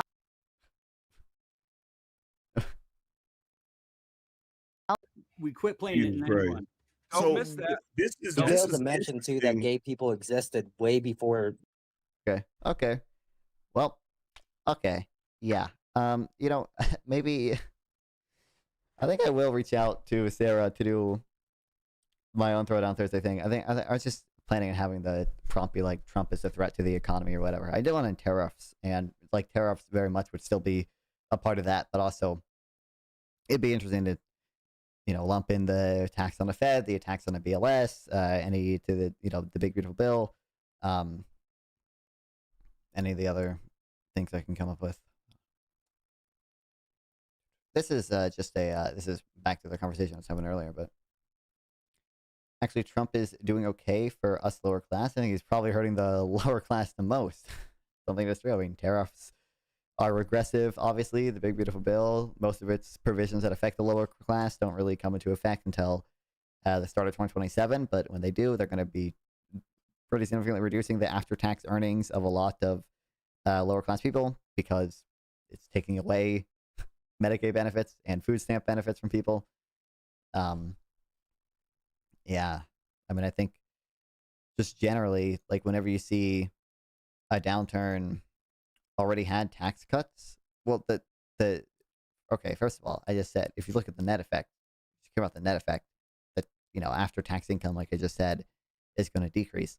But also he passed the bill. The bill has not come into effect yet. Like we're still adhering to the previous tax plan, right? Like there's not literally been a tax cut yet, but also they literally increased taxes. What do you mean he increased tariffs? He keeps bragging about how much revenue the tariffs are raising. That's believe it or not, that is a tax too. Okay, so that's one of the larger tax increases America's ever really seen. Is the tariffs that are probably going to get struck down as unconstitutional, thank God. But he did, and other states increased minimum wage.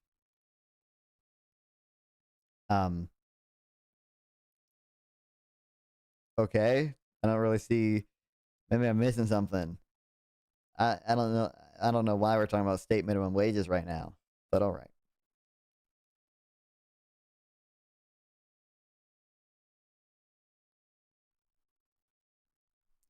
Anyway, this is just a Puckerman has this article, The Accidental Theorist, where he talks about sort of the automation thing. I think he makes a pretty intuitive thing or whatever.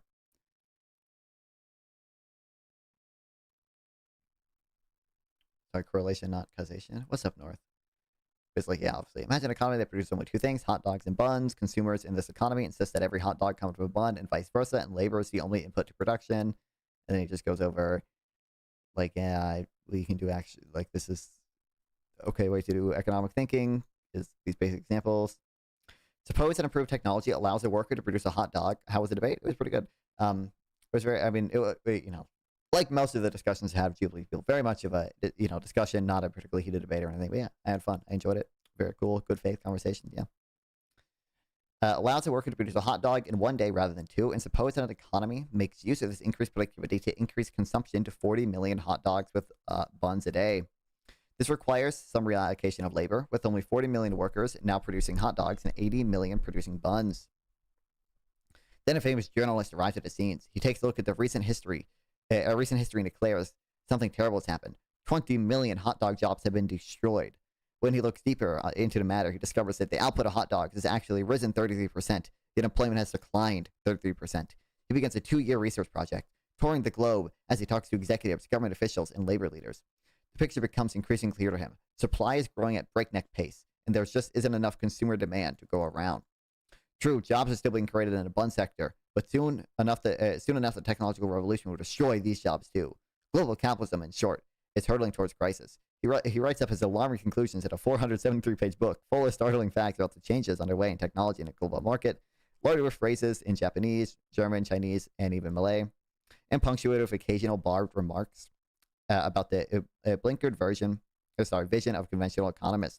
The book is widely acclaimed for its erudition and sophistication, and its author becomes a lion of the talk show circuit.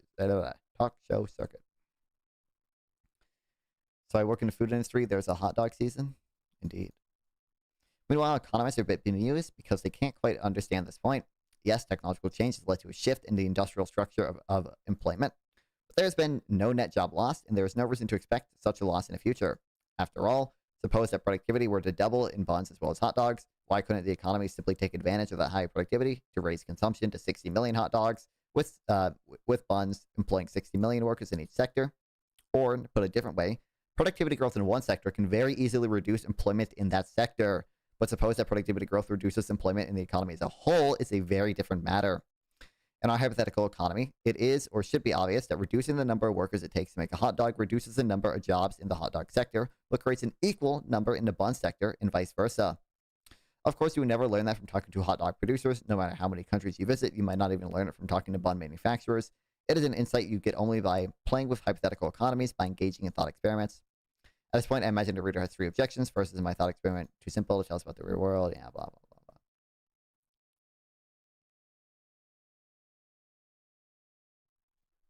Can you explain this to me in English? This is maybe the most English I can make it. This is the point. I was reading this because I think Krugman does a decent job at making this stuff in English. I mean, the broad point, I think you weren't here for the original debate where this was relevant, Foxy, was simply that, you know, we would expect, you know, productivity growth to essentially destroy jobs in some sectors, but create new jobs in other sectors. And, you know, under the assumptions made here, which are simplistic and probably don't 100% apply in the real world, you know, we would expect the net effect to be essentially zero. But would, you know, in normal terms, what term do you not understand?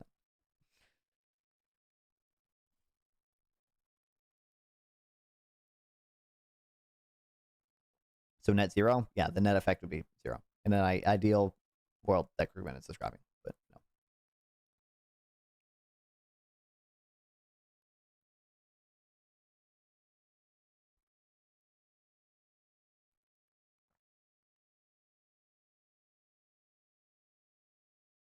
I should highlight this just because it's going to be relevant in future debates. We can achieve that. Yeah, we probably have already achieved that historically. Like, I don't think the net effect of, for example, the internet on employment was negative, right? The net effect of the internet on employment is probably positive, really, if anything. Even though the internet certainly replaced some jobs, created a lot more jobs in other sectors.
Too quiet? I am.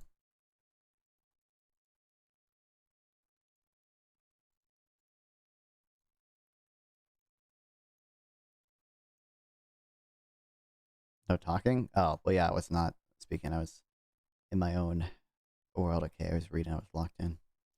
So hot dog flipping is an out of the job sector. Being serious as an example.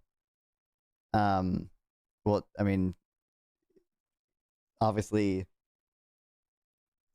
I mean, certainly you see automation happening within the fast food sector. By the way, continuing the fast food analogies.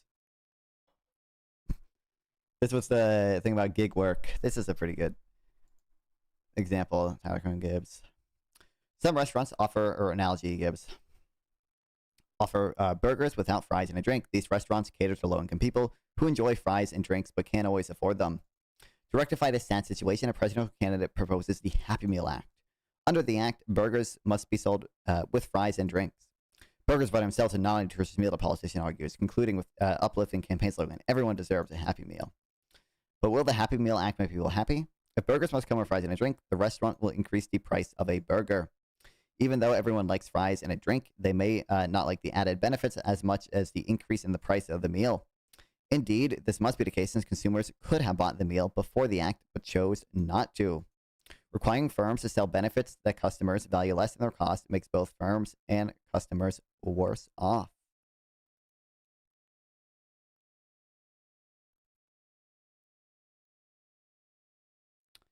The Happy Meal fallacy, a Happy Meal fallacy is fairly obvious when it comes to Happy Meals, but now let's consider the debate over gig economy and the hiring of employees versus contractors.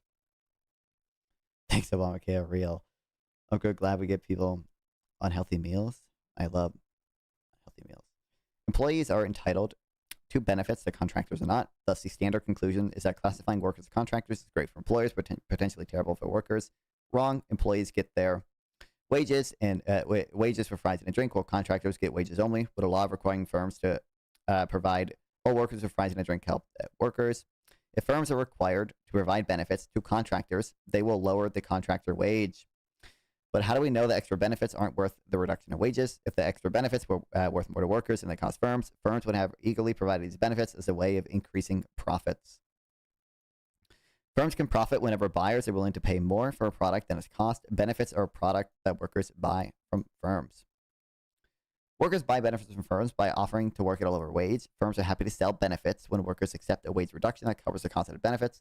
Thus, if workers value a benefit by more than its cost, there is a mutually profitable deal to be made. The firm will provide benefits and wages that will fall by more than the cost, but by less than the value of the benefit. Both firms and workers will be better off. It's implausible that firms and workers will overlook mutually profitable exchanges, thus requiring firms to provide benefits to every job.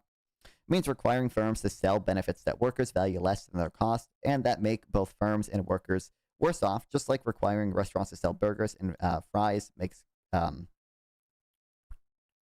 with fries and a drink makes firms and customers worse off. If the cost benefits far exceed the value to workers, firms will close.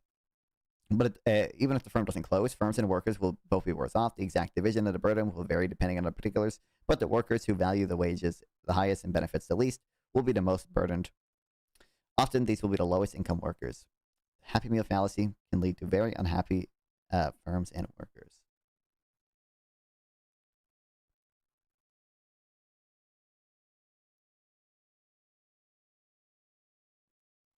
Then a theory compensating differences in wages. Was pioneered by Adam Smith. See Matt Collin for a short overview. Blah, blah, blah. Yeah.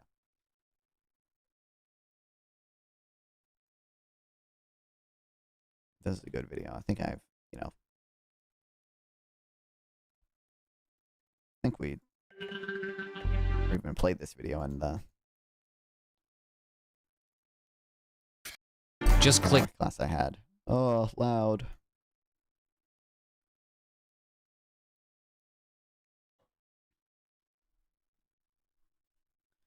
Anyway, saw Richard Hanani wrote this article. Another Big Pharma shill article. Let's go. All right. In Human Progress, I have an article on how the American healthcare system cured my psoriasis. Is that how you pronounce this?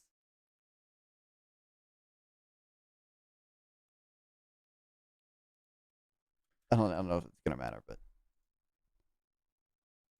Psoriasis. Psoriasis? Okay, it's just, okay, whatever. Psoriasis with a treatment that only became available in 2019, and what this can tell us about medical innovation. Yes, psoriasis. But we should care about our health. We shouldn't care about our health, indeed. Believe it or not, it's good to care about your health, and it is even, to some extent, a negative externality to not care about your health. Ignore my music that I'm playing for me. You guys can't hear it because it's copyrighted. Get owned.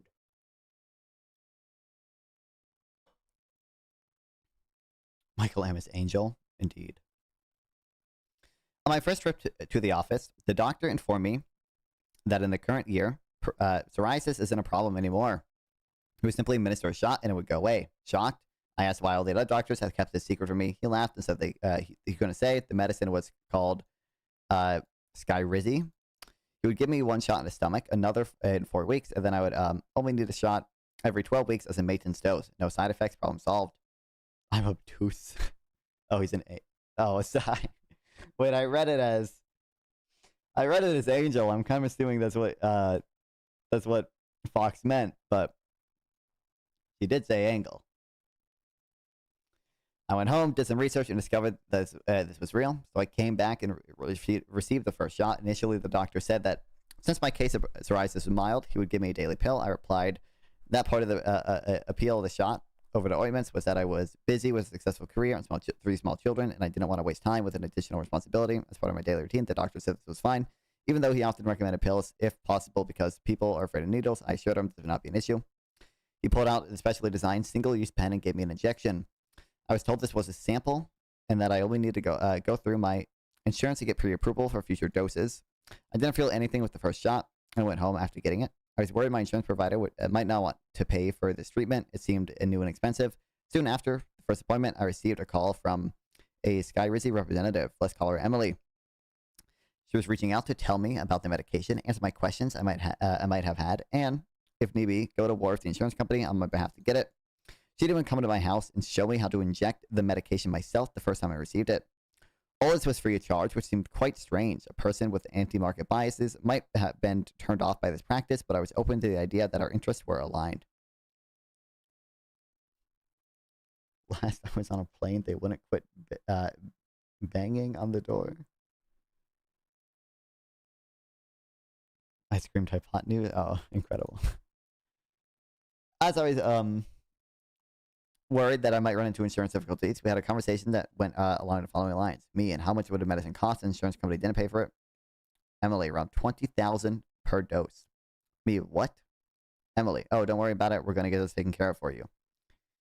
At this point, I thought it was strange that the doctor had already given me a sample of something that supposedly cost $20,000. This wasn't exactly a spoonful of ice cream. Even if treatment worked, it was a bit out of my price range. I even wondered if the doctor's office would call and demand that I reimburse them if the insurance company decided not to cover the medicine. I felt comfortable with Emily, but that seemed like a question too stupid to ask. Everything she said communicated a calm confidence that everything would work out fine. She projected seasoned expertise and clearly had experience living in the strange universe of the U.S. healthcare system. 4 weeks later, the insurance approval was still in bureaucratic limbo. I called the doctor's office and asked what we should do now that it was time for the second dose. Should I still come for my appointment? The girl at the desk told me, put me on hold and went to check something. She returned and said, don't worry, we have another sample in the fridge. Cool. This is very true. It happens with a lot of quote-unquote doctors. What here is referring to. By now, this pharmaceutical company, through the doctor's office, had given me $40,000 worth of treatment for no payment in my own personal concierge. Around the 4 to 6 week mark, I realized the medicine was working. My psoriasis was fading away everywhere. My face, my stomach, neck, and scalp, without a single noticeable side effect. Now I was determined to keep the supply flowing to obtain this medicine. It turned out I wouldn't go to a normal pharmacy. I needed to call one in a different part of the state, and it would then mail me the medication. The pharmacy eventually told me on the phone that my insurance was covering the treatment, and that my copay would be a grand total of $4,000 per dose. Okay, I thought I might actually be able to pay this, but it would still be a burden. Before I expressed my shock, the pharmacist interrupted. I might be eligible to receive assistance, she said, if I called this other phone number. So I did. The woman on the other line informed me that I had been approved for the payment plan. My copay was $0. New copay was $0. The pharmacy mailed me the first dose. Emily came over on Labor Day to show me how to do the injection myself for the first time. 12 weeks after the second sample dose. I don't think I needed her, but she was always nice and eager to help, so I didn't mind meeting her at least once. She even brought me an imitation injection pen, which we practiced with before doing the real thing. I was allowed to keep it as a souvenir, along with a pile of information booklets for reference and numbers to call in case I had any questions. As soon as the doctor decided I need Skyrizi, an entire machine sprang into motion to ensure that I would get my medication conveniently and without paying anything. On paper, this medicine should have cost about $100,000 in my first year, and even after my copay, around 20,000. But these numbers had no connection to any price I would ever be responsible for. Read the whole. Oh, you're fucking baiting me. Homegirl won the lottery. For real. As dysfunctional as the story sounds, this is a system that is driving nearly all the major progress in medicine worldwide. The lesson to me seems to be that even the most flawed forms of capitalism are better than relatively well-managed government-run systems. I also got very cool injection pen in the process. Isn't it? Is this not just like an epi? The same thing as fucking EpiPen?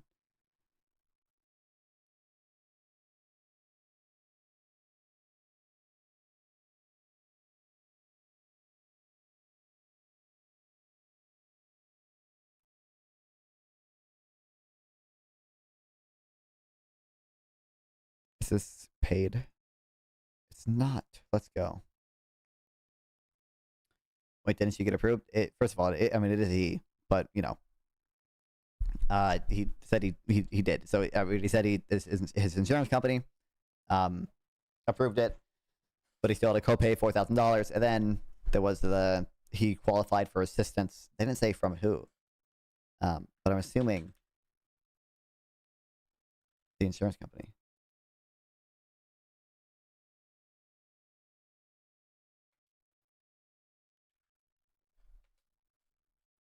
I'm guessing the insurance company, but it could also maybe be the pharmaceutical company, but I think the insurance company. Together we rule a polygon. How'd your master debating go? I thought pretty good. It was very enjoyable. Definitely not it was, you know, discussion, good faith discussion. I mean, you can go back and watch it, Localist, but did you lose?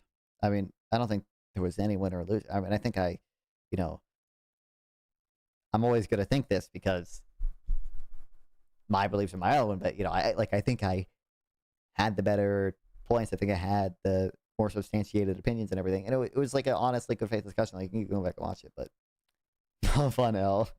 Michael, you were there. You know what I'm saying is true. I'm going to master debate that guy and local pill him. He probably could local pill him. He, you know, we talked about local communities in there because he was very concerned that like, he cracked me like a lib. You know, for example, Walmart is displacing local grocery stores, which are important to the community or whatever. Like that was a, you know, thing we talked about.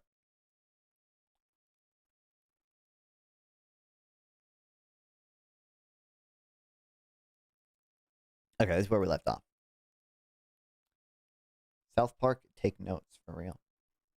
They were all fake. Apparently, since the marginal cost in making a dose of medication were low, the pharmaceutical company is willing to go above and beyond to make sure I received treatment.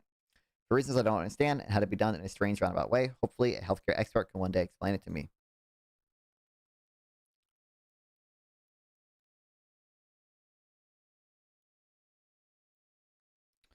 Psoriasis is caused by an individual's immune system going into overdrive. Our bodies use chemical signals to fight off infections. One of those signaling molecules, interleukin 23, IL-23, is sometimes too active, and the body attacks its own skin. Made by AbbVie Inc., a Chicago-based company, Skyrizi is a type of drug called a monoclonal antibody, something like that. New merch bumper sticker, lib free. That would be good, actually. Dude, that should be the podcast name. I mean, actually, it would not surprise me if someone already fucking has that, actually.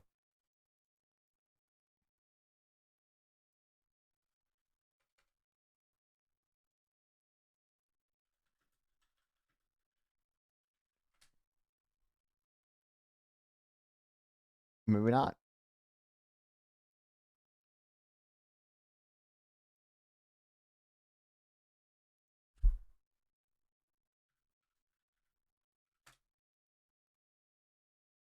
Lib free or die.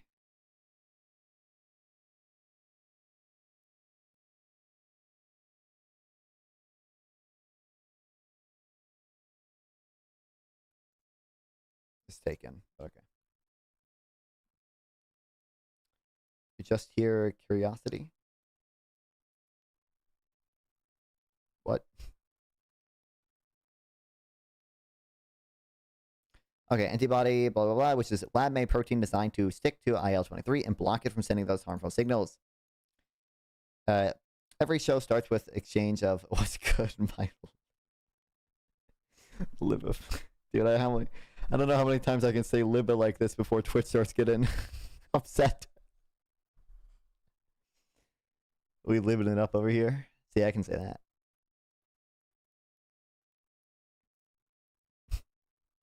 I already have a listen. The podcast, actual podcast, will happen. Not fucking, dude. You know what? I mean, you know how okay, actually, you know how Destiny has his 2 podcasts. Okay, he has the Does he still do anything else? I don't even think he does anything else anymore. But you know, had Bridges and anything else. Okay, Bridges was like the more formal one. Okay, anything else was the fun one with Dan and stuff. I could do that. See, I could have the formal podcast. Okay, going to be called Gains from Exchange because I gain from exchanging ideas, but also like gains from exchange, economics wise. Get it, guys, get it. Pretty intelligent. Incredible. And then I had the second podcast. See, the first one's for the formal stuff. See, the first one I'm inviting fucking David Splinter on, all right? And then we have the second podcast. Okay, we have Libba Please, the podcast.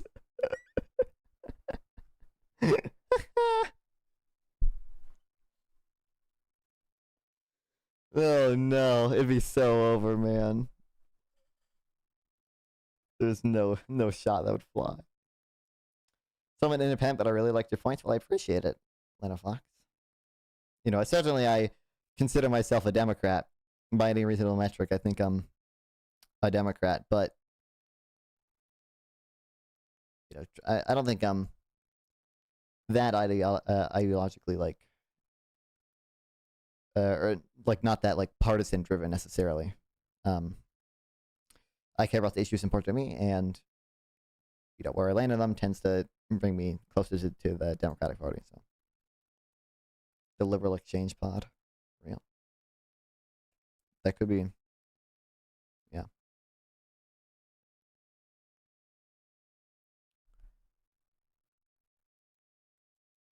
I got distracted.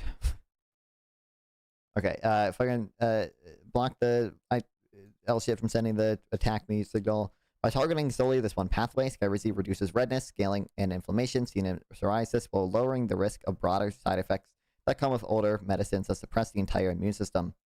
In the US, the drug was approved for plaque psoriasis only in 2019, and it was approved for psoriatic arthritis and Crohn's disease in 2022.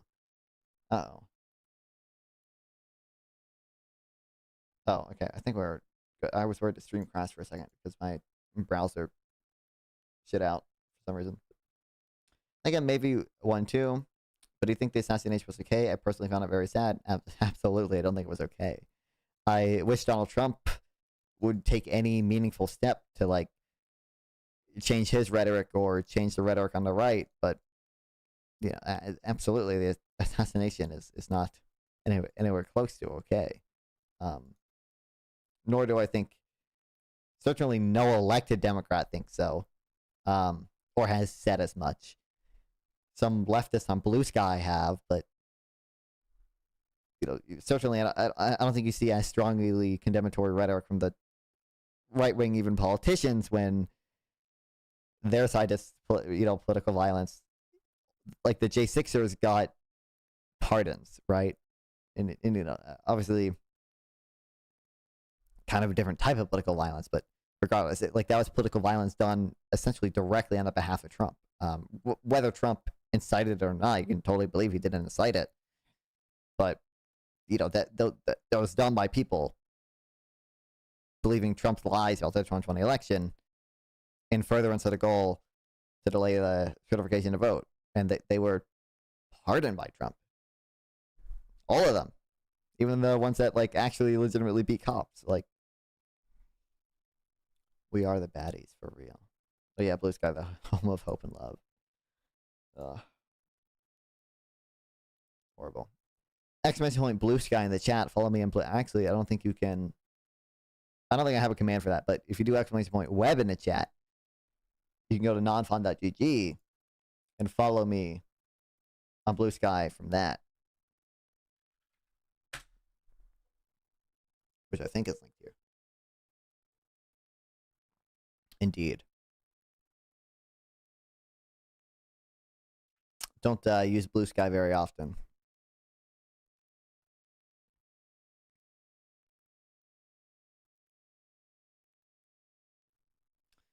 I asked 2 questions about J6. Would they have gone there if Trump conceded? What would have happened? Yeah, what he told them. Yeah, exactly. Yeah. It's also, there's a very interesting thing. Donald Trump first called for the people to protest at J6, right? I'm being good faith, say protest. Rally at the Capitol on January 6th, right? On December 19th. That was 3 days after he had a meeting with some of his like legal advisors, like John Eastman, and I think it was John Eastman and Chesborough, but it might have been John Eastman might not have been involved yet. It might have just been Chesborough and someone else, telling him that J6 was the final deadline for getting the election overturned, which is just like crazy, you know. Odd timing that like his first speech after he had that meeting was that. Oh, and then I forgot to mention this. And then they texted each other. Wow, based on 3 days ago, I think we have a unique understanding of this. To be fair, we had Mike Pence. Yeah, Mike Pence did not violate the Constitution. Okay, congrats. You had one, like, you had Mike Pence, and then Donald Trump didn't run with Mike Pence again. Who is we? MAGA doesn't have Mike Pence. MAGA hates Mike Pence. They fucking wanted to kill Mike Pence. Like, what do we? Yeah, anyway. Why did his first call for the protests to go to the Capitol on January 6th, December 19th? This was 3 days after his meeting with Jim Trupis and Kenneth Chesborough, who both testified they told Trump January 6th was the real deadline for certifying Trump's electors based on a November 18th memo. 3 days ago would have been December 16th when they met with Trump to describe Jan 6 as the real deadline based on a November 18th memo. After Trump called for a protest on January 6th, Chesborough messaged Trupis based on 3 days ago. I think we have a unique understanding of this. 3 days ago, referring to their meeting with Trump. Like, oh my God, like, what are we doing? Like,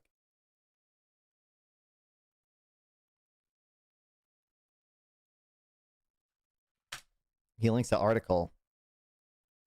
President Donald Trump calls for protests in D.C. in Jan 6th and says, based on 3 days ago when they told him January 6th was the deadline, we have a unique understanding. Like, oh my God, like, what do we think he, like, what the fuck?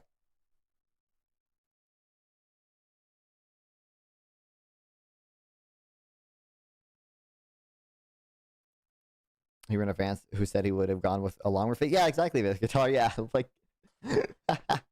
he specifically chose someone who would have behaved the way Pence wanted, or at least says he would have behaved the way Pence. He wanted Pence to behave. You know. Oh my God. Like.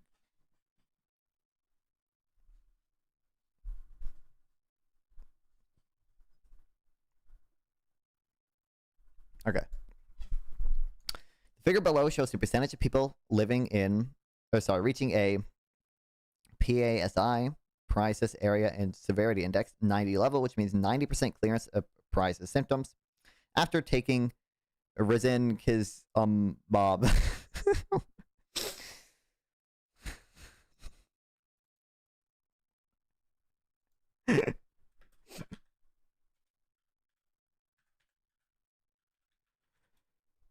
What? You are looking at Julian's pronunciation guide, where we are looking at how to pronounce these names, and we'll be looking at how to say mentions. Stay tuned to the channel to learn more. Rizan Ki Su Mab. Stress on the third key syllable. Risankizumab. It's Risankizumab, whatever, which is the name of the active ingredient in Skyrizi. The x-axis on each plot shows the doses received by the patients. As you can see, the effect plateaus quite early, around 70% of people, achieving the almost complete elimination of symptoms within the first 16 weeks, a number that increases to 80% at the end of 52 weeks. It really is a miracle cure. and then psoriasis for the vast majority of people who take it. To be clear, no pharmaceutical company or interest pay me to write this article. Should hate speech be illegal? No. I mean, is it like this? No. Like, hate speech on its own should not be illegal. There's like technically like I think that's the way the law currently works. My understanding, like obviously technically, there are kind of cases where hate speech is probably like an aggravating factor with regards to whether your speech should be restricted. Like the fact that speech is hateful is probably like evidence, or should probably be something taken into account. If, for example, the speech also is likely to incite some like imminent lawlessness, right? Or like constitute some type of like genuine harassment. But yeah, like on its own, no, I don't think so.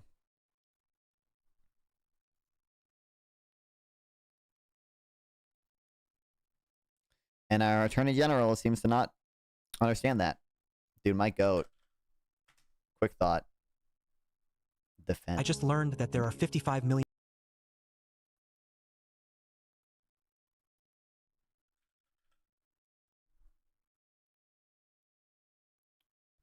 Nope, she's stupid indeed.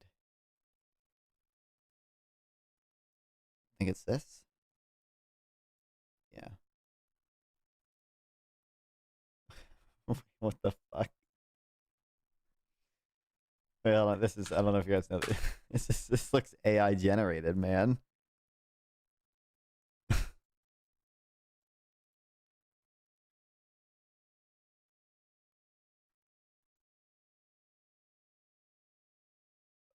What the heck? This is true. This is incredible. This is another streamer if you don't know.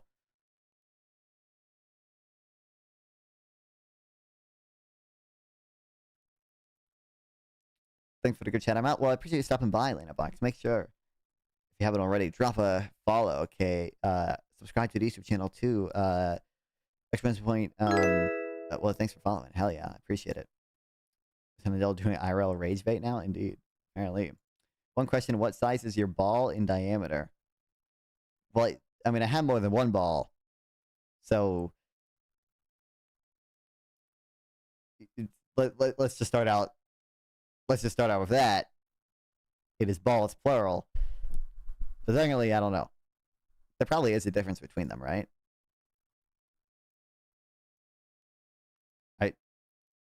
It's not. I would imagine there's a difference between them. It's not noticeable. But there probably is some marginal difference between them. My middle one is smallest. Speech, and then the there's seminars. We're not watching all this, but oh my god, quick thoughts, my goat. hate speech. And there is no place. Also, oh my god, I hate TikTok so much. It's look, there's no like speed option when I have it scroll through it like that. I have to like refresh the page, and then it gives me the speed option. But now it's in a different layout and it's annoying. General, I think mine might be broken. There's free speech and then there's hate speech. And there is no place, especially now, especially after what happened to Charlie, in our society. Do you see more law enforcement going after these groups who are using hate speech and putting cuffs on people so we show them that some action is better than no action? We will absolutely target you, go after you, if you are targeting anyone with hate speech, anything, and that's across the aisle. What? Hate speech is absolutely protected by the First Amendment. I open another TikTok tab to check my message. In fact, hate speech is really the only kind of speech that is, or even could be protected by the First Amendment. And what I mean by that is, if those in power do not hate your speech, then your speech is under no threat and it can't be protected. It is only speech that offends powerful people that is in danger and might need protection. And that is exactly the kind of speech that the First Amendment does and was intended to protect. If someone says, "I'm glad Charlie Kirk was murdered," that's mean. And you're free to say, "Hey, that's mean." Or you could give a speech about how political violence is likely to lead to more and worse political violence, and it'll make outcomes worse. Or you could say mean things about that mean person, like, "I hope you get murdered." You're free to do that. But what the Attorney General cannot do, or rather what the Attorney General should not do, is go on national news and mislead the American public about the freedoms that they enjoy. One of those freedoms, absolutely, is the First Amendment, which definitely protects saying mean things about Charlie Kirk or anyone else. Well, sure, we all believe in the First Amendment, and these people speak horrible things. I think yesterday or today, Sean, a school board member right here in Virginia had to resign because she said horrible things about Charlie Kirk and that he deserved to die. That's horrific. It's free speech, but you shouldn't be employed anywhere if you're going to say that. And employers, you have an obligation to get rid of people. You need to look at people who are saying horrible things, and they shouldn't be working with you. Businesses cannot discriminate. If you want to go in and print posters with Charlie's pictures on them for a vigil, you have to let them do that. We can prosecute you for that. I have Harmeet Dillon right now in our civil rights unit looking at that immediately, that Office Depot had done that. We're looking at that. But if your employer has a problem with the things that you're saying, that's between you and your employer. Or maybe if you tell it to the public and you offend the public, then it's between you, the public, and your employer. But it's not the business of the Attorney General to get involved in policing or punishing or threatening to punish employers based on the speech of who they employ. I am not a lawyer, but I think that what Pam Bondi is doing here is close to violating the First Amendment. I say that because what she's... Indeed, yeah. Anyway, quick thoughts is my goat. He makes a lot of cool videos like this. Usually they're not as long as that one, but it's nice that that one's long actually because it's good. But yeah. Anyway, okay. This entire process looks irrational. A cost of $20,000 per dose seems absurd. If I didn't pay directly for that medication, that number must mean something. One would think that the pharmaceutical companies charging such extremely exorbitant prices must be screwing over the consumer in some way. The system with free samples, a pharmaceutical rep personally lobbying me to take drug, and a large copay that magically disappeared with a single phone call gave the whole process a shady quality. Even a supporter of free markets in healthcare probably wouldn't think things should work like this.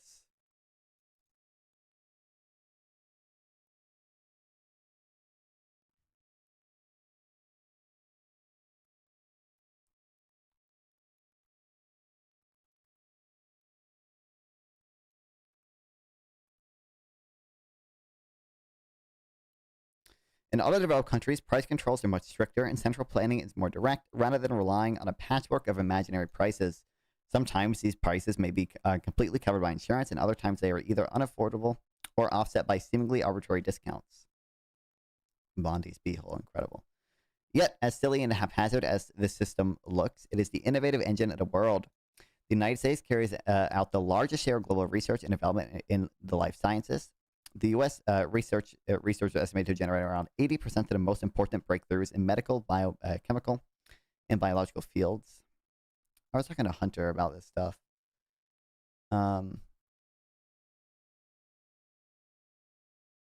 This is not a... I mean, this site hosts papers that are dog shit and stuff. It's not like a journal or anything, but...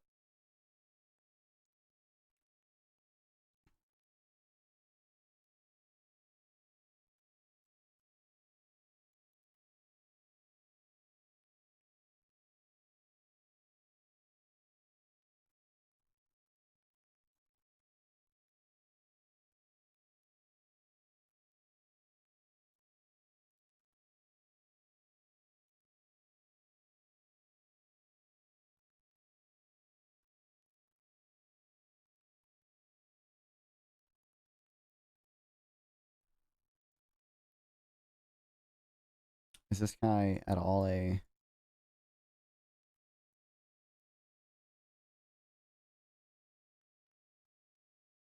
Is this guy even an economist?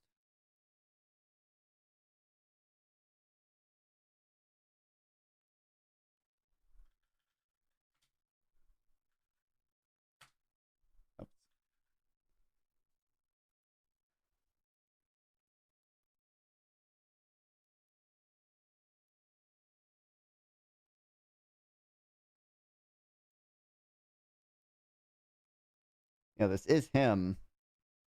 I don't even think this guy's an economist.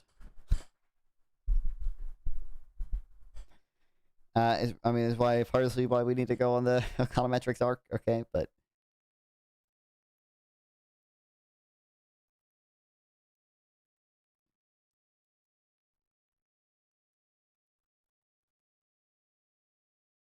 not seem like high quality evidence. Although, like, I mean, I don't want to.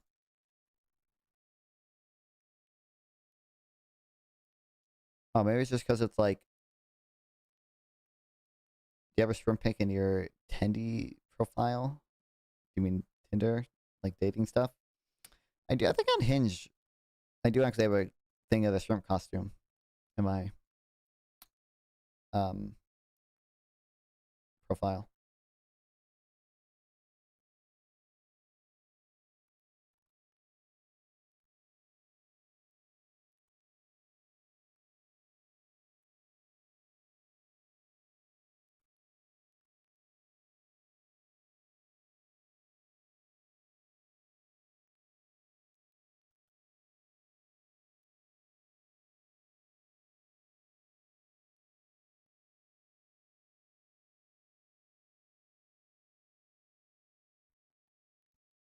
Wait, what is the Journal of Infometrics? Is this an economics journal?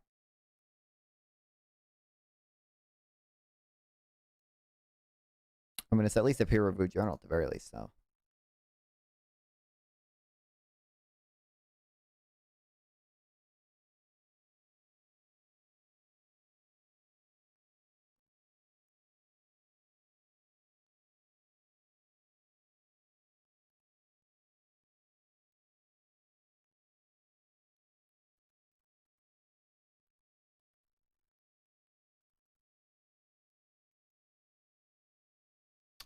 Regardless.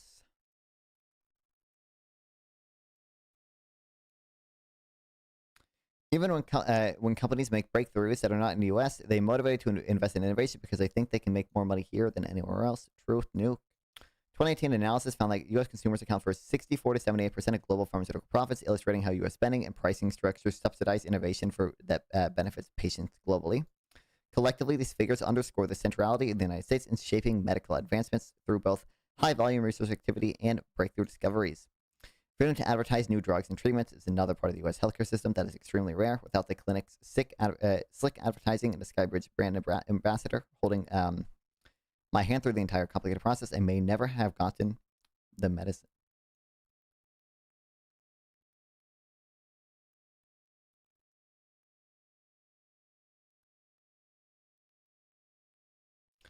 What if we'd adopted a single-payer system a generation ago? I would have probably received a lifetime supply of creams and ointments that barely worked, which I would have to apply multiple times a day to large swaths across my entire body. My face would have remained practically untreatable. Foundation was more effective than anything I could get from a medical provider. Instead, I now have a nearly complete cessation of symptoms with nothing more than a shot taken 4 times a year.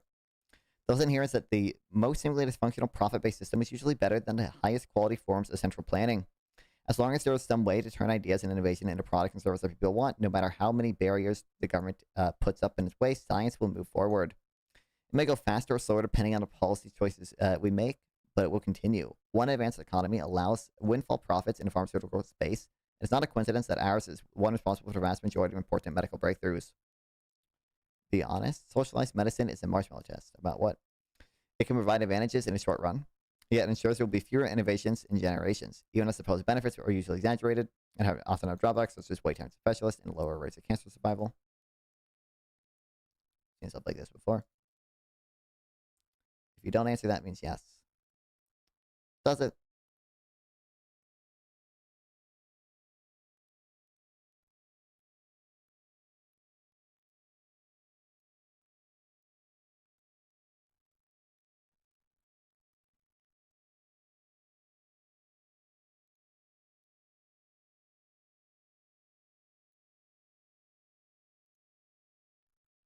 Cure's health system is still as clunky as it looks. Cured my psoriasis. More importantly, it's produced a cure that will be available for as long as the species survives and does not lose the knowledge accumulated by previous generations. Some will not have healthcare coverage to afford it, but eventually the patent will expire and the drug will remain part of our shared scientific heritage. There's a tendency to look at pharmaceuticals and medical treatment that exist today and declare that they should be available by right for all those who need them. Removing a profit motive from our healthcare system, yet it's precisely that profit motive, however messy and imperfect it is in practice, that makes such breakthroughs possible in the first place. 5, 4, 3, 2, 1. Wow.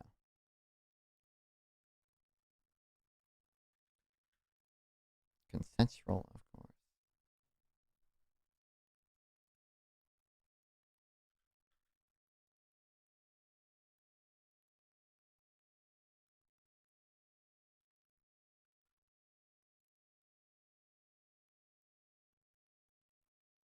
I think I've seen, pretty sure, yeah, I've definitely seen this stuff before.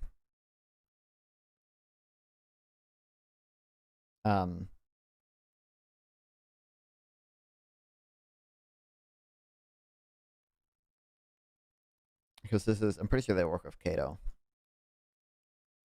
I mean, which is why, I mean, you know, if it's Scotland income, it's obviously the fucking head of Cato, right? So that's probably the reason why they had him on. But these are the same type of people who do like this time in abundance index report stuff. Once you keep saying that, buddy. I'm aware that you have a question.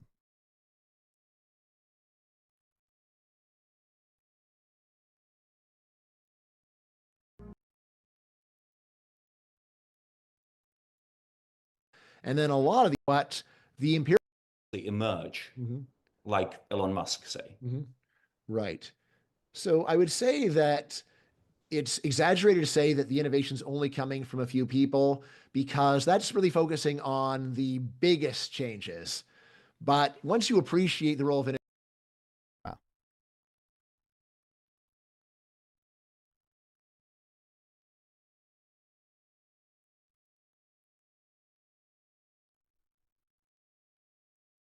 I got one.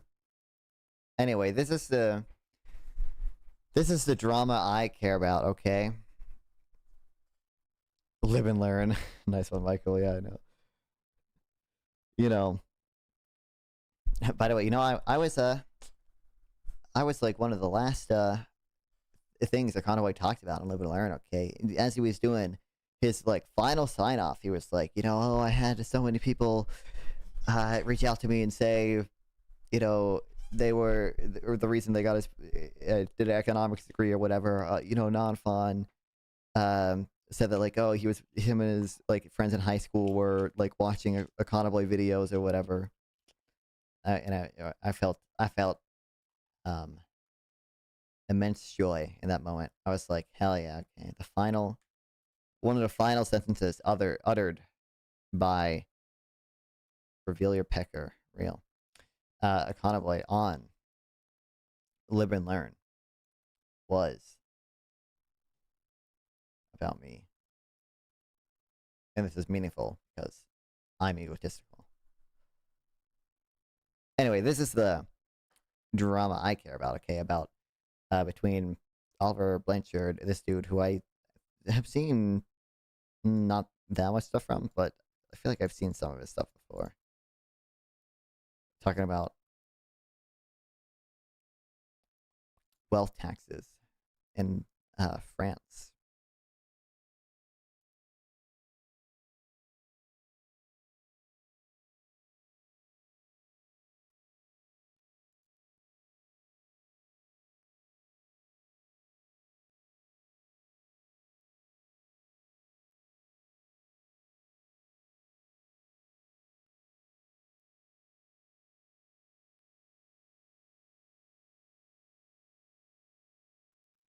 On the Zuckman and Mistral. Yes, among the 1,800 taxpayers with more than $100 million in assets, there are a few who have participations in firms that are highly valued and do not yet generate substantial benefits. Mistral being an example. Asking them to pay the Zuckman tax in cash is indeed an issue, not the case for the great majority of them, who hold shares in public companies and can just sell some of them. There is, however, a simple solution. Allow those taxpayers to pay the Zuckman tax in cash or by selling a stake in companies that they own for an equal amount to the tax they owe, possibly without voting rights, thus making the state a passive investor. When will they learn? When will they learn? Just do a DBCFT. That's all you gotta do. All you gotta do is DBCFT, bro. You just gotta do DBCFT. It's not that hard. It's equivalent. DBCFT is equivalent to being a passive investor in every company that you tax. Not that hard. Anyway, okay. The 2% tax rate is such that, unless profits never materialized, the state would most likely remain a small minority stakeholder. The tax would have at most a marginal effect on investment plans and innovation, and the idea seems strange. Realize that, in effect, through the company income tax, the state is de facto a substantial stakeholder in all companies already.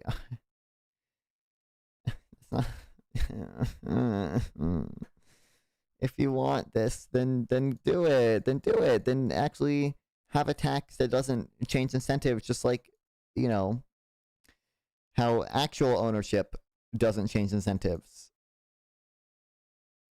And let's call it DBCRT.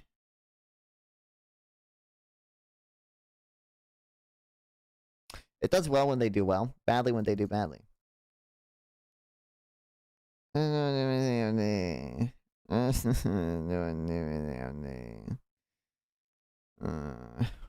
I should just quote.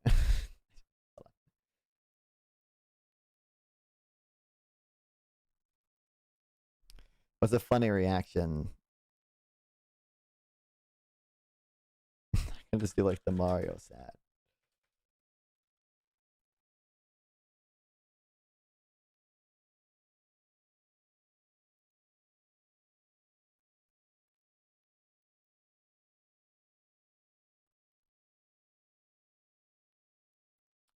What else can I not buy today, non-fun? What do you mean exactly? Oh, don't buy clothes on Friday tax. I don't know what you're. I don't know what. Is there a reference I'm not getting? Or is it just about stupid taxes?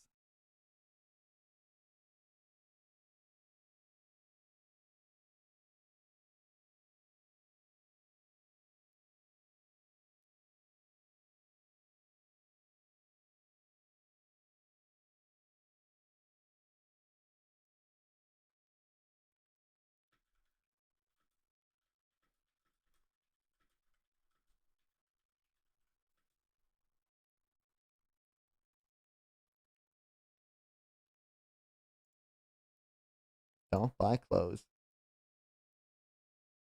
Friday. Tax. Oh, DVCFT.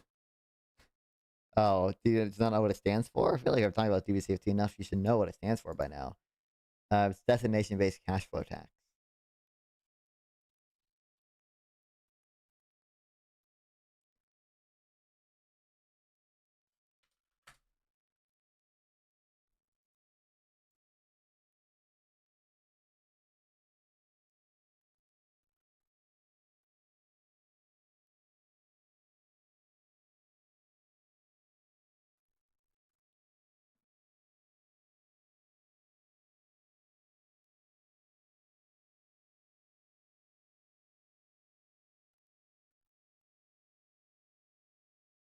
Just like an actual economist. I feel arrogant quote tweeting this, but I don't care.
There's no way to. I can't screenshot this because it's like on 2 pages.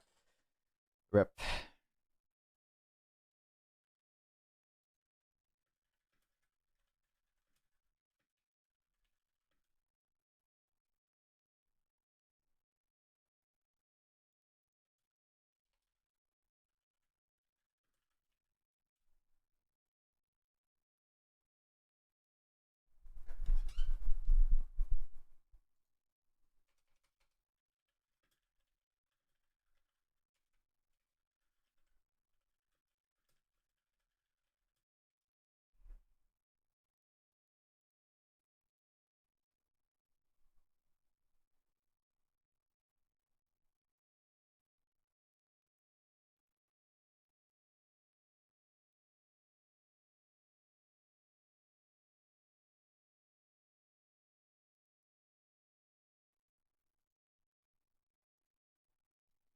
Anyway, I'm getting totally distracted. Oops. And this was his response to the comments. I believe that those of us who have been financially successful through a varying mix of efforts and chance owe a lot to society. There's hair in my mouth. There's cat hair. Fuck. Dank buddy cannabinoids fear torches. There we go. You're asking ChatGPT to generate these for you, or are you like coming up with these yourself? Through a varying mix of effort and chance owe a lot to a society in which they have grown and lived. a view I share with all due respect with Warren Buffett, Bill Gates, and their Giving Pledge initiative. They are not known to be extreme leftists. For the most part, the French tax system is very progressive, and the rich pay high taxes, but I believe that is not the case today for many of the very rich. I believe that this is wrong and politically explosive, especially in an environment in which the state reduces its spending. I have examined various options to achieve that goal. I've concluded that although far from perfect, a Zuckman-like tax seems like the least bad way to do so, although as far as I've discussed with Gabriel Zuckman and stated elsewhere, I believe 1% is more realistic than 2%. This is why I have endorsed it. Let me add something else. Again, said elsewhere, but needs to be repeating, even if successful, the Zuckman tax is not the solution to reducing deficit. At most 20 billion, more likely half that compared to 120 out of 150 billion adjustment over a number of years. I'm working over a year. Well, I appreciate you putting in effort. Then we have the John Constrain response. Okay, has hit the tower. All right. In my view, and this is so base, this is unbelievably base, economists should analyze tax policy based on incentives, not moral sentiments, where we have little comparative advantage. The wealthy may not deserve their comfort, but strangely confiscating the rewards to private successes. Private success seems always to produce misery for the rest. The French tax system can surely be designed to produce its prodigious. I can't pronounce this word. Prodigious. Prodigious revenue with less economic distortion. Shouldn't that be the quest? Does France really need to be poorer? Does France really need poorer people and much poorer rich people? This is so base. I feel like I have said things, not to brag, okay? I have very much said things along these lines in many of the debates with the more left-leaning people I have, where it's like, I said it even, things along this line, not just about taxes, but with regards to other stuff, even in our last debate, where it's like, I'm not, when we say like pay workers what they're worth, if we're using like worth in a sort of value judgment moral sense, or like exploited in that same way, like that doesn't that's not super meaningful to me. I care about the outcomes of a policy, and I think our goal should be to sort of do the best policies. And I think this is a good point. Like, obviously our tax system, although France's tax system is probably worse than ours, honestly, can surely be designed to produce its or forgot how to pronounce it, or already forgot how to pronounce it. Like, we can, just do it with less economic distortion, and like that's just a good thing to do. Neolib lib to the power of RT. Does RT stand for something? Anyway, there was another. Then he like responded. Also, this was a good tweet too. Dear John, I strongly disagree. When economists propose a policy, they have hopefully some welfare function in mind, which depends in some way on the distribution. Distribution matters. I suspect you have one. I would not agree to a welfare state function that gave all GDP to one individual and none to the others. I would, if it maximized total utility. Dude, you do econ? Well, like, econometrics are very much not started, okay? Well, ideally, economists don't propose a policy. That's an answer. What is the question? We are the best cause and effect. How do any set of values, how do any set of values efficiently? I admit, as I look out, we, you, me, and others don't really differ much in fundamental values, but in cause and effect, whether policies like wealth taxes actually achieve the values of prosperity, opportunity, and social harmony. So base. This is a really good point too. Like, yeah.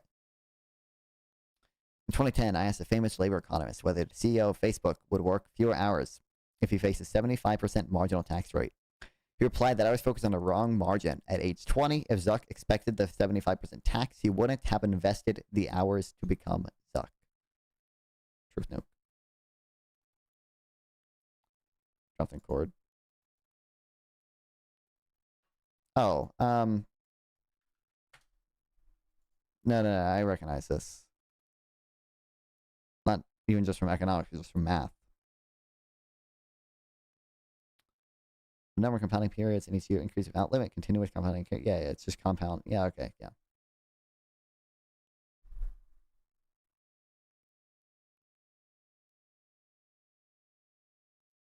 I'm liberal compounding.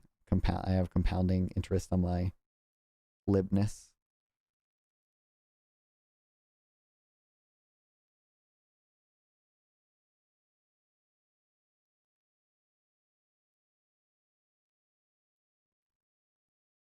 Yes, use your Laffer curve analysis focuses on static labor/ledger. What matters to government finances is the long-run tax revenue. There, the effect of high marginal taxes show up in education, business formation, etc. It's 75% of a huge lottery, and Zuckerberg likely does face a 75% all-in marginal tax right now.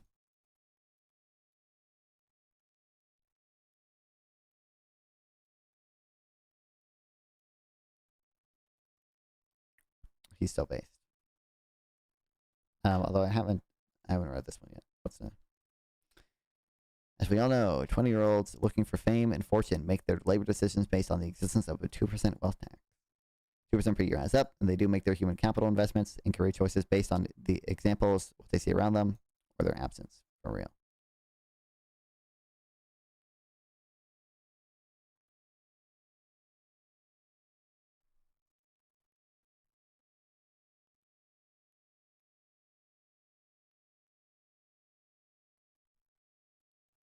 His blog is good. He doesn't post that much, I don't think, but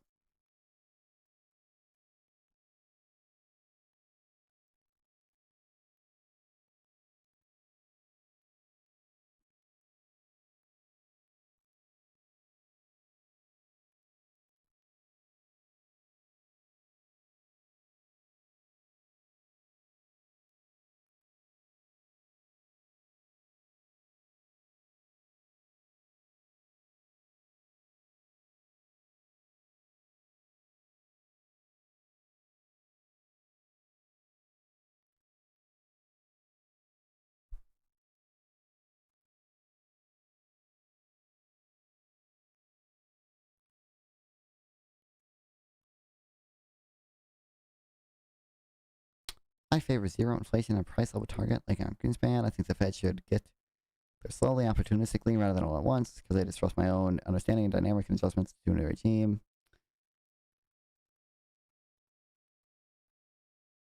Wow.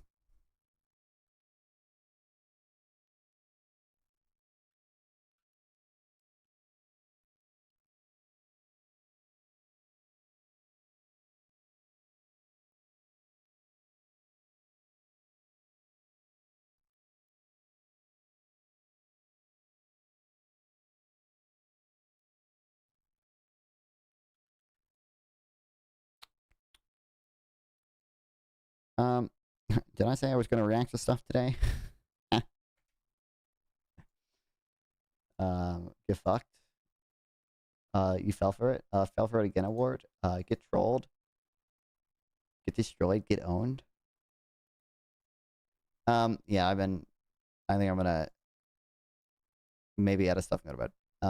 But yeah, I love streaming. Loving watching me stream. So it's been really cool. That. Oh my god, what's up? You're ending stream?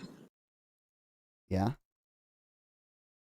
Oh no, because you said something really disturbing. You said you saw some math stuff from school. What was that? What was that math? It was just compounding interest. What do you mean? But so in school they give you an interest in pounding cum? What the fuck? That's gross. Compounding interest? What the bro? What the hell? That's gross. Yuck. What did they teach in North Carolina? No wonder. Some crazy shit, man. No wonder North Carolina is the headquarters of the genocide of white people, right? In the train. That's right. What? That's right. I'm very plugged into Twitter. Wasn't it in Charlotte? The arena, whatever thingy. Oh my god. No, that's right. That's a nice one. That's a nice one. Yeah. No, I thought it's in New York, but then I opened her wiki and it was like Charlotte. I was like, oh, what? Really? Okay. No, but yeah. Either way, next time you're gonna read or you're gonna watch Ordcast versus Iglesias. Okay. Yeah, probably. You'll showdown. Look, you should not expect your viewers to know what a DBCFT is. Do you know how long it took me to get it? I had to read the paper. Well, I think Michael does know what it stands for. I think he's trolling a little bit. Okay. Okay. It stands for Destiny based. I don't know. Fucking Chank, Phil, Trangerly. I don't know. Either way. Incredible. Good night. Have a good one. It's 1 a.m. What are you doing awake at 1 a.m.? 2 a.m. Some would say. Oh wait, no, it's 1 a.m. Right? It's almost 1 a.m. where I am. It's Yeah, it's almost 1 a.m. Yeah, some would say it's 8 a.m. for me, but don't worry about that, right? You should not worry about that. Why would you? Okay, have fun. That's true. Yep. Okay, appreciate it. I took a sleeping pill. Okay, I slept for 14 hours today. I get to be awake. Okay, bye. Yeah, I've been on a bit of a weird sleep schedule. Kind of. My sleep schedule is there's no sleep schedule. I haven't been sleeping. I was up for 24 hours, a little over 24 hours actually, like 2 days ago, and then I slept for like 6 hours last night, and I've been up since then. So, yeah, we gotta get on fixing that. So, but yeah, I love streaming. Love the guys watching stream. Glad I had a lot of people in here. Okay, watching me debate, enjoying the econ content. Okay, enjoying me talk to people, enjoying me reading stuff. Very much means a lot to me. Daily uploads and shit on the YouTube channel of all the edited highlights and stuff. So subscribe there. Catch anything that you miss that I eventually get around to editing. Listen to some MJ and just beat it. Knocks you right out for real. I don't think it does actually. Well, I mean it. I don't know. I feel like I'm like usually immediately after you. I feel less tired actually, but regardless. Okay, not relevant. Anyway, yeah, but yeah, love streaming. Love the guys watch the stream. You're heading over to fucking food shops. I guess I could send you actually. Wait, can I send you to someone else? I already food shops too much. I could send it to Sarah. Or tomfoolery. Or Ludwig. It'd be funny if I sent you to Ludwig. Yeah, I'm curious if you would even fucking notice. There's no shot he does. Wait, how many viewers do you have right now? 9.6K? I'm going to keep a couple of these that I like. Yeah, head over to Ludwig, guys. Make sure to tell Ludwig he's getting a big 10-viewer raid right now. But yeah, love streaming, love you guys watching the stream. Subscribe if you haven't. If you're watching on YouTube, go follow Twitch, Kick, all those other platforms. I'm active on Twitter. I got some fucking banger tweets on Twitter, okay? Join a Discord server. Talk to me, talk to other people. Get notified when I go live. All that jazz, okay? But yeah, really appreciate streaming. It's really cool that you guys will watch, donate, like the video, all that stuff. It does really mean a lot to me because I really do enjoy doing this. See you guys tomorrow. I'll be streaming again tomorrow. See ya. Love you guys. See ya.